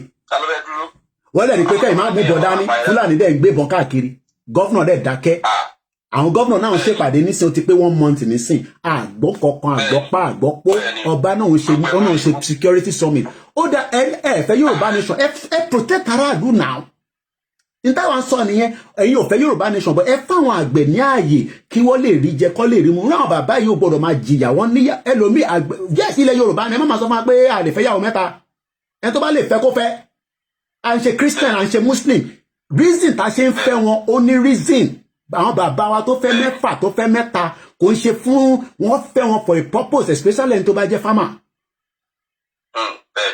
bẹ́ẹ̀ni. especially ẹni tó bá jẹ́ farmer ẹ wá ní kó níyàwó kan à ń ṣe Christian àti ṣe kínní kò ń sọ̀rọ̀ Muslim bí Elédùmarè ṣe dá wa nìyẹn ní ọkọ̀ má gbé wa ní gúngún sí gbogbo yẹn làwa ti rí àṣírí ẹ̀ nísìn so màá send nọ́mbà yẹn sí bàbá mi ẹ kú iṣẹ́ takuntakun Ọlọ́run tó tì wá àjàyè la máa jà Ìgbòho ṣà ọmọ Adéyẹmọ àlàáfíà ni bàbá wa kò ní bàjẹ́ fún mo jẹ́rìí àmín ẹ ṣé gan ni mo dúpẹ́ mo máa ń like kí ẹgbẹ́ mo kí ẹ you innovate ẹni tó bá fẹ́ pè wọlé Ìbàdàn Olúyọ̀lé mo kí ẹ nọ́mbà tẹ́ máa fi pè ẹ lè pè direct mo kí ẹ Ṣẹ́gun Honorable àwọn tèèyàn Kóìkì nìyẹn ẹ ṣé gan ni fún contribution yín ní gbogbo ìgbà àṣírí wa á túbọ̀ máa bò ní kò ní tú Àrólé Odùduwà mo kí ẹ polygamous family ilẹ̀ Yorùbá dúró for now mo kí ẹ lẹ́ẹ̀kan sí mo kí ẹ̀yin wa +44 7404 405917 ẹ̀yin tẹ́ wà l'Amẹ́ríkà mo kí yín o àwọ̀ ní tako ẹ̀sìn kankan láyé ẹ jẹ́ kí bàbá White ní Kóìkì òun tòun mọ́tò jíìpù wọn àjọ máa gbé flag yẹn tá máa lọ ní kò séwu kankan aláàlọ́jà lálẹ́ ní ẹ bá mute background ẹ mo ti pè yẹn mute background ẹ mute ẹ fi ń gbọ́ mi nulẹ̀ ẹ mute tẹ fi ń gbọ́ nulẹ̀ bàbá White pátápátá ni ọ ẹ gbé lọlẹ̀ pátápátá ni ọ kí ló ṣẹlẹ̀ bàbá White ṣẹ́ wàá pa. àwọn ìjọ pẹ̀lú. inú mi tẹ̀ ń dùn ni. àwọn ipò. wọ́n ti fẹ́ kó láàbù kan sí. ẹ bá sọ fún Tinubu kò dá wa lóhùn ó ní ká dákẹ́ ó nẹnu wá ń rùn ẹni tó bá ní ẹnu bàbá ẹ̀ ń rùn kóun náà má dàgbà torí Tinubu ń sọ fún bàbá olóyè bàbá Professor Akíntóyè pé ẹnu wọn rùn ni Tinubu ò lè mọ Nàìjíríà tó bàbá Akíntóyè now yes ó fẹ́ dé ambition president you are now the president divide Nigeria má tún náà tó fẹ́ ṣe 2027 kankan mọ́ need it you have the power and the zeal bàbá White àbí kílẹ̀ ni mo wí. bẹ́ẹ̀ni ó tọ́ ni ó ti débẹ̀ pín Nàìjíríà orúkọ ẹ̀rọ nípa ẹ̀ láéláé. forever ni owó àtúnṣe ní káwá tún dúró kí wọ́n lọ ṣe 2027 àwa wá restructure Nàìjíríà àti gbogbo àtúwájọ wà nù Nàìjíríà ní ṣoríire gbogbo yín born bastard ànígbà. àwọn ìjọ ti fẹ́ yarí sí i àdìmọ́tẹ̀ ń gbádùn ẹ̀ wọ́n ní desperate nígbà tí Tinubu ó ti yọ ọ̀sẹ̀ mọ́ wọn ní sẹ́ẹ̀ tó ń blow àná ní sọ́n tó blow gas pipeline kan lánàá ní Rivers State wọ́n á shut down gbogbo Rivers State yẹn àwọn yẹn wọ́n ní gbogbo nǹkan lọ́wọ́ àwọn ọmọ tẹ́ pórí omi lọ́sùn tẹ́lẹ̀ Tinubu ti lọ tọ́jà Yar'Adua ló stop gbogbo bọ́m̀bì tó ń ṣẹlẹ̀ ní Rivers State bàbá mi White Yar'Adua ní ẹwà many years ní Yar'Adua fi panú ẹ̀ tó fún wọn amnesty Tompolo ní kò sí tó kàn wọ́n pẹ̀lú àfi pín Nàìjíríà kò ń ṣe pọ́ sọ fẹ́ẹ̀mì mi gbọ́ tó sọ lẹ́nu ẹ̀ ní pé kàn lọ́rọ̀ Nàìjíríà ó ń jẹun lọ́wọ́ Tompolo ń jẹun gidi lọ́wọ́ ẹ ti lọ tọ́ ìjà ó ti lọ fọwọ́ tọ́ àwọn scorpion àwọn tẹ́ pé wọ̀ kí àkíní kàn wọ́n RPG wà lọ́wọ́ wọn bọ́ǹbù wà lọ́wọ́ gbogbo nǹkan wà lọ́wọ́ wọn Tinubu á fojú ẹ̀wọ̀n ẹ̀ mọ̀. ó ti lọ fa wìrì lọ́yàn. inú òfin máa lo language ẹni ẹ mọ̀ táwọn ìyá wa ó ti fa nǹkan lọ́yàn ẹ̀rí kan Yar'Adua ló suppress àwọn people yẹn ló fún wọn amnesty pé ó dá ní tẹ bá fẹ́ àfún yín ẹ jẹ́ ká máa rí ṣebí torí Nàìjíríà rẹ̀ pogbọ́n ni Nàìjíríà ṣe rówó nígbàtí production wa bá bẹ̀rẹ̀ sí shut down nísìn tí gbèsè dẹ̀ wà lórí Nàìjíríà àní Nàìjíríà is at the sitting keg of gunpowder ni ó kò jókòó ó fẹ́ explode ní Tinubu ó ṣí gas ó wá ń ṣàṣàná ìṣánáyàn tí wàá ṣá òun lọ̀rọ̀ táwọn àlẹ́ kí ló pa bàbá wa ìdẹ́rìn wọ́n rò pé Yorùbá nìkan ló fẹ́ dá wà láàlẹ́ àwọn ọ̀dẹ́ ń dá wà láàlẹ́ ọmọ ọlọ́àbí láwa àbí bàbá White wá bá èmi ní sókà ni àwa fẹ́ lọ jẹ́gẹ́ ká jó ká ṣe fàájì tá a máa fi délẹ̀ lérí ni bọ̀tẹ́ bá ní ẹ sínwín àwa náà sọ fún yín pé ṣúkúnú wà lórí wa but àwa kọ́ la máa fún yín ní ṣúkúnú yẹn ń bọ̀ láti ọ̀nà Rivers State because how will you say that for 6 months ìjọba democracy tó vote fún ó yọ kúrò ẹ wá ní sinmi máa wà níbẹ̀ àwọn yẹn fẹ́ para wọn ni àwọn yẹn fẹ́ jà ní kò sí tó kàn wọn àwọn Zakizaki ìwọ ti dákẹ́ wọ́n rọra láì lò ní problem wà nínú Nàìjíríà àwọn yẹn torí pé opportunity náà máa fi lọ nìyẹn. Opportunity náà máa fi lọ nìyẹn. lábá àwọn pẹ̀lú bàbá white a kò múra sílẹ̀ ẹ ṣe gan ni ẹ máa gbádùn program lọ kẹ máa fi tíì kẹ máa fi jógẹ̀ èyí tẹ̀ láwẹ̀ àwọn abádẹ̀ láwẹ̀ abá parí àwẹ̀ ká máa fi tíì jógẹ̀ Tinubu ti lọ ó ti lọ tọwọ́ bọ̀ tí kò yẹ kó tọwọ́ bọ̀ àwọn tó bá wọ́n ti kú ti ní àṣàṣì Fúlàní ló ràn torí tó bá ń ṣàṣàṣì Fúlàní ni kí ní pọ̀ ẹ̀ pẹ̀lú Rivers State ó fẹ́ fi Rivers State ó fẹ́ fi run APC wá destroy everything mo ń gbọ́ yín. sórí Wike nǹkan tí Tinubu ń ṣe ní Èkó ni Wike fẹ́ ṣe. àti mọ̀ yẹn ṣé wàá kan Tinubu kí ni kan Tinubu pẹ̀lú yẹn. òun ló gbé Fubara níbẹ̀. kí ni wàá kan àní kí ló bàbá mi kí ni kan Tinubu pẹ̀lú yẹn. kí ni kan Tinubu pẹ̀lú yẹn fi wọ́n sílẹ̀ wèrè làwọn méjèèjì yẹn fi wọ́n sílẹ̀ ó wá ṣẹ̀ lọ tọ́ wèrè lọ́yàn fi wọ́n sílẹ̀. because àwọn ti sọ pé bàbá yẹn ti sọnà bàbá yẹn mo rántí orúkọ bàbá yẹn máa ń ṣe program báyìí wọ́n máa ń jókòó báyìí Yorùbá wọn dùn lẹ́nu báyìí wọ́n ti sọ wọ́n ní wọ́n sàsí Tinubu burúkú so ó máa ṣiṣẹ́ ni bàbá yẹn wá sọ débi pé ó gbọ́dọ̀ máa ṣiṣẹ́ nísìn because ó ti ṣàṣìṣe fáwọn ọmọ Yorùbá náà it's as simple as that. Kí ni Ìgbòho ṣe kí Tinubu ò ní right láti sọ pé Ìgbòho gbogbo àkáǹtì àṣì declare wanted ní ayọ́kúrò president tó pè ní president nìyẹn. ó fi Ìgbòho sẹ́yìn odi oníwọ̀ máa ní sinmi nínú Nàìjíríà ẹnu ẹ̀ lájọ wà yẹn. àwọn ọmọ ìjọ máa ṣe ṣégè fún yín presidency àwọn kí àwọn fẹ́ kú ìwọ ló fẹ́ kú àwọn yẹn fẹ́ kú. Bàbá yẹn máa wòran ẹrù burúkú wọ́n tọ́jú ẹ̀ pamọ́ ni ṣe ni nísìnyí ọmọ tó ń ṣe nísìnyí pé wọ́n lọ ń kó àwọn ẹrù yẹn bọ́ta wọ́n sáfíìsì ẹ̀ gbogbo àwọn ẹrù yẹn. Do you know when Yaradua died? A máa ti ṣèjọba Jonathan after Yaradua ẹ gbọ́ pé ẹ gbọ́ glowing ẹ gbọ́ kankan àwa ṣe ń gbọ́ kinní kan blow ní Rivers State we've never heard of such látìgbà tí Yaradua ti fún wọn ní amnesty. Asatana wọ́n sì blow gas pipeline kan ẹ̀rí náà wò Kẹ́mi Olúlọ́yọ̀ ti sọ àní Kẹ́mi Olúlọ́yọ̀ sì sọ láàárọ̀ yìí mo ti lọ tẹ́bá ẹ̀yẹ́ máa wòran Kẹ́mi Olúlọ́yọ̀ sì sọ mo sì rí lórí péjì láàárọ̀ yìí Amẹ́ríkà ti sọ fún gbogbo àwọn ọmọ wọn pátá ìwọ tó bá wà ní Rivers State wà ní secure ibi tí Amẹ́ríkà bá ní kó wà ìwọ tó ní kankan ṣe níbẹ̀ tó ń rí gbèrègbèrè tó bá mú ẹ àwo lọ nìyẹn. Bàbá ilé rẹ̀ rìn púpọ̀ jù ṣèbó òun ló Kẹ́mi Olúlọ́yọ̀ sọ bíbà òun ló sọ ní bíbà nísìn. tó bá ti bẹ̀rẹ̀ wàhálà àwa kò máa wọlé wẹ́rẹ́ ni. ẹ̀gbọ́n kan tí Kẹ́mi sọ Dr. Kẹ́mi Olúlọ́yọ̀ 2 hours ago the US State Department warns with an S tó bá fi S sí warns their citizens kò ń ṣe citizen kan kò ń ṣe mẹ́ta gbogbo citizen wọn àti tó ṣẹ̀ fi gbéra tó yẹ pé ó fẹ́ lọ ja ìjọ àwọn náà máa ń jalè káàkiri àwọn náà máa ń wá business káàkiri ibi tó bá ti lè ṣe bọ́ńkìrì ilé ayé ìyàwó èèyàn máa ń wá ibi tó bá ti lè ṣe bọ́ńkìrì náà wá wọn wá náà wọ́n ni wọn that the entire Rivers State is no-go area aka not safe except Port Harcourt. This travel advisory is strange if you know you know.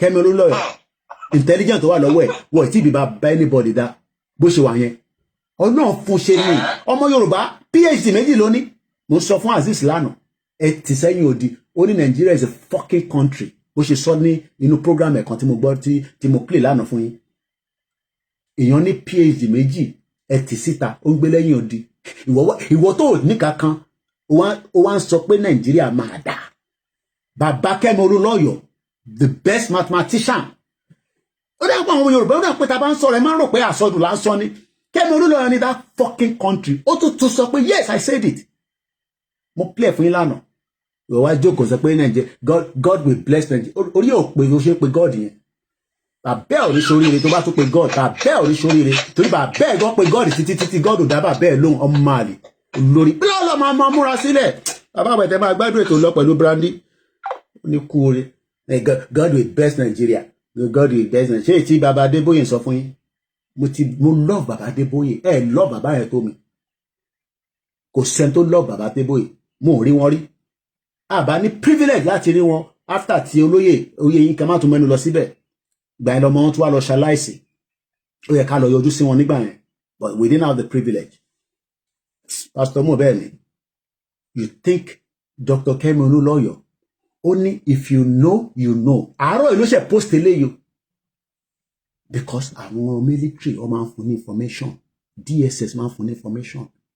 Àwọn kan náà like it. Ṣẹ́rí government tó bá dá àti tó dá kò má ta. Àwọn kan wà wọ́n máa ń fi sabotage government.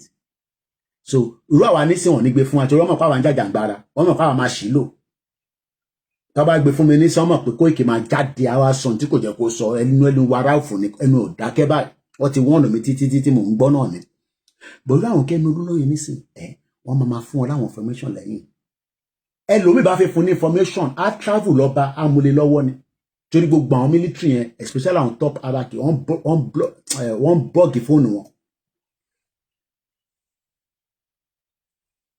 So ìyẹn la ṣe ń sọ pé opportunity tí ó wà ń lẹ́ni ṣe mọ̀ pé àtẹ̀ mọ̀ pé ti Rivers State ń bọ̀. So for the fact that the Rivers State is now also happening is an opportunity for us, is an advantage for us, and we must make use of it very well. Ẹ jẹ́ á lọ gbé kọ́ tó tún bọ̀ yìí ká lọ bá àwọn bàbá wa sọ̀rọ̀. Mo kí gbogbo àwọn èèyàn wa nílé o gbogbo yín pátá ni àṣeyọrí máa wà bọ̀ kò ń ṣe nínú Nàìjíríà. Tó bá ṣì ń rí ṣe Ọlọ́run bless ẹ ni ẹ ló kọ́là miss call yín a ní ká pè yín padà àmọ́ bí ẹ fẹ́ dá sétò ni. Ok, ẹ káàárọ̀ sà. Ẹ káàbọ̀ sórí kan ní wa. Yes, àgbà lọ́dọ̀ ẹ sọ. Òtútù yẹn ti lọ́lẹ̀ díẹ̀ níta lè sọ náà ni àdúpẹ́ fọlọ́run. Lágbára lọ́wọ́ lágbá alẹ́ Yorùbá fún alágbára lọ. Láṣẹ̀dùmarè. Àmọ́ ìjọ. Láṣẹ̀dùmarè. Ẹjọ́ akọ ní pẹ́ka tó bèrè pé báwo ló ṣe ṣe pẹ̀lú ọ̀rọ̀ Yorùbá. Ó tọ́ àbáta wà lóhùn.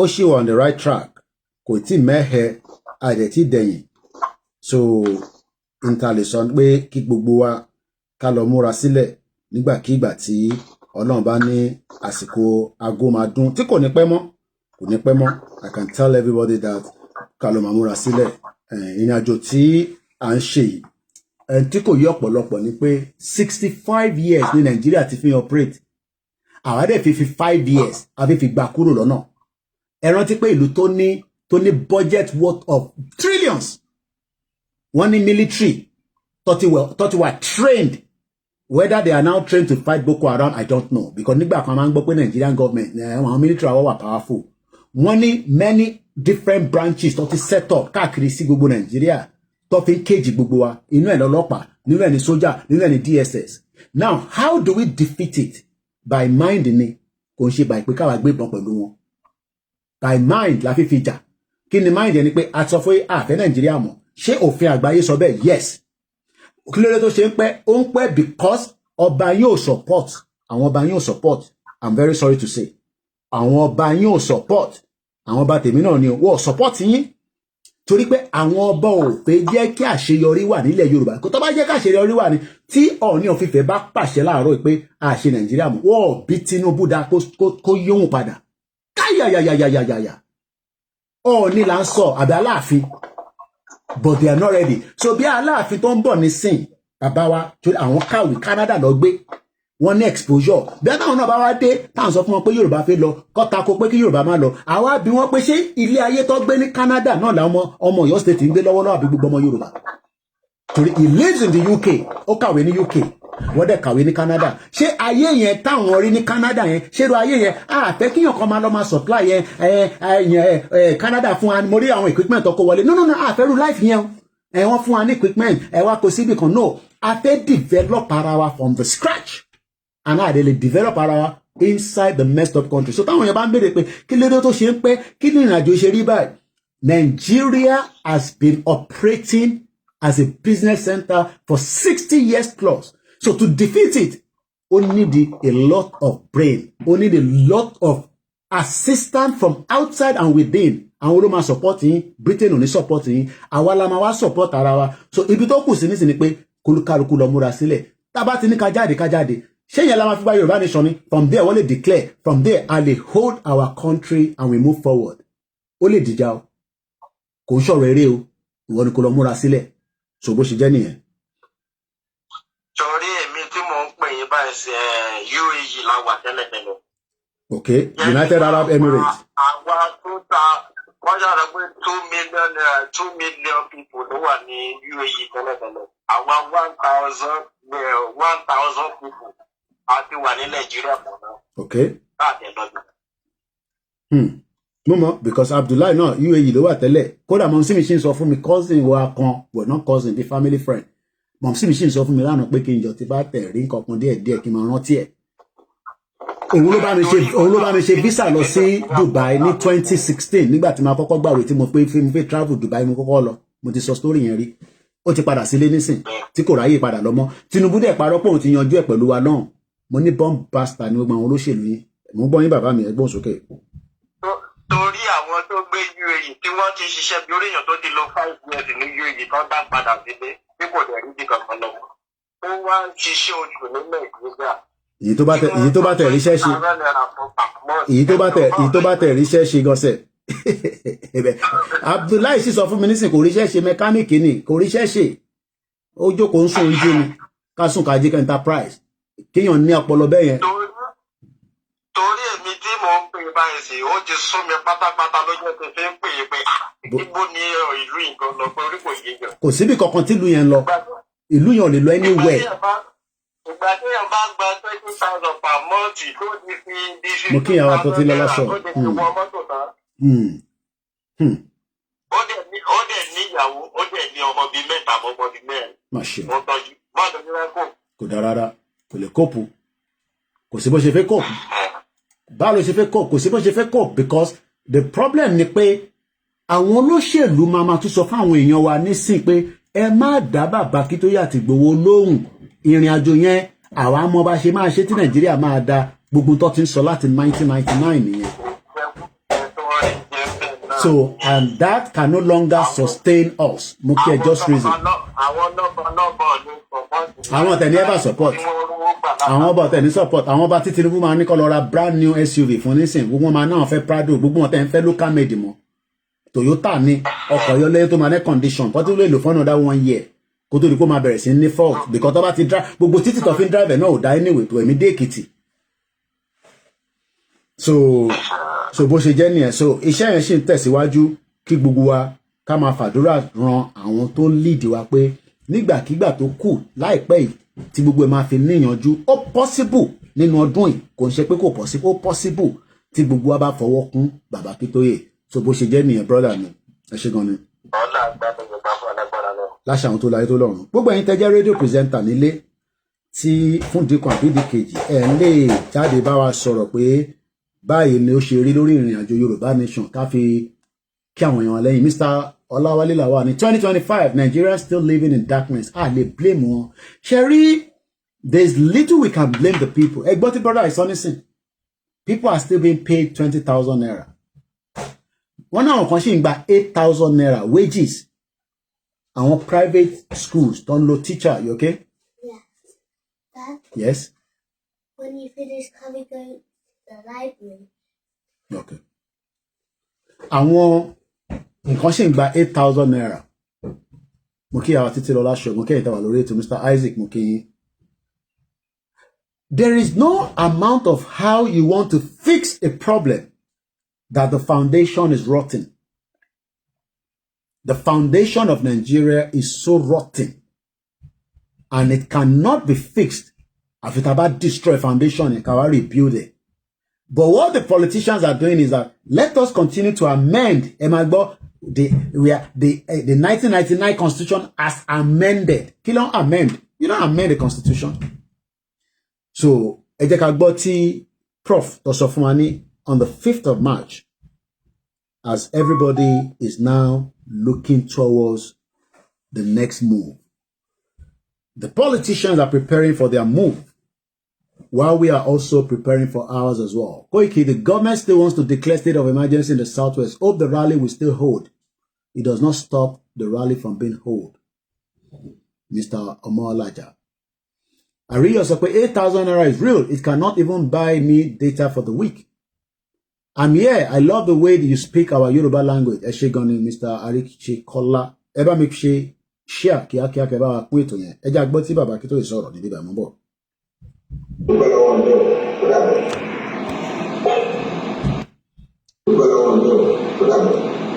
That is not the one I'm looking for, mo bo. Ile kon mo fa ile ni mo need.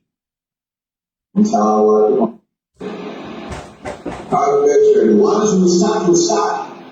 I mean, you not suffer to our country. Sherry, key point kan wà níbẹ̀. Tá bá ti bẹ̀rẹ̀ àti bẹ̀rẹ̀. A dẹ̀ ní dúró until tá bá gba country wa. Kí ló mean fẹ́yìn? Please check your phone. I'll start sharing it after the program. All right, no problem. Mr. OLAKUNLE. Baba Kito Emi, when we start, we start. When we start, we start. Tá bá ti bẹ̀rẹ̀ àti bẹ̀rẹ̀ náà nìyẹn. Kí ló mean fẹ́yìn?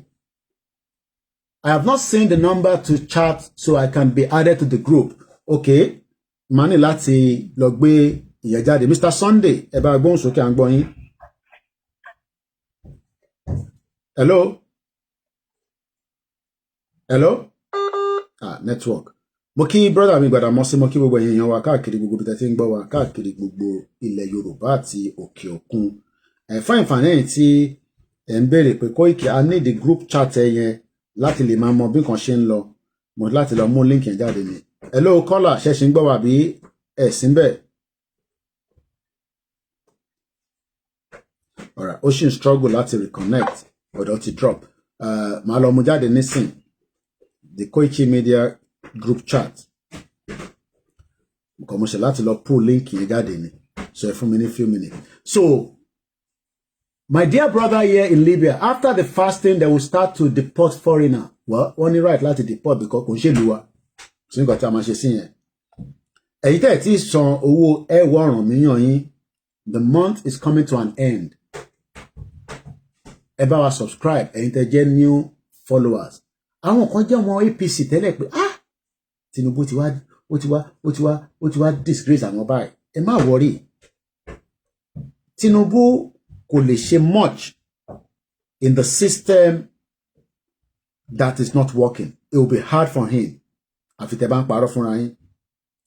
It will be hard for the president to resolve the multiple crises. Breaking news, Tinubu's son has taken over my role. Shetima. Oko oríire. Kó máa sunkún sábọ̀. Tinubu ò lè fix. Okay.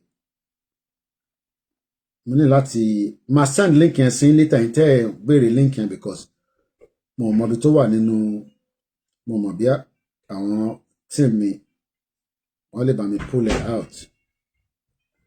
Ó wà lọ́wọ́ mi but torí phone tí mo fi stream yìí, it will be difficult for me to pick it up.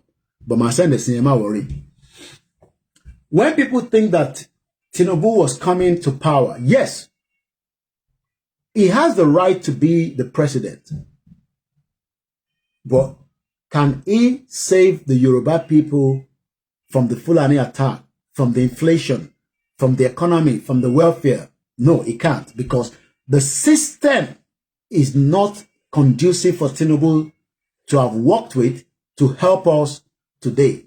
It will have been extremely difficult for him. So when some of us are thinking that, oh, Tinubu is coming to power, when they were campaigning, he came to London. Ǹjẹ́ Tinubu tẹ̀ lọ campaign l'America rárá? As at the time he was campaigning, mo rántí ẹ̀yin tẹ́ wà ní America, àbẹ́ ẹ̀yin tẹ́ follow campaign trail yẹn. Ǹjẹ́ Tinubu lọ sí America láti lọ campaign? I can't remember now. But I know he was in the UK, at least ó wá sí Chatham House. Ó lè lọ jẹun ní 805 kọ́ là ń pè bẹ̀yìn àbí 806 dẹni.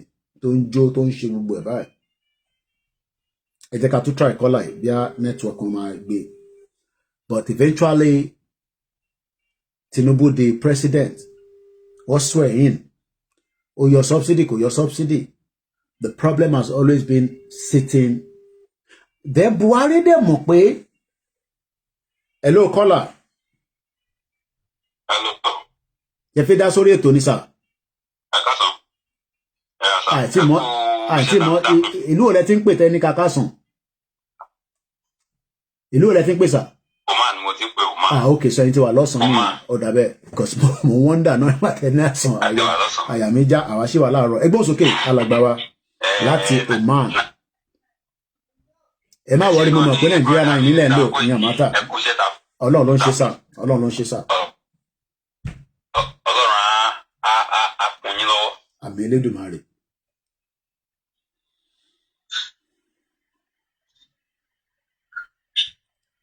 À ń gbọ́ yín ẹ máa sọ̀rọ̀ lọ ẹ má dúró ẹ máa sọ̀rọ̀ lọ torí nẹ́tíwọ́ọ̀kì gbogbo bẹ̀yẹn wọn láìkì WhatsApp call ọmọ láti lo VPN and all that. Ẹ máa sọ̀rọ̀ lọ à ń gbọ́ yín ẹ máa sọ̀rọ̀ lọ. Okay sir.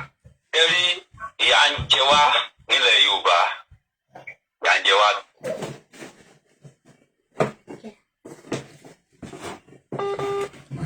Tí ò ní rí sọ. Nǹkan tí mo tàdúrà tí mo gbà ní pé kí táìmù 19 yẹn ó dé. Ẹ rí àwọn èèyàn máa jáde.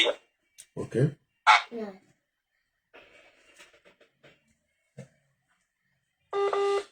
Jẹ́ tó lè ṣe fún wa kò sí nǹkan sẹ́ni jọ́sà. Bọ́tẹ̀ ní kan tó fẹ́ ṣe fún wa yìí ní jẹ́ ká bẹ̀rù ká má jáde. Báyìí tí a wà yìí nísìnyí àti súnmọ́ àkókò. Ẹ jẹ́ kí program yìí tó bá fẹ́ jáde fún wa báyìí ẹ jẹ́ kó máa long a little bit so that àwọn.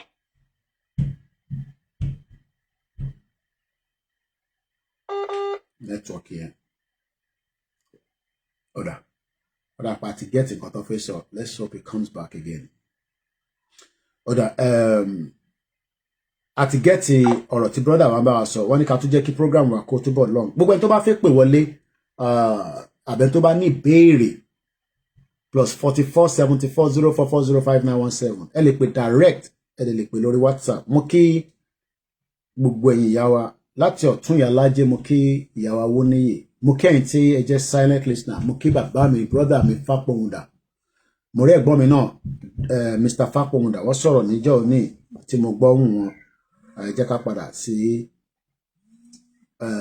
ẹ já lọ sọ́dọ̀ ẹ̀gbọ́n mi Jimmy àwọn brother wa dáadáa ẹ káàbọ̀ sórí ìkànnì wa ẹ káàárọ̀ àìtí parí ẹ̀ a sì wà lórí ẹ̀. Ọlọ́run ló ń ṣe. Àná tí mò ń pè yẹ mò ń bọ́ èyí gidi gan ni mò ń bá àwọn èèyàn kan sọ̀rọ̀ nípa ọ̀rọ̀ Yorùbá nation and everything báwọn eléyìí ṣe bẹ̀rẹ̀ sí ń sọ fún mi nìyẹn and then àgbàlagbà ni wọ́n àwọn bàbá 65 70 years ni wọ́n àtàwọn ìyá ni wọ́n sọ fún mi pé Yorùbá nation my foot Yorùbá nation rádaràda wo with Yorùbá ìkànnì jẹ́ Yorùbá nation tani kìíní kan wọ́n bẹ̀rẹ̀ sí ń sọ̀rọ̀ mo ní in fact inú bí mi débi pé mo kàn akọ ìmúkàn sọ fún wọn pé thank you tó yọ̀ wọ́n ṣe ní tí mo lè sọ̀rọ̀ sí. ṣé UK lọ́wọ́ àbí ilé lọ́wọ́? UK ni wọ́n wà o UK àwọn mìíràn tún wà ní Nàìjíríà náà ṣe rí àwọn àgbàlagbà yẹn àwọn ìṣòro wa mo fi títóbi Ọlọ́run bá ṣẹlẹ̀ láti 60 lọ sókè àwọn ìṣòro wa. UK ni wọ́n wà so pé kọ́kọ́ máa ju ẹnu kọ́ máa sọ pé àwọn ń ṣe kíní kan àwọn ṣe kọ́ ọ̀hún tẹ̀ ronú ọjọ́ kan nǹkan tó fẹ́ jẹ lẹ́sẹ̀kẹsẹ̀. ẹ jẹ́ kémi response ṣe rí tabaṣe ní àwọn ìṣòro wa wọ́n ṣe ìṣòro wa mọ́ tó bá ti ní ká jáde a lè expect kúrò àwọn wèrè yẹn jáde àwọn tó yẹ ká ti dá sí ìdìsíkò ẹ̀kọ́ ti kú dànù kò jẹ́ kó wà láyé àwa ni káwa jáde ṣe rí tabaṣe ń dúró pé tó bá ní ká jáde nísìn ẹ expect káwọn àwọn tí wọ́n ní any reason láti wọ́n ní life diaspora mi láti ọ̀dà tó ṣe Yorùbá nation kò jáde fúnra lè so ẹ má ẹ̀ka wà too worried about them ìmọ̀ mọ̀ọ́mọ̀ béèrè kò ṣe pé for any reason bóyá bíbá ẹ lọ́wọ́ àtẹ̀ntó wà nínú àtẹ̀ntó wà níbà it doesn't matter so ẹ má ẹ̀ka jẹ́ káwọn yẹn fún wa ẹ má ẹ̀kọ́ fún ẹ má ẹ̀ṣẹ̀ rí àwọn kan wà wọ́n ti wà in a dementia state bíi Joe Biden nígbà tí Joe Biden máa fi lọ wọ́n ràn wọ̀nràn ló ń ṣe wọ́n ràn wọ̀nràn kò mọ ọwọ́ ọ̀tún sọ́wọ́ òsì so tẹ́ bá wá engage ra àwọn èèyàn bẹ́ẹ̀ the best thing tẹ́ máa ṣe ni pé ẹ left wọn ẹ̀yin ti move forward because ẹni tí ó bá ń tako Yorùbá pé kí Yorùbá kó dá dúró whether ó wà nílé ni whether ló wà labroad ni they must have some mental problem because ìran Yorùbá dàgbà ju Nàìjíríà tó ń sọ yìí lọ so kí ni argument tó wà níbẹ̀ eléyìí ò tẹ̀ sọ̀rọ̀ amalgamation mo ní a ní gbogbo right láti make our full stand ní 2025 yìí so ẹ má wọrí nípa àgbàlagbà kan sọ kinní kan àgbàlagbà kan gbogbo àwọn àgbàlagbà bẹ́ẹ̀ tó ń ṣe àwọn àgbàlagbà dáadáa torí mọ̀ sí mi àgbàlagbà ní àwọn ìyá tó jẹ́ àwọn àgbàlagbà tó jẹ́ pé they are tired ìyá kan pè mí lamẹ́ríkà wọ́n náà wọ́n ní big fan wọ́n wo fídíò fan wọn lórí fídíò call láti amẹ́ríkà wọ́n náà fẹ́ padà so all these àwọn àgbàlagbà tá à ń sọ yẹn we don't need them anymore ẹ̀yin kan fúnra ara yín àgbàlagbà ní àgbàlagbà lèmi náà àwọn ọmọ làwa náà ti bí ẹni tó ti bí Ọlọ́run jẹ́ kó bí àwọn bàbá bí sọ Ọlọ́run jẹ́ ká bí so why we worry about all this àwọn bàbá tó yẹ ká ti dá sí ìdísí lára if you're waiting for all this criminal àgbàlagbà their life means nothing to us Yorùbá ní life tàwa nísìn. tó bá jẹ́ lánàá ẹ̀ mo mọ bó ṣe máa ń go live. ẹ máa no ṣẹ́rí tó ṣẹlẹ̀ nípa ẹ máa yẹ kẹ́ni kankan frustrate yín like I said a ti wà ní stage pé ṣẹ́rí mental focus wa a lè jẹ́ kẹ́nìbọ̀dì derail ẹ̀ nísìn we have to be ṣẹ́rí ìrìn àjò yìí a gbọ́dọ̀ wà physically fit mentally tá a bá wà physically fit gbogbo nǹkan ìsọ̀rọ̀ ní sọ́mà defeat yín tó bá jẹ́ pé kò ṣe pé fẹ́ jáde ẹ̀ tí ní reason láti jáde ẹ má jẹ́ kí ọ̀kan force yín kẹ́ jáde wá sọ̀rọ̀ because ó lè ní role mi tẹ́ fi wá play but ẹ bá jáde wá sọ̀rọ̀ nísìn then kò ní make any impact kankan mọ́ tó bá dẹ̀ pé really fi jáde ní there's nothing stopping you but what I'm trying to say is that don't allow all these buffoons ìdánwò pọ̀ ní UK bẹ́ẹ̀ àwọn kan wà nísìn tẹ́ pé wọ́n náà máa ń bú mi ní inú hospital tó fi ń ṣiṣẹ́ ni pé ẹ̀wò Koiki àwọn Yorùbá nation yẹn wọ́n ti pa gbogbo àwọn yẹn wọ́n tán nílùú wọn whether they are Ekiti whether they are Ondo they are Ogun wọ́n ti pa àwọn èèyàn náà nílùú wọn but ìjọ kan máa wà táwọn náà tó máa pa wọ́n but àwa ń béèrè pé ṣé ó dìgbà tó bá pa yín káwa tó dúró àwa ò lè dúró so don't expect all these criminals olórí burúkú àwọn àgbàlagbà tó yẹ pé wọ́n ti ṣòfò tẹ́lẹ̀ kó tó dé ìlú òyìnbó wọ́n wà because bẹ́ẹ̀ ṣe ń gba visa ní sẹ́ ó yàtọ̀ tí fẹ́mi ṣe gba visa I keep saying it 1998 bí àwọn aláfẹ́ jẹ́ the last set of people tó èmi lọ ṣe interview ní àwọn bàbá òfò kan tẹ́ pé wọ́n mọ bọ́ ṣe ẹlòmíì ọmọ bọ́ ṣe gbé òun dé London gan ṣe wọ́n tó gbogbo ẹ̀ ní irú àwọn bàbá ilẹ̀ wọn bá argue how do you argue with criminals like that ṣe máa ẹ̀kẹ́ni kọ̀ọ̀kan kó and I'm talking generally to every one of us a ti wà ní stage pé a fẹ́ focus nísìnyí mo ní tó bá já wa 500 la bá jáde sí títì tó dẹ̀ jẹ́ pé 20 náà lè jáde sí London a sì ní impact ju pé ká jẹ́ 1 million kó jẹ́ pé àwọn bàbá òfò kan ló máa wà lẹ́yìn tó máa yìnbọn fún wa lẹ́yìn torí irú àwọn yẹn máa yìnbọn fún yín lẹ́yìn wá pa yín lẹ́yìn kọ́dẹ̀ tó pa wá máa pa yín kẹ́ tó pa wá máa pa yín so ẹ má jẹ́ kẹ́ni kankan kó boil kó jẹ́ kí blood yìí kó máa boil àwọn bàbá òfò àwọn ìyá òfò àwọn ìyá tó yẹ pé àwọn ló ń dó gbogbo àwọn politician tó bá ti wá sí bíbá àwọn olórí burúkú yẹn lẹ́ ń bá sọ̀rọ̀ àwọn máa ń sọ̀rọ̀ Yorùbá nation wọn máa sọ pé Yorùbá nation wọn lẹ́ ń sọ ayé wọn ti ta ní UK ayé wọn ti ta l'Amẹ́ríkà. So many of them are frustrated àwọn àdẹ̀kọ́lá dá problems wọn lọ́rùn tó bá dẹ̀ pé wọ́n sà sí wọn ní kọ́ lọ yanjú ẹ̀ nílé so bó ṣe jẹ́ nìyẹn brother mi máa yẹ kí frustration ẹ̀ kó relax ẹ̀yẹn máa bá àwọn gidi sọ̀rọ̀ àwọn tó bá fẹ́ gbọ́ wá gbọ́ gbogbo yẹn kọ́ ló nígbà tó fẹ́ gba independence ṣé gbogbo yẹn ló tẹ̀lé Awólọ́wọ̀ ni kò ń ṣe gbogbo yẹn so technology dẹ̀ ti wà nísìn by 9 tó bá ní òun gbọ́ Yorùbá nation ó gbọ́dọ̀ mọ̀ tó ń pè ní Sunday Igboho àti Baba Akintoye tó bá dẹ̀ dáwọn ọmọ problem tí wọ́n nìyẹn a lè help wọn for that but àdíjẹ́ káwọn kan wá fi tiwọn kó bá wa débi pé wọ́n fẹ́ gba peanut lọ́wọ́ olóṣèlú we are talking about something serious here something serious tá ń sọ. So ẹ̀ tó bá dẹ̀ fún láyè tó bá sì fi wá sí UK ẹ wá gbé ní UK kẹwo bó ṣe rí it's a beautiful place mo sọ fún yàrá gbogbo títì ló quiet yẹn àwọn fẹ́ wà níbi tá a máa làágùn tá a máa ṣiṣẹ́ èmi fẹ́ wà ní oko nísìn kí n máa ṣiṣẹ́ ẹ máa mo lè lọ wa bọ́ ṣe mo gbogbo oko tẹ́ ń ṣe nísìn a máa redesign ẹ̀ because ẹ lo tractor àwọn ibì kan wà ẹ ṣe ń lo àdánlò kíní yẹn a máa kọ́kọ́ máàpù gbogbo lẹ̀ yẹn a yọ gbogbo weed a ṣọ́fùlẹ̀ a yẹ pé tractor ló máa ṣiṣẹ́ lọ gbùrùrùrù iṣẹ́ pọ̀ rẹpẹtẹ ta fẹ́ ṣe kí ni mo ń jókòó ṣe ní London ok iṣẹ́ tí mo ṣe ní London kí ni mo lè lọ ṣe ní Nàìjíríà àmì nílẹ̀ Yorùbá kí ni mo ṣe ní London the best iṣẹ́ tó bá máa ṣe ní bíbá a lè replicate it whether you are a doctor you are a scientist you are the mo rí bàbá kan ní Lagos State scorpion venom ló máa ń yọ there are many things that we will do àjókòó sí ibi tẹ́ pé gbogbo Èkìtì state kò sí ilé tó jẹ́ 50 story building lókìtì state àbówà Yàtọ̀ sí cocoa house. So we are talking about things that can be of usefulness to us. Kò ṣọ̀rọ̀ media nìkan lè ní máa ṣe. The opportunity is just too vast to sit down in Europe and be talking about pé àfijọ́ kò sí kí ló wà ní Europe. Kò sí nǹkan mọ́ ní Europe. Europe gan ti dead. Ó kàn bò wá láṣìírí ni. Ẹ̀gbọ́n mi tẹ bá tún ṣiṣẹ́ owó iṣẹ́ tẹ bá ṣe owó ilé. It doesn't matter. That is the system. Tell blame anything fún yẹn. Abagbari Yorùbá nation náà máa sanwó lé. Àní àfẹ́gbé nínú system yìí mọ́. System yìí ò ń ṣe system tiwa kò wà conducive fún wa. Ẹni tó bá dẹ̀ wà conducive kó wá gbé ní Europe. Àwọn àgbẹ̀ ní Europe mọ́. Bá a fẹ́ padà sí Nàìjíríà. Because mo lè wá sínú tẹ́lẹ̀ máa intimidate mi tí mo ní lè sọ̀rọ̀. Mo lè gbogbo ọ̀rọ̀ tí mo ti ń sọ láti 4 years nísìn. Kò jẹ́ pé UK government ò gbọ́. Wọ́n ń gbọ́ tí mo ń sọ náà. Bọ̀ látijọ́ tí mo ti ń ṣe ọlọ́pọ̀ tí wà kunlẹ̀kun nílé mi because kò ń ṣe terrorism ni mo sọ̀rọ̀ lé lórí. Mo rẹ̀ ní pé kọ́ wá attack ìlú yìí. Tá bá sọ pé mo ní kọ́ wá attack ìlú yìí. But ẹni tó bá attack wa tẹ́ bá pa wá máa pa yín ni. Nàìjíríà lèmi ti sọ yẹn. Mo lè sọ pé kọ́ wá pààyàn níbẹ̀ kí mo fẹ́ ní kọ́ wá pààyàn fún ní bíbà. Ibẹ̀ èmi mo ní bíbà yín. Ṣèbí àlejò ní mí ní bíbà. But àwọn àjòjì wá pa wá ẹ wá ń gbọ́ wá sórí social media. Orí yín ò pé tó bá pa yín kẹ́ pa wọ́n. Tó bá ti pa yín kẹ́ pa wọ́n. Simple as that. But ẹ bá dẹ̀ náà pa wọ́n, tá bá ti dé stage pé ẹni tí a bá ti jáde fún rally tó bá ti lè pa wá a máa pa ẹni yẹn ni. It's as simple as that. Ọlọ́pàá bá pa wá a máa pa ọlọ́pàá yẹn ni. Kò sí ọ̀rọ̀ kìíní kan níbẹ̀. Jungle ni country yẹn for now. Eléyìí ò ń ṣe civilized country. Civilized country kan ní Nàìjíríà. Tọ́lọ́pàá bá pa wá nínú rally a máa pa ọlọ́pàá yẹn ni. It's as simple as that. Kò ń ṣe pé a máa dẹnu. Tẹ́ bá ti yìnbọn pààyàn a máa pààyàn náà ni. Fact ni ẹ má pa wá káwa náà má pààyàn.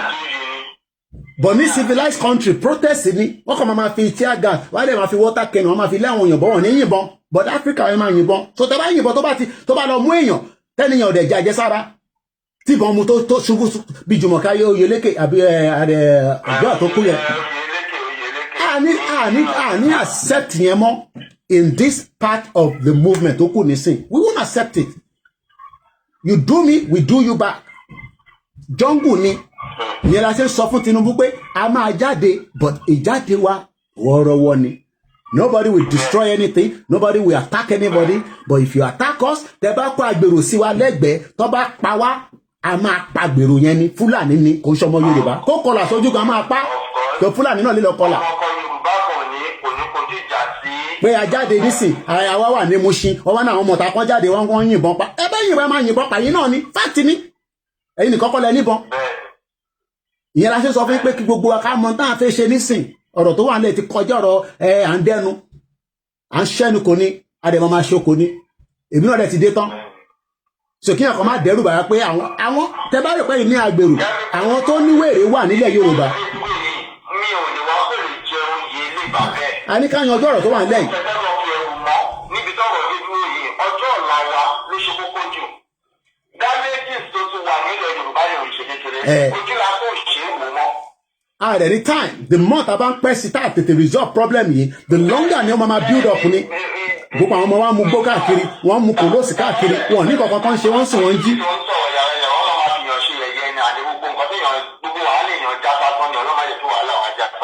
àwọn èèyàn kọ́lé ẹ̀ lè lọ gbé nílé kí ni point ẹ̀ wá ra lé ẹlòmíì bá délé nísìnyí àtúmọ̀ hide kò fẹ́ káwọn ará ilé mọ̀ pé òun dé ẹ fẹ́ káwọn ará ilé yín mọ̀ pé dé tí ó bá ń ṣe pé nǹkan wà ń bẹ̀ ẹ̀yìn ṣẹ̀ nílé ni dáìṣẹ́ fẹ́ padà lédè. So we are living in denial and that denial is what we are saying that tó bá yẹ pé àwọn state governor nísìn gbogbo wọn bẹ̀rẹ̀ sí ń discuss self-determination in the house àtẹ̀mọ̀ pé wọ́n gbìyànjú ẹ̀dá kẹ̀ṣẹ̀ wọ́n tẹ̀ ń ṣe bí wà tẹ́ pé wọ́n tẹ̀ gbọ́n kankan mélòó lẹ́yìn mélòó lára yín kò sí tọkàn wọn. People are being massacred gbogbo adé ń rí wọn gbọ́ sórí social media à ń rí lórí social media lójoojúmọ́. sọ ọ̀rọ̀ tó wà lẹ́ẹ̀kan sọ̀rọ̀ àgbàlagbà wèrè kan tó ti sínwín tó wà ní UK tó mọ̀ tó ń ṣe òun ẹlòmíì òrókó dó bó ń ṣeré onílùú yìí ẹlòmíì ti dóko nísìn nílùú ìfọ ẹ má bínú pé náà àwẹ̀ láwà tí mò ń sọ̀rọ̀ báyìí ẹlòmíì ò tí báyọ̀ sùn láti the last 3 years àwọn yẹn lẹ wá ń bá sọ̀rọ̀ àwọn tó rí wọn ti tó yẹ pé ìlú ìtẹ́ pé frustration tó wà nílùú tó bá careful and run a mad frustration tó wà nínú UK tó bá wà careful fún ara ẹ̀ gan and run a mad especially àwọn tó tẹ̀ ṣẹ̀ dé nísìn àwọn tá ti wà ń bẹ̀ fún 25 years plus ìyẹn kan ṣe máa sọ fún mi pé bí UK ṣe rí UK is a test of time ní abroad test of time ní ó máa kọ́kọ́ destroy your immune system wá destroy ẹ̀ gbogbo oúnjẹ tá à ń jẹ wọ́n destroy immune system wa ni ìyẹn la ṣe láti máa padà lọ́lé ká lọ máa múra sílẹ̀ dáadáa ká lọ máa prepare kó tẹ̀ tó nípa ṣe Yorùbá nation ni mo sọ ẹ̀ but àmọ́ gbogbo yẹn àwọn nǹkan mi wà tá à ń jẹ tí kò bá system wa mu. ọ̀yàn àwọn pásítọ̀ àdètò wa ní pé ẹ má lọ ṣoògùn ẹ má ṣe kinní kan à ń jẹ́ nǹkan tó ń ba system wa jẹ́ olórí burúkú làwọn gbogbo cancer nǹkan kan tó ń ṣẹlẹ̀ yẹn ìjọ rẹ̀ igbó cancer lọ́dọ̀ àwọn bàbá ńlá wa rí tẹ́lẹ̀ kò ń ṣe pé kò sí gbogbo kinní yẹn wọ́n suppress ẹ̀ ní òun náà kankan tó fi suppress ẹ̀ ní gbogbo wa la ná àìsàn lára. ẹni tó bá mú àtàrí tẹ́nu nígbàdàgbà ìjọsìn ó ti bẹ̀rẹ̀. ẹlòmí àtàrí tẹ́ǹsán ẹ nísìn èmi jẹ́ àtàrí àtòbí ẹlòmí ò tí ì jẹ obì kò tí ì fobì kan ẹnu báyìí nísìn láti the last 10 years kò mọ bóbi ìṣerí lẹ́nu mọ́. èmi jẹ́ obì àtàtàrí dáadáa nígbà tí mo lọ Áfíríkà ní sóríire bomb blaster. iṣẹ́ gidi ló ń ṣe lára àtòrógbó. so àwọn àjọkọ̀ sí abroad wọ́n máa ń parọ́ fún wa àwọn Amẹ́ríkà ń parọ́ fún wa Prince Charles nísìn nígbà tó ń ní cancer nísìn wọ́n ní kò ní lo oògùn òyìnbó oògùn tìbílẹ̀ ló máa lò ó lo oògùn ìbílẹ̀ wọ́n wá sọ fáwọn pé ká má consult àwọn ìbílẹ̀ wa lóòótọ́ àmọ̀ pé tìbílẹ̀ wa ní tó nídìí ni pé kó ní the good packaging bó kò lè ní good packaging nínú Nàìjíríà ẹ jẹ́ ká ní country tán ẹ̀rí industry tó máa jáde tẹ́ pé àwọn oògùn yẹn with confirmed authentication of a Yoruba government a máa ta síta ni olórí burúkú Amẹ́ríkà àti àwọn àgbáyé ò fẹ́ jẹ́ kí Yorùbá dìde in terms of our tradomedical another sector tó nìyẹn ní sóríire tó bá ní àní kúrò ní Nàìjíríà bá bẹ́ẹ̀ ò ní sóríire mo sọ. ẹ̀yọ́ máa lè. Do you know what tradomedical could be in terms of business to us when we have our country? ọmọ àlẹ́ a máa béèrè pé ta ni leader bá bẹ́ẹ̀ ni leader bá bẹ́ẹ̀ tó tọ́jú ẹ̀ kó tó kú ìwọ béèrè lọ́ba bẹ́ẹ̀ pé kí ló dé tí Nàìjíríà ṣe ṣiṣẹ́ tó wá ń béèrè pé kí Nàìjíríà máa ṣiṣẹ́ bẹ́ẹ̀ mọ̀ pé Nàìjíríà ṣiṣẹ́ ìyá ẹ̀ mọ̀ pé Nàìjíríà ṣiṣẹ́ èèyàn máa lè èmi gbé ní phase 2 Adéníjàdèlé ìyà ò jẹ mí tí mo fi kúrò ní Lagos State 3 years ni mo lò after tí mo ṣe tán ní secondary school ẹ lọ béèrè Koiki ní Adéníjàdèlé ẹni ṣoríire ẹ̀ǹtẹ́ pé pátá kan ní gbogbo yín wọ̀ tẹ́ máa fọ̀ tẹ́ máa gbé wá wọ́n gbá sọ́tẹ́ mi wọ̀ mọ́ sí mi sẹ́ndẹ̀ wá látà abroad ni but báyọ̀ ní ṣoríire tó bá tó pé yà ń jẹ mí ni lọ́bẹ̀rẹ̀ mi ní phase 2 Adéníjàdèlé pọ́mọ ọmọ alájà ìdú màmá dáadáa kọ́ lọ́ máa fọ̀rùn kẹ́ girama mi ẹ̀yin máa lè. àṣẹ. kí ló àjókòó sórí social media ẹ rò pé mo ṣe jáde lánàá ni. bàbá ẹ máa carry on àti. ọ̀rẹ́ brother mi jàre má yẹn yọ ẹ lẹ́nu ẹni ṣoríire ẹ lọ́bẹ̀rẹ̀ mi ní Adéníjàdèlé idiot all over the place mọ̀mísí mi mọ̀ pé Nàìjíríà máa ṣiṣẹ́ ló sá kúrò ní 1990 tí Nàìjíríà máa ṣiṣẹ́ ni kò ní jókòó sínú Nàìjíríà idiot èyí tó ṣe bí lánàá yẹn ọmọ òfò èyí ọmọ táyé yín ti bàjẹ́ pátápátá èyí ọmọ tẹ́ pé ẹlòmíì ò wọṣọ brand new rí láti jọ tó ti dáyé brand new ṣẹ́kọ̀nálẹ̀ ń rà táwọn ọmọ Ìgbò lọ ń kó wá gbogbo àwọn aṣọ tó ti wọ̀ tó ti condemn lábúrò ọ̀dọ́ máa kó wá fún yín idiot all over the place mo kí ọ̀kẹ́ mike kò ní bàjẹ́ fún brother mi bẹ́ẹ̀ ni òròpó yìí sì kíyàn wà níta kó máa gbé níta láti 25 years ni nǹkan kékeré ló pé ni living outside the country for 25 years àná ló rò pé mo ṣe kúrò Nàìjíríà ó rò pé mi ṣe japa lánàá 1998 Gatwick airport September ni mo dé lui mo mọ date mo dé lui passport mo lò dé lui ṣì wà lọ́wọ́ mi ọmọ àlè mo wá fi 15 years mo fi wáwé nílùú yìí tí Nàìjíríà bá dání ó yẹ kí mi wá máa wá status ìlú mi èèyàn mọ òfò èèyàn ọmọ tẹ́ẹ̀mọ wọ́ọ̀tún sanwó sí gbogbo skul lórí rakatia kò ní bàjẹ́ fún ẹ̀jì mi kọ́yà brọ́dà mi tó fún mi super èmi láìkọ́ owó ẹ̀fún wa lówó ẹ̀yà tó lọ sáwọn tó ń pè wá à ń sọ pé nǹkan ń dùn wá lọ́kàn àwọn bàbá òfò kan wá ní ká dákẹ́ àwọn bàbá táyé wọn ti bàjẹ́ àwọn bàbá táyé wọn tó ti finish Tinubu tèbí àbúrọ̀gbà ni Tinubu náà wà nígbà tó sá kúrò òun àti Délé Mọ̀mọ́dù ṣe bí mo ṣìkà lórí Bob D jẹ́ lọ sọ́dọ̀ Bob D lórí Instagram idiot all over the place mo ní èmi ibi ìbàdàn máa yọ ẹ̀mí Nàìjíríà kúrò lára ọmọ àlè Nàìjíríà will work in Jesus name olóṣì ó work lánàá ṣé ó work lánàá fún dádì ẹ̀ Nàìjíríà tó work fún parent ẹ̀ tó yẹ pé parent ẹ̀ struggle ẹlòmíì owó oògùn péré ló pa bàbá ẹ̀ kò rí owó oògùn pé bàbá mi nǹkan àìsàn ṣe bàbá mi kò rí oògùn òun ló pa dádì ẹ̀ ọmọ àlè ìyẹn ni wọ́n máa ń sọ fún rèmi pé kí n ṣọ́tọ̀ dádì ẹ̀ tó yẹ pé n tó pa bàbá ẹ̀ ṣe àìmọye àwọn tó sick nílùú yìí tó yẹ pé wọ́n ṣì Dr. Mawumi kọ́ lọ́n bá fún ọ lálàáfíà owó tí America government náà sí ìyá yẹn kò ń ṣọ̀rọ̀ $1 million tí ìyá yẹn bá wá sí Nàìjíríà within 1 week kó náà máa dákẹ́ ni èèyàn máa lè àní ká gba country káyé ẹ̀ lè da kó lè rí ọmọ tọ́jú kó lè rí family tọ́jú gan nínú ẹ̀ àní ká dákẹ́ àbí ìpìlẹ̀ máa gbà nínú àwẹ̀ mi báyìí ẹ̀ ní ṣoríire ẹ bá gbọ́n sókè ìṣẹ́fẹ́ dá sórí ètò ni. Hello sir. ìṣẹ́fẹ́ dá sórí ẹ̀ ni ẹ káàbọ̀ sórí kan ní wa ẹ bá gbọ́n sókè àgbọ̀n yín sà. Ọlọ́run á máa fún yín ṣe o. a fún gbogbo wa ṣe. Gbogbo akitiyan yín lórí ọ̀rọ̀ Yorùbá nation yìí àti èròǹgbà dáadáa tẹ́ ẹ ní fún ìran Yorùbá Ọlọ́run á jẹ́ kó wá sí ìmúṣẹ. àmín. Ọlọ́run á dẹ̀ mú wa délẹ̀ lérí lágbára Ọlọ́run. àmín Ọlọ́run. Àwa wà pẹ̀lú yín Yorùbá nation gangan òun ló lè ṣe gbogbo tó ń bẹ ńlẹ̀ yìí olórí burúkú làwọn ìjọba Nàìjíríà kò sí yẹn gidi. bẹ́ẹ̀ni. Kí àwọn bàbá tiwa kí wọ́n tó ṣe aláìsí àwa kékeré la wà fún ti máa sọ wípé àfi tí ìlú yìí tó bá pín òun ni a tó lè ní ìsinmi nílùú yìí. àdúgbò wo lẹ ti ń pè wá nílẹ̀ Yorùbá sáìdì wo lẹ ti ń pè wá kákọ̀ láì dí àtúrò nínú máa ń dùn táwọn ìjọba ń pè láti ilé sáìdì wo lẹ ti ń pè wá. kábíyèsí ẹ àwọn tèmi nìyẹn Ọlọ́run bá dúró tì yín. bẹ́ẹ̀ni a máa ń tẹ̀lé ní back to back ilé online. ẹ ṣé gan ni. àní ká dá sí náà ni ká dẹ̀ gbọ́ yìí. mo dúpẹ́ you okay. kí bàbá bá ń jẹ́ Akíntóyè àti bàbá Sunday Igboho Ọlọ́run á wà pẹ̀lú yín o àti gbogbo ọmọ Yorùbá tó fi òtún tó fi òtún rìn àti Yorùbá nìyẹn. àmín ẹ ṣé gan ni ẹ̀yin tẹ́ ń support wa lórí Twitter Mr. Terry thank you so much ẹ ṣé gan ni ẹ bá ń kí gbogbo àwọn ará ilé thank you very much. mo kí gbogbo èèyàn wa tó bá fẹ́ dá sí nọ́mbà mi ẹ lè pè mí direct ẹ má bínú pé èèyàn wa tí à ń jẹ data yín nílé Odùduwà has arrived èèyàn dáadáa àwọn tí Koikimedia nìyẹn àti ti olóyè Gbòòṣà mo kí gbogbo wa mo kí gbogbo àwọn ọmọ wa nílé ọbẹ̀ Elédùmarè kò ní fi wá sílẹ̀ ẹ já gbọ́ bí Délé Momodu ṣe sọ̀rọ̀ ìyẹn lánàá no má bàa mi sọ̀rọ̀ ice cream nísìn it's 11 o'clock okay ice cream cup ó scroll ni tó bá wà ní school wà máa mú ice cream ẹ já follow ti Délé Momodu sọ yes I choose a road less travelled by Délé Momodu. There is no major player in politics today that I have not known between the 10 to 30 years. President Bola Ahmed Tinubu falls in the last category. We were comrades in the June 12 struggle from 1993 to 1998/1999. Bola Tinubu tẹ́yìn sọ yẹn. Mo ní ìyà tó ń dáná fún wọn.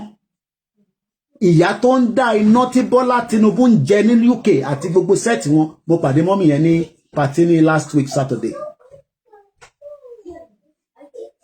tí ló bá jẹ́ president kan ká máa fún lọ́wọ́ òun fún ọmọ Yorùbá lọ́wọ́ ni tí Tinubu bá fún wa ní ọ̀wọ̀ ni tó yẹ kó máa pa wá ní Àkúrẹ́.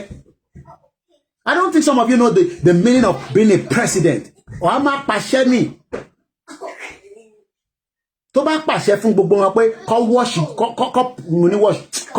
kọ́ fíṣùlà gbogbo Fúlàní tó ń bẹ l'Ondo State ó pọ̀ jù fún ni kò ti ẹkùn ẹ̀ báyìí wọ́n rà báyìí ni òun náà wá fẹ́ ra wọn lẹ́pọ̀n kò fi Nnamdi Kanu sílẹ̀ kò dẹ̀ fẹ́ sọ̀rọ̀ lọ́rọ̀ Ìgbòho ó fẹ́ máa play game ó fẹ́ play game àbí bẹ́ẹ̀ kọ́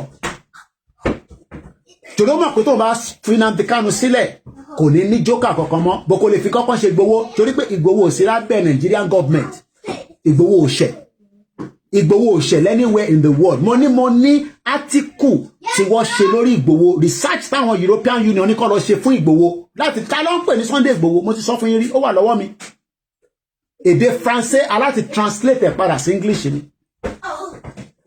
so Ìgbòho kì í ṣe criminal kò ń ṣe tó bá jẹ́ criminal ni wàá ti dá dúró ní gbogbo ibi tó ń lọ lágbàáyé ó ṣàtiwọ UK ẹ má many times ní Ìgbòho ti wá sí London wọ́n ṣe dá dúró tó bá jẹ́ pé criminal ni ẹ̀mọ́ tó ń pè ní criminal ni Interpol máa dẹ́ dúró ní pé where are you going but kí ni offence Ìgbòho ẹ̀wọ̀n tí Gumi sọ Gumi wá ń sọ fáwa pé àwa ni terrorist ẹ̀yin ọmọ Yorùbá náà dẹ́ accept gbogbo nonsense yẹn ṣé terrorist làwa ni èèyàn mélòó làwa ti pa láti jọ́kọ́ ti ń pa wá èèyàn mélòó làwa ti pa àwọn òpàyàn kọ́kọ́ náà akàn wá sórí social media ń sunkún wọ́n ti pa wá o ẹ gbà wá o ìgbà àgbáyé ẹ gbà wá o we are being killed o kí ló máa ṣẹlẹ̀ o. àdé sọ pé ọ̀rọ̀ tó wà nílẹ̀ ó lè níyanjú House of Assembly ẹ dákẹ́ ó kù díẹ̀ fún gbogbo wa lockdown Heathrow airport ó kù díẹ̀ fún gbogbo wa the lockdown Heathrow mo fẹ́ kí Instagram yẹn kó tán kí n start kí n tó god kí n ní ìrora ọ̀rọ̀ Délé Mọ̀mọ́dù ni ẹ̀gbọ́n mi dáadáa kò ní bàjẹ́ fún ẹrù pé Délé Mọ̀mọ́dù máa bá yín dá sọ̀rọ̀ Yorùbá Nation kí ni kan pẹ̀lú ọ̀rọ̀ Yorùbá Nation ayé tàwa làwa tó láti lọ sọ́tà nísìn Délé Mọ̀mọ́dù as well is in his probably in his 60 so you expect Délé Mọ̀mọ́dù to come and fight for Yorùbá Nation on your behalf ìwọ ló máa jà fún Yorùbá Nation àwọn ọmọ Délé Mọ̀mọ́dù gbogbo wọn lọ ní British passport wọn gbádùn ayé wọn thank you so much Nick Atten for being a member. Being a member means that somebody that is enjoying this program like having a Netflix or Amazon TV, all these platforms, and they are paying. So we need to appreciate them and recognize them. Gbogbo ìpàdàpàtà náà ni member.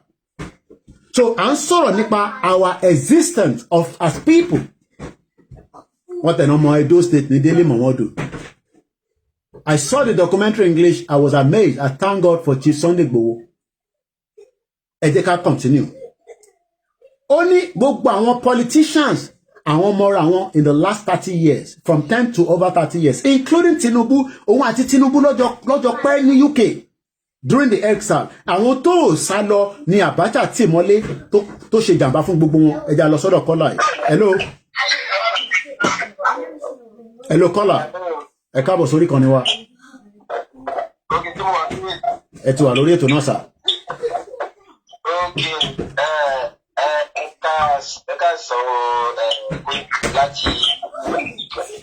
Láti Abidjan ẹ káàbọ̀ sórí kan ní wa ẹ má bínú àwọn ọmọ ẹ ló disturb ní background à ń gbọ́ yín sà.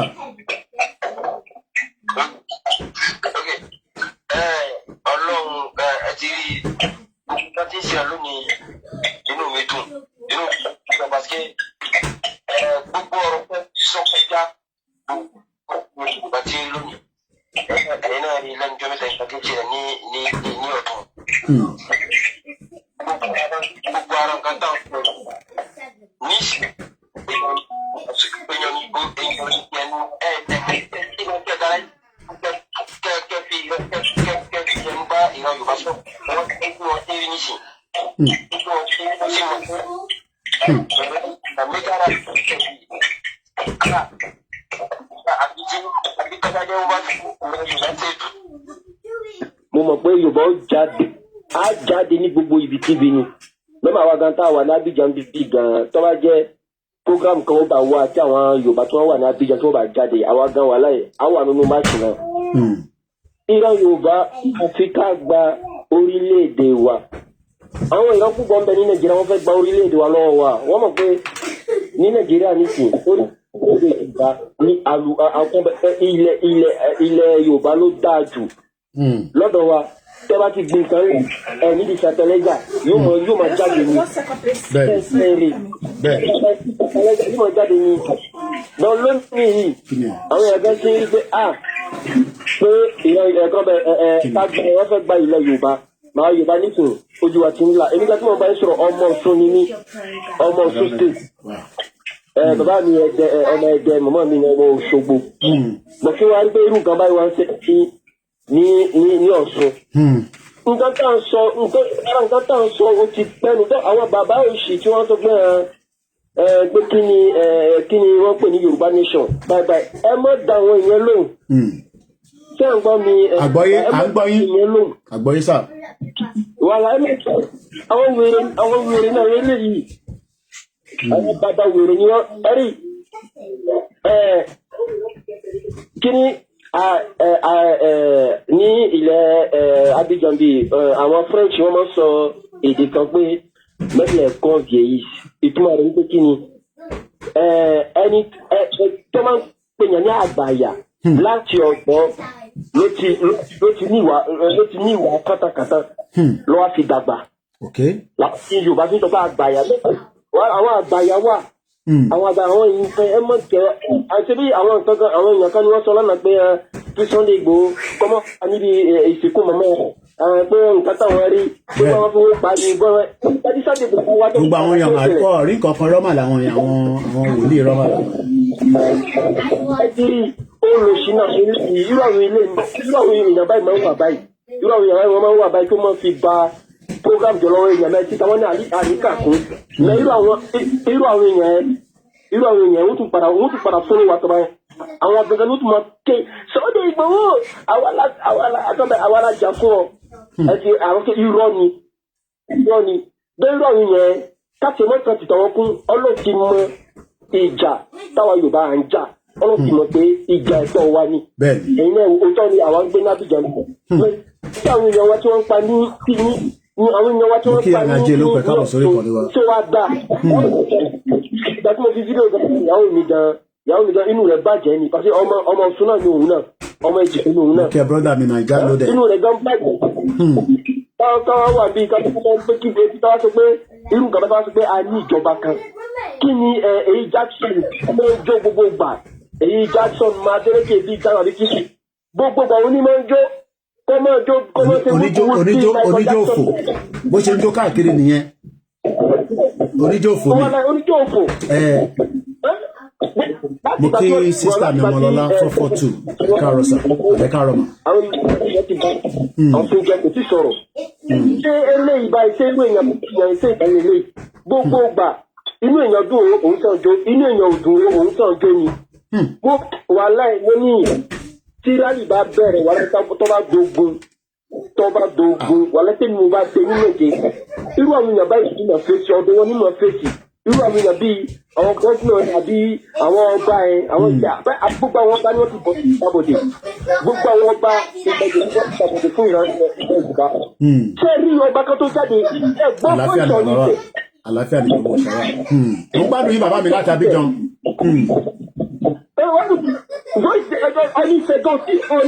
Ṣé ọba lélẹ̀ ìṣẹ́ ọba lélẹ̀ yìí wọ́n pa ìrọ̀. Ọba tó lè pàṣẹ ọba tó ń pa wá náà lè sọ̀rọ̀ ó dákẹ́ lọ́lọ́. Mo gbọ́ ìwà ọ̀ní ìwà tẹ̀ ní wù kò yà mí lẹ́nu. Ẹja ẹ máa tẹ̀tẹ̀ ẹja ká fi wọ́n sílẹ̀ ká má dárúkọ wọn ká fi wọ́n sílẹ̀ jàre. Gbogbo èèyàn ló ti mọ ọba tá à ń sọ àní láti dárúkọ ọba kankan gbogbo aláti mọ àwọn ọba yẹn. Òyìnbá ń bẹ̀rù láti dárúkọ wọn ẹ̀ máa ká dárúkọ ká fi wọ́n sílẹ̀. Hòtẹ́ẹ̀lì o lásán lẹ́rìí iná tí o kò tiẹ̀ sí kankan. Azeez mo kí ẹ. Kí má gbàyè jù. Ẹ ṣé gan ni. Ẹ ṣé gan ni. Ẹ bá ń kí ìyàwó àtọ̀mọ́ ẹ bá ń kí gbogbo àwọn ará Abidjan pátápátá nígbà tá a bá ti jáde fún night vigil gbogbo òlú náà ni wọ́n ti ní gbogbo àmà ti jáde sọ yìí náà gbọ́dọ̀ jáde láti lọ fẹ̀dùn ọkàn yín wọ̀n níwájú embassy ní Abidjan bẹ́ẹ̀. Ẹ ṣé gan ni mo dúpẹ́ thank you very much. Ẹ bá káwọn ọmọ mo kí gbogbo imagine Yorùbá wà lábíjan àwà káàkiri àgbáyé mo kí ìyá mi dáadáa Ọmọlọ́lá 442 lórí Instagram mo kí àrí Ṣekọ́lá wọ́n ní you see Tinubu have buy all the urbans bẹ́ẹ̀ni come and take it I believe mo kí Mr. Mutiu ẹ káàárọ̀ mo kí èèyàn wa Wàrí Jìnàdù ní wàhálà ogun náírà ọba ọ̀jẹ̀lú citizen Britico IMF Igbo Hausa gbogbo wọn pátá half-blooded Yoruba foreign power brokers ourselves ní wàhálà Yoruba self-determination wọn ò fẹ́ yẹ ká lọ kí ló bad pé ká lọ ká dá dúró mo kí àmì ajé olókun ẹ ṣé gan ẹkú ìnáwó ẹkú gbogbogbà Adékúnlé Ramon mo kí ọgbà yẹn tí a sì jọ wà lórí ètò a wà lórí broadcast lórí Koikimedia backup Koikimedia presently is been suspended for 2 weeks 2 weeks ẹ máa tán ní wíìkì so hopefully it will be back but at a creative backup channel àlẹ́fà ní Ìgbòho wà mo kí yín o gbogbo àwa tí a jọ wà nú àwẹ̀ àwa náà wà nú àwẹ̀ babaláwo kàn máa ń jẹun láàárọ̀ ní kíákíá ìwọ̀ká máa dá fá máa dá gbogbo ẹ̀ so tá à ń bá lọ ni pé kò sẹ́yìn kankan tó fẹ́ wàhálà kankan àwa create wàhálà but Nàìjíríà ti create wàhálà fún wa láti 1960 so ẹ jẹ́ ká padà sọ́dọ̀ Délé Mọ̀mọ́dù ẹ̀gbọ́n mi dáadáa Bob D wọ́n sọ̀rọ̀ kan nípa àìmọye àwọn tó máa ń gbábà àwọn Délé Mọ̀mọ́dù ó sọ̀rọ̀ nípa tó ń lọ báyìí mo wá ka átíkù lọ́dọ̀ wọn and I want to share it with us. Àti kàdé bí tó sọ pé within 10 to 30 years, Tinubu falls into the last category. Ó wá ní òun àti Tinubu, they were comrades in the June 12 struggle from 1993. In tó jẹ́ káwọn èèyàn nífẹ̀ẹ́ Tinubu nìyẹn. Pé òun náà jà, kò dé ṣe Tinubu nìkan kan ló jà. Many people fought during the June 12. Okay, ẹ ṣé gan ni. Many people ló jà pé kí June 12 yẹn kó lè, but eventually some lost their life. But Tinubu wá jẹ́ èèyàn kan, kí ló tó ń split omi jáde, stop it. Kí ló lọ nínú ẹ̀, kí ló tí ṣe ìkùnmú wà nínú ẹ̀. Fi tíṣù kò fi nínú ẹ̀. Ele, kí tí wá lólè.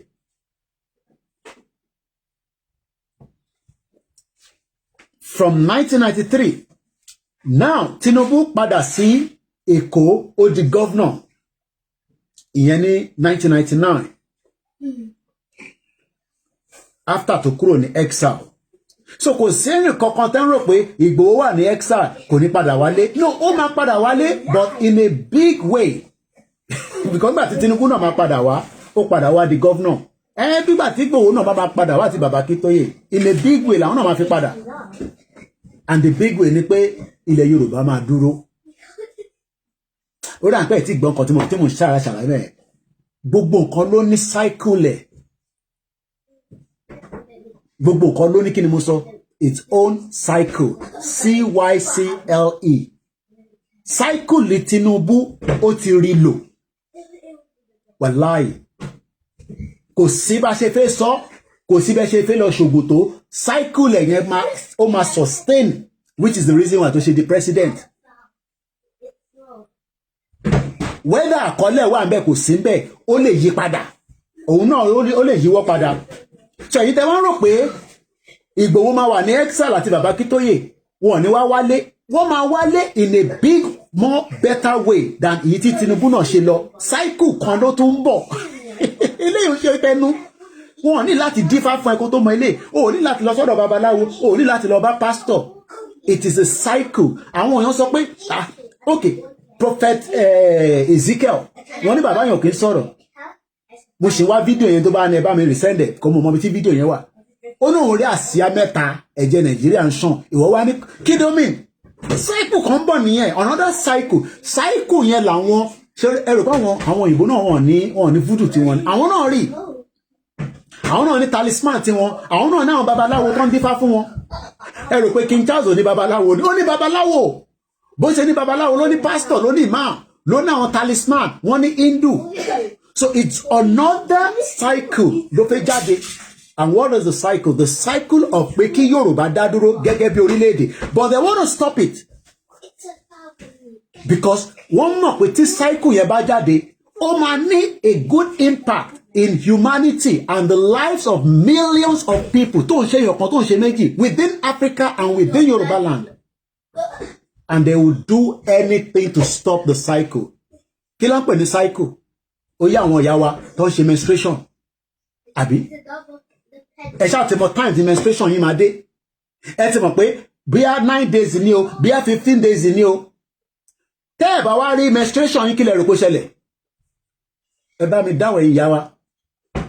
Tí ẹ bá rí menstruation yín kí lẹ rò kó ti ṣẹlẹ̀. Ẹ jẹ́ ká kọ́kọ́ mú láti bẹ̀yẹn.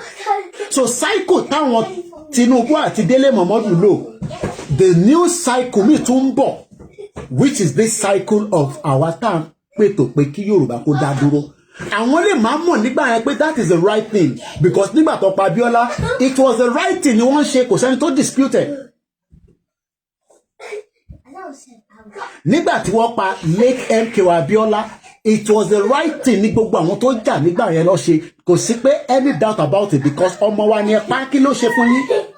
Ẹ̀yin náà lẹ́ni kó lọ dìbò, Babangida ló ní kó lọ vote. Ó náà òun bí Babangida ní tó bá ti vote ó máa jẹ́ kí ó padà di tó bá fẹ́ dé.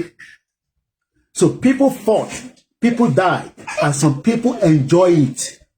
Ó rà pé àwọn èèyàn gbọ́n kan ní mọ̀ sọ.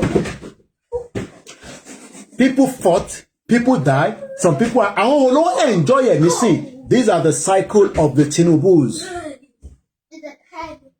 Àwọn kan wá ti yàbàrà.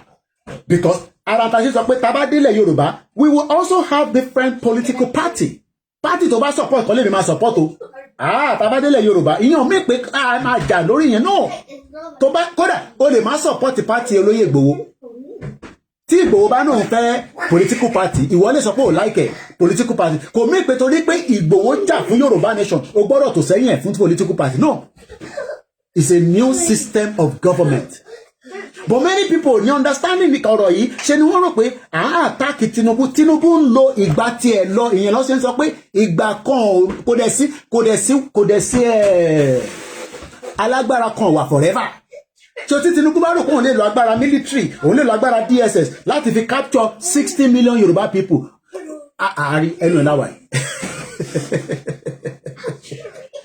Wọ́n ní 160 iná fẹ́ máa sọ yẹn ni. Báwo ni 161 people máa wo program? A ṣe máa sọ fún yín pé kẹ́ bá wa click like. Tó bá yẹ pé Pastor Jerry ló ń ṣe program nísìnyí gbogbo ẹ̀ máa share ti share. Ẹ máa ń share sọ́dọ̀ tèmi náà, èmi náà máa lọ wò. Tó bá yẹ pé bàbá mi Prophet Ojo ló ń ṣe program nísìnyí ti share fún mi. Now, ẹ jẹ́ ká continue lórí Bob D. Only Tinubu returned from exile to become the governor. I returned from exile as the president of Ovation Media Group. Hey, kí ló dé now? Tinubu padà, ó di governor. Délé Momodu padà, òun di president ilé iṣẹ́ tó ń pè ní Ovation tí gbogbo yín rí lẹ́yìn. Ṣé tí bàbá Akíntóyè bá dé padà? Ká gbèsè ní Dubai. Kí lẹ rò pé máa ṣẹlẹ̀? Tí Ìgbòho bá dé padà, kí lẹ rò pé máa ṣẹlẹ̀? Ẹja gbé ìtókù tàbí àpò. Psycho ni. Àwọn lo psycho tí wọ́n lọ lọ́wọ́lọ́wọ́. So Délé Momodu wá ń ṣàlàyé. Only I was happy being president in my own corner, and I rated myself above being a commissioner under the governor at the time, not out of pride, but out of foresight. Today, it has paid off, and to God be the glory. Yeah. Only so there, but to God be the glory. Kódà wọ́n ní Talon was living in exile. Talon, president of Benin Republic. Exile ló wà. Èèyàn kan ní wà ní exile forever tí kò ní lè padà wá sí ìlú bàbá ẹ̀ nígbà tásìkò bá tó Ìgbòho àti bàbá Akíntóyè ń padà bọ̀ nílẹ̀ bàbá wọn tí kò sẹ́ni tó lè dá dúró. One cycle comes and another cycle goes. Bishop Adesina, ẹ má bínú pé program ní long díẹ̀. Ìgbà kan máa wá, ìgbà míì tún máa gbáyẹ̀ dànù. Wọ́n dẹ̀ ti mọ̀, wọ́n ti rí àwọn tó ní òye. Ìwọ ló rí òye ni ló ṣe ń pariwo Nàìjíríà, ọmọ Yorùbá ní UK ó ń pariwo wọn Nàìjíríà. Ọ̀dẹ̀ nìyẹn. Kí tó bá ń ṣe ọ̀dẹ̀ nìyẹn. Tó bá tún ṣe ọ̀dẹ̀ nìyẹn. Àwa ń pariwo pé kí ìran Yorùbá dìde, ìwọ ó fẹ́ fọ́sẹ̀ mọ́lẹ̀ nítorí tọ̀ìtọ̀ì tó ń jẹ, torí KFC tó ń jẹ àti McDonald's. Nítorí o ti ra mọ́tò tó ń sanwó díẹ̀díẹ̀. Aláìdá ènìyàn bẹ́ẹ̀ ló replicate gbogbo ẹ̀yin tẹ́ wà ní gbogbo àwọn òdú káàkiri bẹ́ẹ̀ tẹ́ ń takò pé kí Yorùbá kó lọ kí no ẹ̀ṣẹ̀ wo ní Yorùbá ṣe fẹ́yìn ìbọlẹ̀ lè wà látẹ̀ nǹkan ìjà wò látẹ̀ nǹkan náà pé fóònù mi ò pé lọ́wọ́ mi ẹ̀ ṣe jàre ẹ̀yàn ọmọdé ara ẹ̀yàn ọmọ Oòduà ẹ̀ lálùbáríkà a máa kó yín dé Ìjẹ̀bú Òde mo ṣáà fojú wò pé fóònù yóò pé látẹ̀ nǹkan gbà tí mo ṣáà ti lè rí gbogbo tí mo ń rí ṣe àwa lórí Twitter àwa lórí Instagram. Àwọn Yorùbá ń takò Yorùbá pé kí no, what is the offence? Don't expect some of them to follow you. Ẹni kí Sàràkí wá support Yorùbá nation, àwọn olè Sàràkí tó yẹ pé àti Málì nìran ẹ ti wá.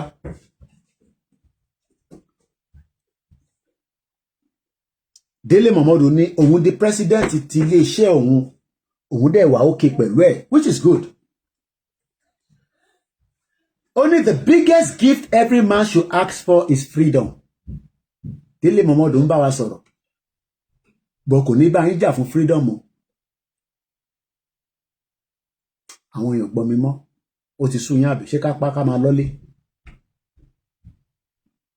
Délé Momodu ń sọ fún wa pé the biggest gift every man and woman, torí ọkùnrin kọ́kọ́ ló wà láyé, àwọn ọ̀rẹ́ ń ṣe gay, ọmọ Yorùbá ò kì í ṣe gay, àwọn tó ń ṣe problem tí wọ́n nìyẹn, ọkùnrin àtọbìnrin làwa máa ń ṣe adláìkẹ̀ bọ́lọ̀ ṣe dá wa nìyẹn. Ta ló máa wá fẹ́yìn ní freedom? Britain, America, European country, Africa, ta ló máa fún yín ní freedom? Ṣé Délé Mọ̀mọ́dù tó jà tẹ́ẹ̀mí ọ̀bọ sí tóun náà tó jápa tó lọ on exile? Ṣé Tinubu tó jápa tó lọ on exile tó padà dé tó di King Kong? Ṣé mọ̀ pé wọ́n ń sanwó lé Tinubu nígbà tó dé ní 1999? Àwọn tó sọ kò ṣe pé wọ́n parọ́ mọ́. Tinubu tẹ̀yìn rí nísìnyẹn wọ́n sanwó lé ẹ̀. Do you know what it means? Pé kọ́ máa sanwó lé èèyàn. Kò sí kankan lábúrọ́dì, especially irú àwọn tó dé nígbà yẹn. Àwọn kan fi gbàwé, àwọn kan lọ́kì, but nígbà tó dé àwọn ọmọ Yorùbá wò pé arákùnrin náà kò dẹ́ ṣe gbogbo èèyàn ló agree pẹ̀lú ẹ̀ tó jẹ́ àwọn nàdẹ́kò. Èmi ti bá àwọn nàdẹ́kò sọ̀rọ̀ l'Amẹ́ríkà because ṣekúṣẹyẹ kan lòun náà. Wọ́n dẹ̀ ní kò sẹ́gbẹ́ tí kò tọwọ́ bọ̀. Tinubu yìí Gani Adams gan sọ pé ẹ̀gbọ́n wa ẹ̀ràn ti fídíò tí Gani Adams ṣe pé ẹ̀gbọ́n wa Tinubu kò sí gúrùpù tí kò tọwọ́ bọ̀ tí kò bá yé gúrùpù yẹn jẹ́. Ní ẹgbẹ́ Yorùbá ni mo sọ ìyẹn Tinubu tẹ̀ ń rí. Kò sí gúrùpù náà. Ìyẹn lẹ́yìn wá ń dúró dè pé kó wá support yín, kó wá endorse yín kẹ́gbà Yorùbá nation torí kíni. No, kí lẹ́yìn ṣe fòtẹ́fẹ́fẹ́ kó wá bá yín sọ. Òun náà kò yàtọ̀ sí Ọbásanjọ́ tó ní one Nigerianness òun ló máa pa torí one Nigerianness tó máa pa Ọbásanjọ́ kò tí ní kú nísìnyí tó máa padà pa nìyẹn torí bàbá òfò ni bàbá burúkú ni torí ó fi ilẹ̀ Yorùbá ó fi gòkè òun ló gbádùn Nàìjíríà jù láyé ẹ̀ tó bá ní tó gbádùn Nàìjíríà jù Ọbásanjọ́ ni number one. Comrade Victor Taiwo, we might not agree with him on everything. Mo kátìkù rẹ̀ lóru ẹni ó nígbà tó lọ bá Ọbásanjọ́ sọ pé òun ò láìkí mo mọ bó ṣe sọ mo bọ̀. I hope I can find it. Though it's a long article, but bó ṣe sọ ni pé òun Ọbásanjọ́ sọ fáwọn tó lọ bá níjọ́ náà lọ́hùn pé òun ò rò pé Victor Taiwo mo bọ̀ mo rú group tí mo ti rí ó wà ní group kan tẹ́mi àtẹjọ wà nú ẹ̀. Ó ní Ọbásanjọ́ sọ pé òun ò láìkí bí a structure bàbá wo lọ́wọ́. I don't think pé structure ló lò. Victor Taiwo mo bọ̀. Ti bá rí nísìn kò sẹ́ẹ̀dì sí mi mọ́ ó dà kó sì sẹ́ndò ṣé èyí tó send lélẹ̀ ti pẹ́ 2023 ó ti mọ̀ pé mi àtòun agree nígbà tó ti bú olóyè Ìgbòho ni mo ti gbà sí fún group tàjọ wà náà jẹ́ ọmọ ẹgbẹ́ Jimasun Abidjan ẹ̀yin tẹ́jọ́ ọmọ Abidjan ẹni tó jẹ́ leader group yẹn ó jẹ́ kinní kan 225 mo tẹ̀ sí orúkọ ẹni yìí máa tí ọ̀tẹ̀ sọ̀rọ̀ rí bọ̀ kinní kan Adéwálé Saheed ọmọ Abidjan lẹ́ni yẹn wà bọ̀ group yẹn jẹ́ mo tútù ń bọ̀ ẹjẹ́ ń gbé lọ. Òru èní mo ná àwa ń ṣe wàhálà as a journalist ajílóru àmọ́ àwa information tá a máa fún yín ìwọ́n sọ pé ká shut up ó ní ṣoríire born bastard bàbẹ́ ò ní ṣoríire bàbẹ́ ni máa ránṣẹ́ sí nínú àwẹ̀ yìí òròpó easy ni kíyàn jí lóru kó máa kàwé kó máa wá nǹkan tájọ máa fi sọ̀rọ̀ tí a fi máa lè sọ pé lóòótọ́ ká kúrò ní Nàìjíríà. Like I said, I might not agree with him because ó ti bú Ìgbòho dáadáa ìyẹn Comrade Victor Taiwo ó dẹ̀ náà tún ṣe Yorùbá nation òun lélẹ̀ èyí tó ṣe tó release ní March 23, 2025 ó ní bìkan tó ti sọ̀rọ̀ Ọbásanjọ́ pé nígbà tó lọ bá Ọbásanjọ́ átíkù yẹn pọ̀ gan but mo fi sáré lọ síbẹ̀ ni mo ń bọ̀ ó ní nígbà tí wọ́n lọ bá Ọbásanjọ́ olórí burúkú Ọbásanjọ́ tẹ̀yìn sọ pé bàbá òfò òun lélẹ̀ mú bọ̀ ẹ máa kà fún yín nísìnyí mo fẹ́ ka gbogbo ẹ̀ ní. Okay, ẹ jẹ́ ká mú láti bí báyìí. Outside the immortals like Jesus Christ, Prophet Muhammad sallallahu alaihi wasallam, our own Ọ̀rúnmìlà and Odùduwà, one great immortal that I revere beyond all borders is Chief Ọbáfẹ́mi Awólọ́wọ̀, whose greatness and accomplishment be clouded by any umbrella as wide as sky. Great as he is. Sorry, I don't use past tense for immortals. I remember on the day The repugnance to common sense Harigun pour on Awolowo by Chief Olusegun Obasanjo, who is perpetually known for his utter aversion to anything good, anything Yoruba. Olórí burúkú ayé àtọ̀run ni Ọbásanjọ́, èmi ni mo sọ bẹ́ẹ̀. Bomb bastard, mad people all over the place. Kò nífẹ̀ẹ́ Yorùbá láti bíbá síbẹ̀ yẹn olùsí ni ìyẹn lẹ́yìn wá ní káwa lọ bá Ọbásanjọ́ kó ràn wá lọ́wọ́ fún àwọn European. Ọbásanjọ́ tó lọ bá Patrick Stallone lẹ́ẹ̀mẹ́ta pé kó má rìlíìsì Ìgbòho bàbá oníṣòríire tó bá sọ bẹ́ẹ̀ pé ká lọ bá Ọbásanjọ́ ó ní kúure. Ìmáàmù ilẹ̀ Yorùbá wa náà lọ bá Ọbásanjọ́ kan náà, Ọbásanjọ́ tó lọ bá Patrick Stallone pé kó má fi Ìgbòho tiwa sílẹ̀. Ẹ ní ṣoríire gbogbo yín tẹ́ bá sọ pé ká tún dákẹ́ pẹ̀lú Ọbásanjọ́ bàbá oníṣòríire. Kó sùn mí ní UK kájọ wá mú nǹkan lẹ̀ ní bíbá ó kù díẹ̀ nìbọn ró. Ẹ jẹ́ ká continue. This was ọ̀rọ̀ tí mo ṣe kà lóru èní lélẹ́yìí o in tí mo kọ because mi dàbí pé lè máa attack bàbá Akíntóyè nínú kíní mo farabalẹ̀ ká tó dárúkọ bàbá Akíntóyè níbẹ̀ ìbọn mo rí pé kò attack bàbá Akíntóyè mo dẹ̀ nílò àti attack ẹ̀. Ẹ jẹ́ ká continue. Only the day was sometime in the year 2000 when nígbà tó Ọbásanjọ́ sì jẹ́ president olórí burúkú bàbá. When it was 2000 year 2000 àwọn àgbẹ̀mọ Yorùbá tó ń pè ní Yorùbá ẹ bá mi share program yìí kò easy kíyàn jókòó sórí show yìí láti 4 hours ẹ dẹ̀ tí fún mi lówó tẹ bá fún mi ní £10 nísìn èmi náà lè ní owó pé for the day ta ló máa tẹ̀sán owó tèmi tv mi gan sọ pé kí ló dára yìí àtẹ̀kọ́ ló jókòó tẹ control ẹ̀ ta ló máa sanwó fún wa £10 owó iṣẹ́ tèmi èèyàn mẹ́rin ẹ má san sí pépà sínú ìta máa rí lò nísinsìnyí ni o ẹgbẹ́ account number ẹ bá fi síbẹ̀ tí o tí wọ́n bá lọ bí iṣẹ́ náà £11 per hour ni a ti ṣe 4 hours nísìn èèyàn mélòó ló máa sanwó fún wa káwọ̀. Ẹ jẹ́ ká continue. Wọ́n ní ní 2000 àwọn Yorùbá Council of Elders wọ́n lọ bá Ọbásanjọ́ ní Aso Rock olórí burúkú ó ṣe military government ó fi jalè náà ni ó ṣe civilian government ó wá ń bú Àtíkù ó lè tóun náà jà ẹni kó wá ṣàkáǹtì ó yẹ kí Tinubu tì mọ́lé ni ó yẹ kí Tinubu lọ gbé Ọbásanjọ́ kọ́kọ́ tó bá ti lè ti ọba tọ́ mọ́lé Babangida máa sá lọ kúrò Nàìjíríà bọ̀ wèrè kan náà ní gbogbo wọn Tinubu ò lè ṣe jack shit ẹpọn tòun náà báyìí wọ́n rà báyìí ni wọ́n ní 2000 Azeez ti bínú ó sáré fi $19 pé Koiki ò lè máa sọ̀rọ̀ ó sì sẹ́ni owó síbi lánàá mo sọ fún yín Western Union ni mo ti gbà lánàá ó fẹ́ mọ ètò wà ń bẹ̀ máa wá káàkiri kò ní bàjẹ́ fún Azeez ẹ̀gbọ́n mi dáadáa ni bí wọn kàn bá fún mi wọ́n á sì máa fún mi kò ní bàjẹ́ fún ẹ kò ní tán bẹ̀ bó ṣe náwó sí wa àtẹni tó kù náà ìwọ tó bá wá ní owó máa fi àdúrà ràn mí lọ́wọ́ pé ẹ ní mú mi ẹ ní mú ohun mi ẹ ní ṣoríire wọn náà ní di pépà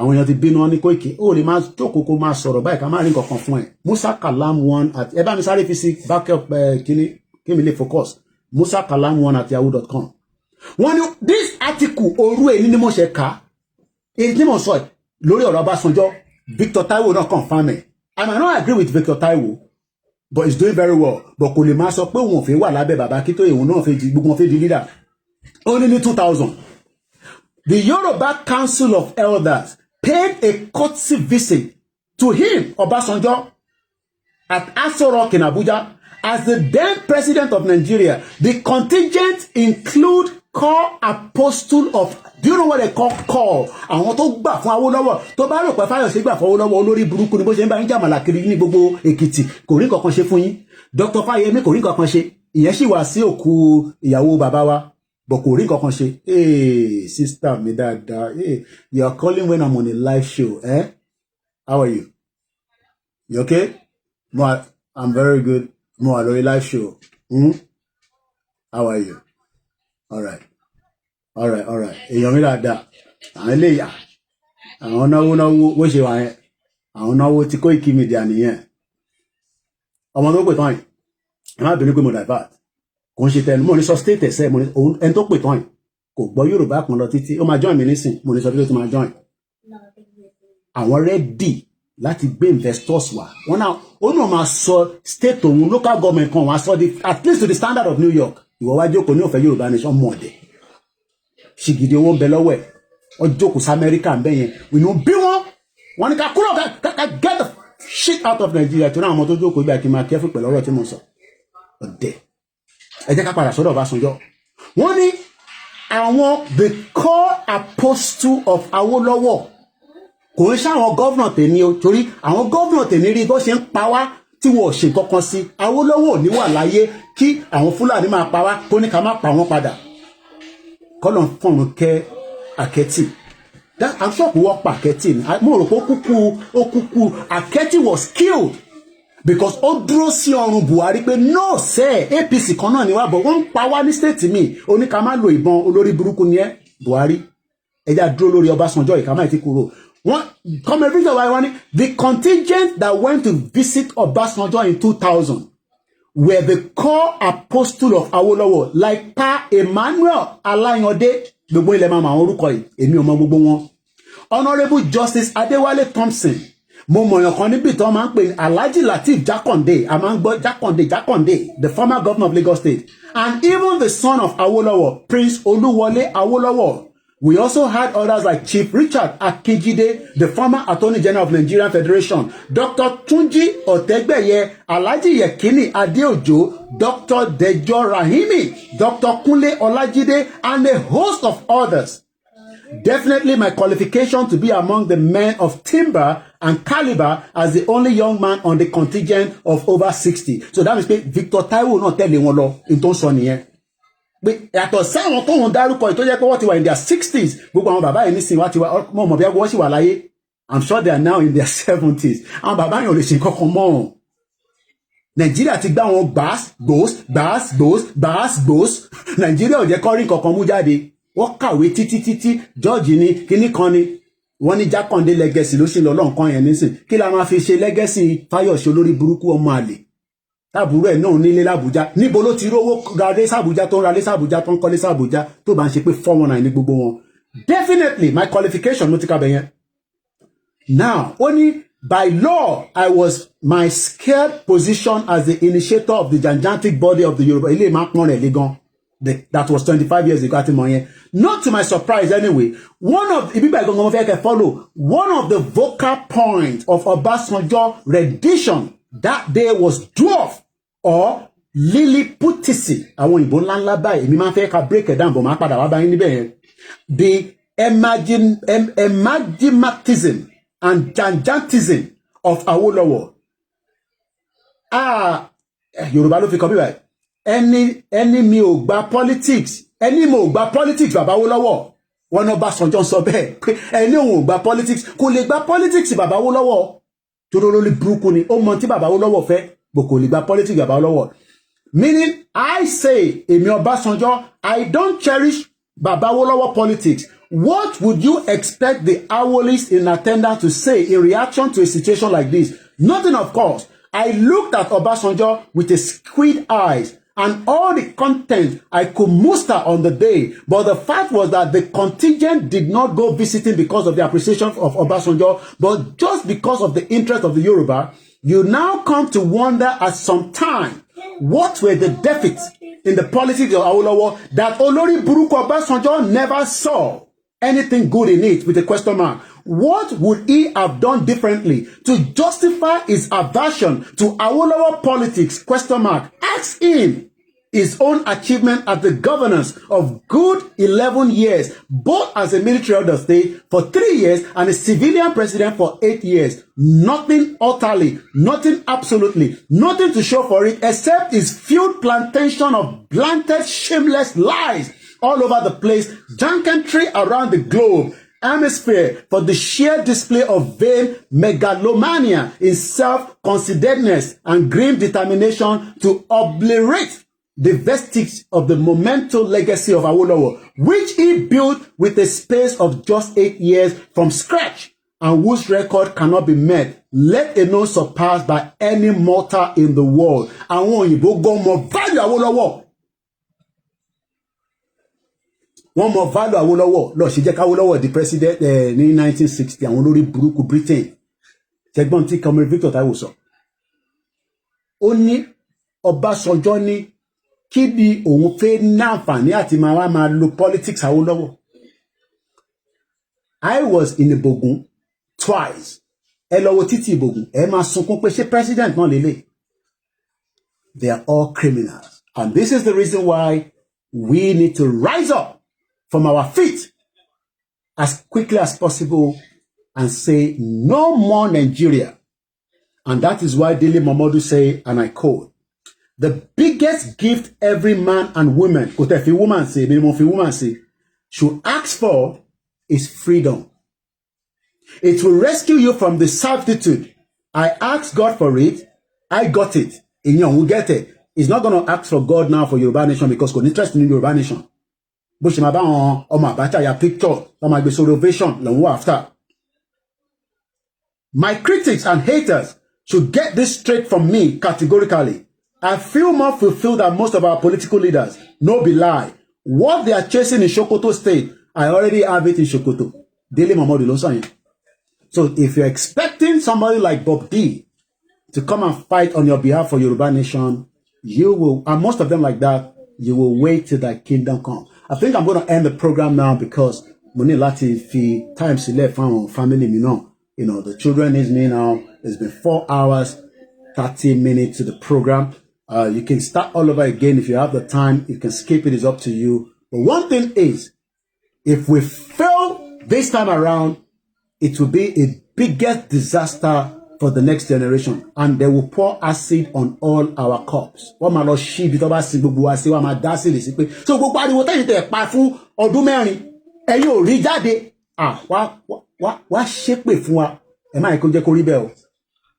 So tó bá rò pé mi nìkan ni àti wọ́ àtẹ̀mí lọ́jọ́ máa sọ pé ìṣòro máa lọ wo gbogbo profile ẹ̀yin náà ẹ̀yin tẹ́ lọ́mọ ẹ̀yin grandchildren wá lọ wò yín pé so gbogbo ariwo tẹ́yìn pa pé kẹgbà Yorùbá Nation ẹ̀ wá rí gbà.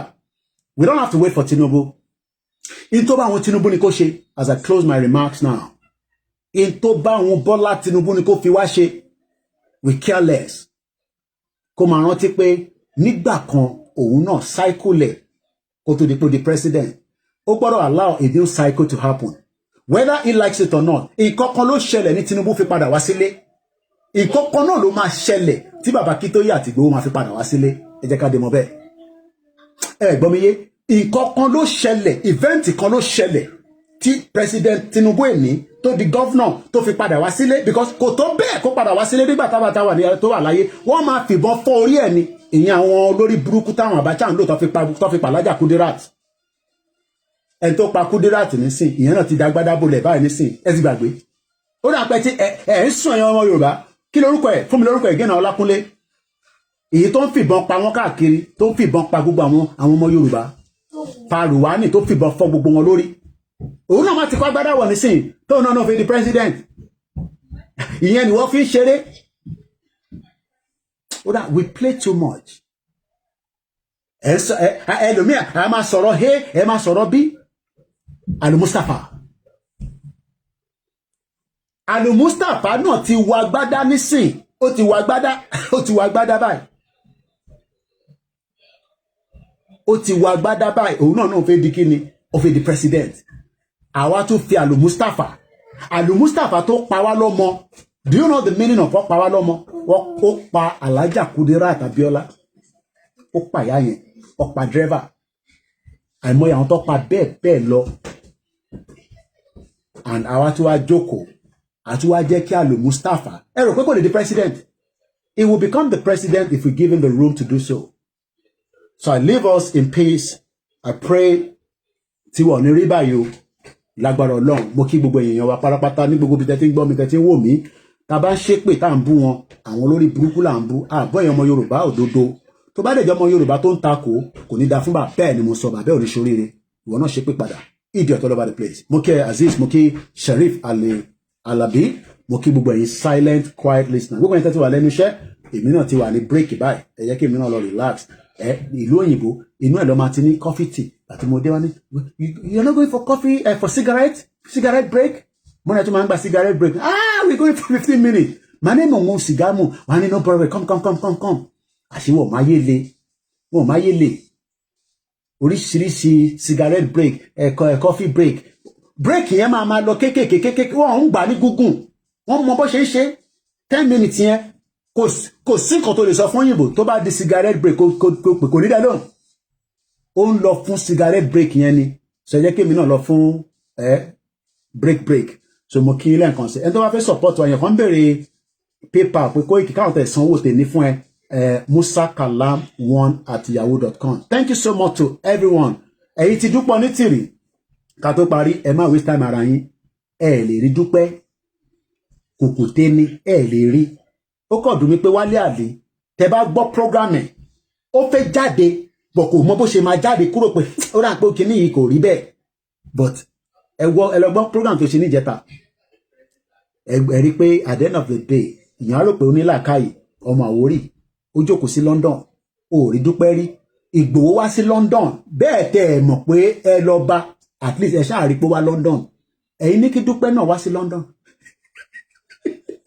ẹ sọ pé kó wá sí London àbí kó lọ bá ìjìnlẹ̀ ní Turkey ẹ̀yin wèrè ẹ̀yin bomb bastard mo kí Ọlánipẹ̀kun ẹ̀yin tẹ́ ẹ̀ ní làákàyè báwo nìyẹn ṣe máa wà ní UK tẹ́ ń tẹ̀lé dúpẹ́ ẹ wà l'Amẹ́ríkà ẹ̀ ń tẹ̀lé ẹ̀yin ti gba country fún yín ẹ̀yin oníranù àtẹ̀mọ́ bẹ́ẹ̀ ṣe wọlé sí London gan sí báwo lè ṣe fún ìwé ní visa báwo lè ṣe dé lùi idiot all over the place nígbà tẹ́yìn fẹ́ ṣiṣẹ́ ṣé wọ́n fún yín ní contract yẹn ẹ̀ rí sọ́wọ́ ẹni ẹ̀ ti gba document sọ́wọ́ níbo ni document náà wà àwọn wèrè àwọn asínwín so nǹkan méjì lockdown Heathrow máa rántí ẹ̀ Turkey wọ́n ṣe protest tó bá ti rántí méjèèjì yẹn kó lọ rò pé kí ló lè ṣẹlẹ̀ nígbà tí ní àjò yìí náà bá débi tó yẹ kó dé á débi tó yẹ kó dé dáadáa o láṣẹ Èdùmàrè mú kí gbogbo ọmọ Yorùbá o orúkọ mi ni Ọláyọmí Kóìkì tí gbogbo èèyàn mọ̀ sí Koikimedia bringing the world closer to your doorstep ire o.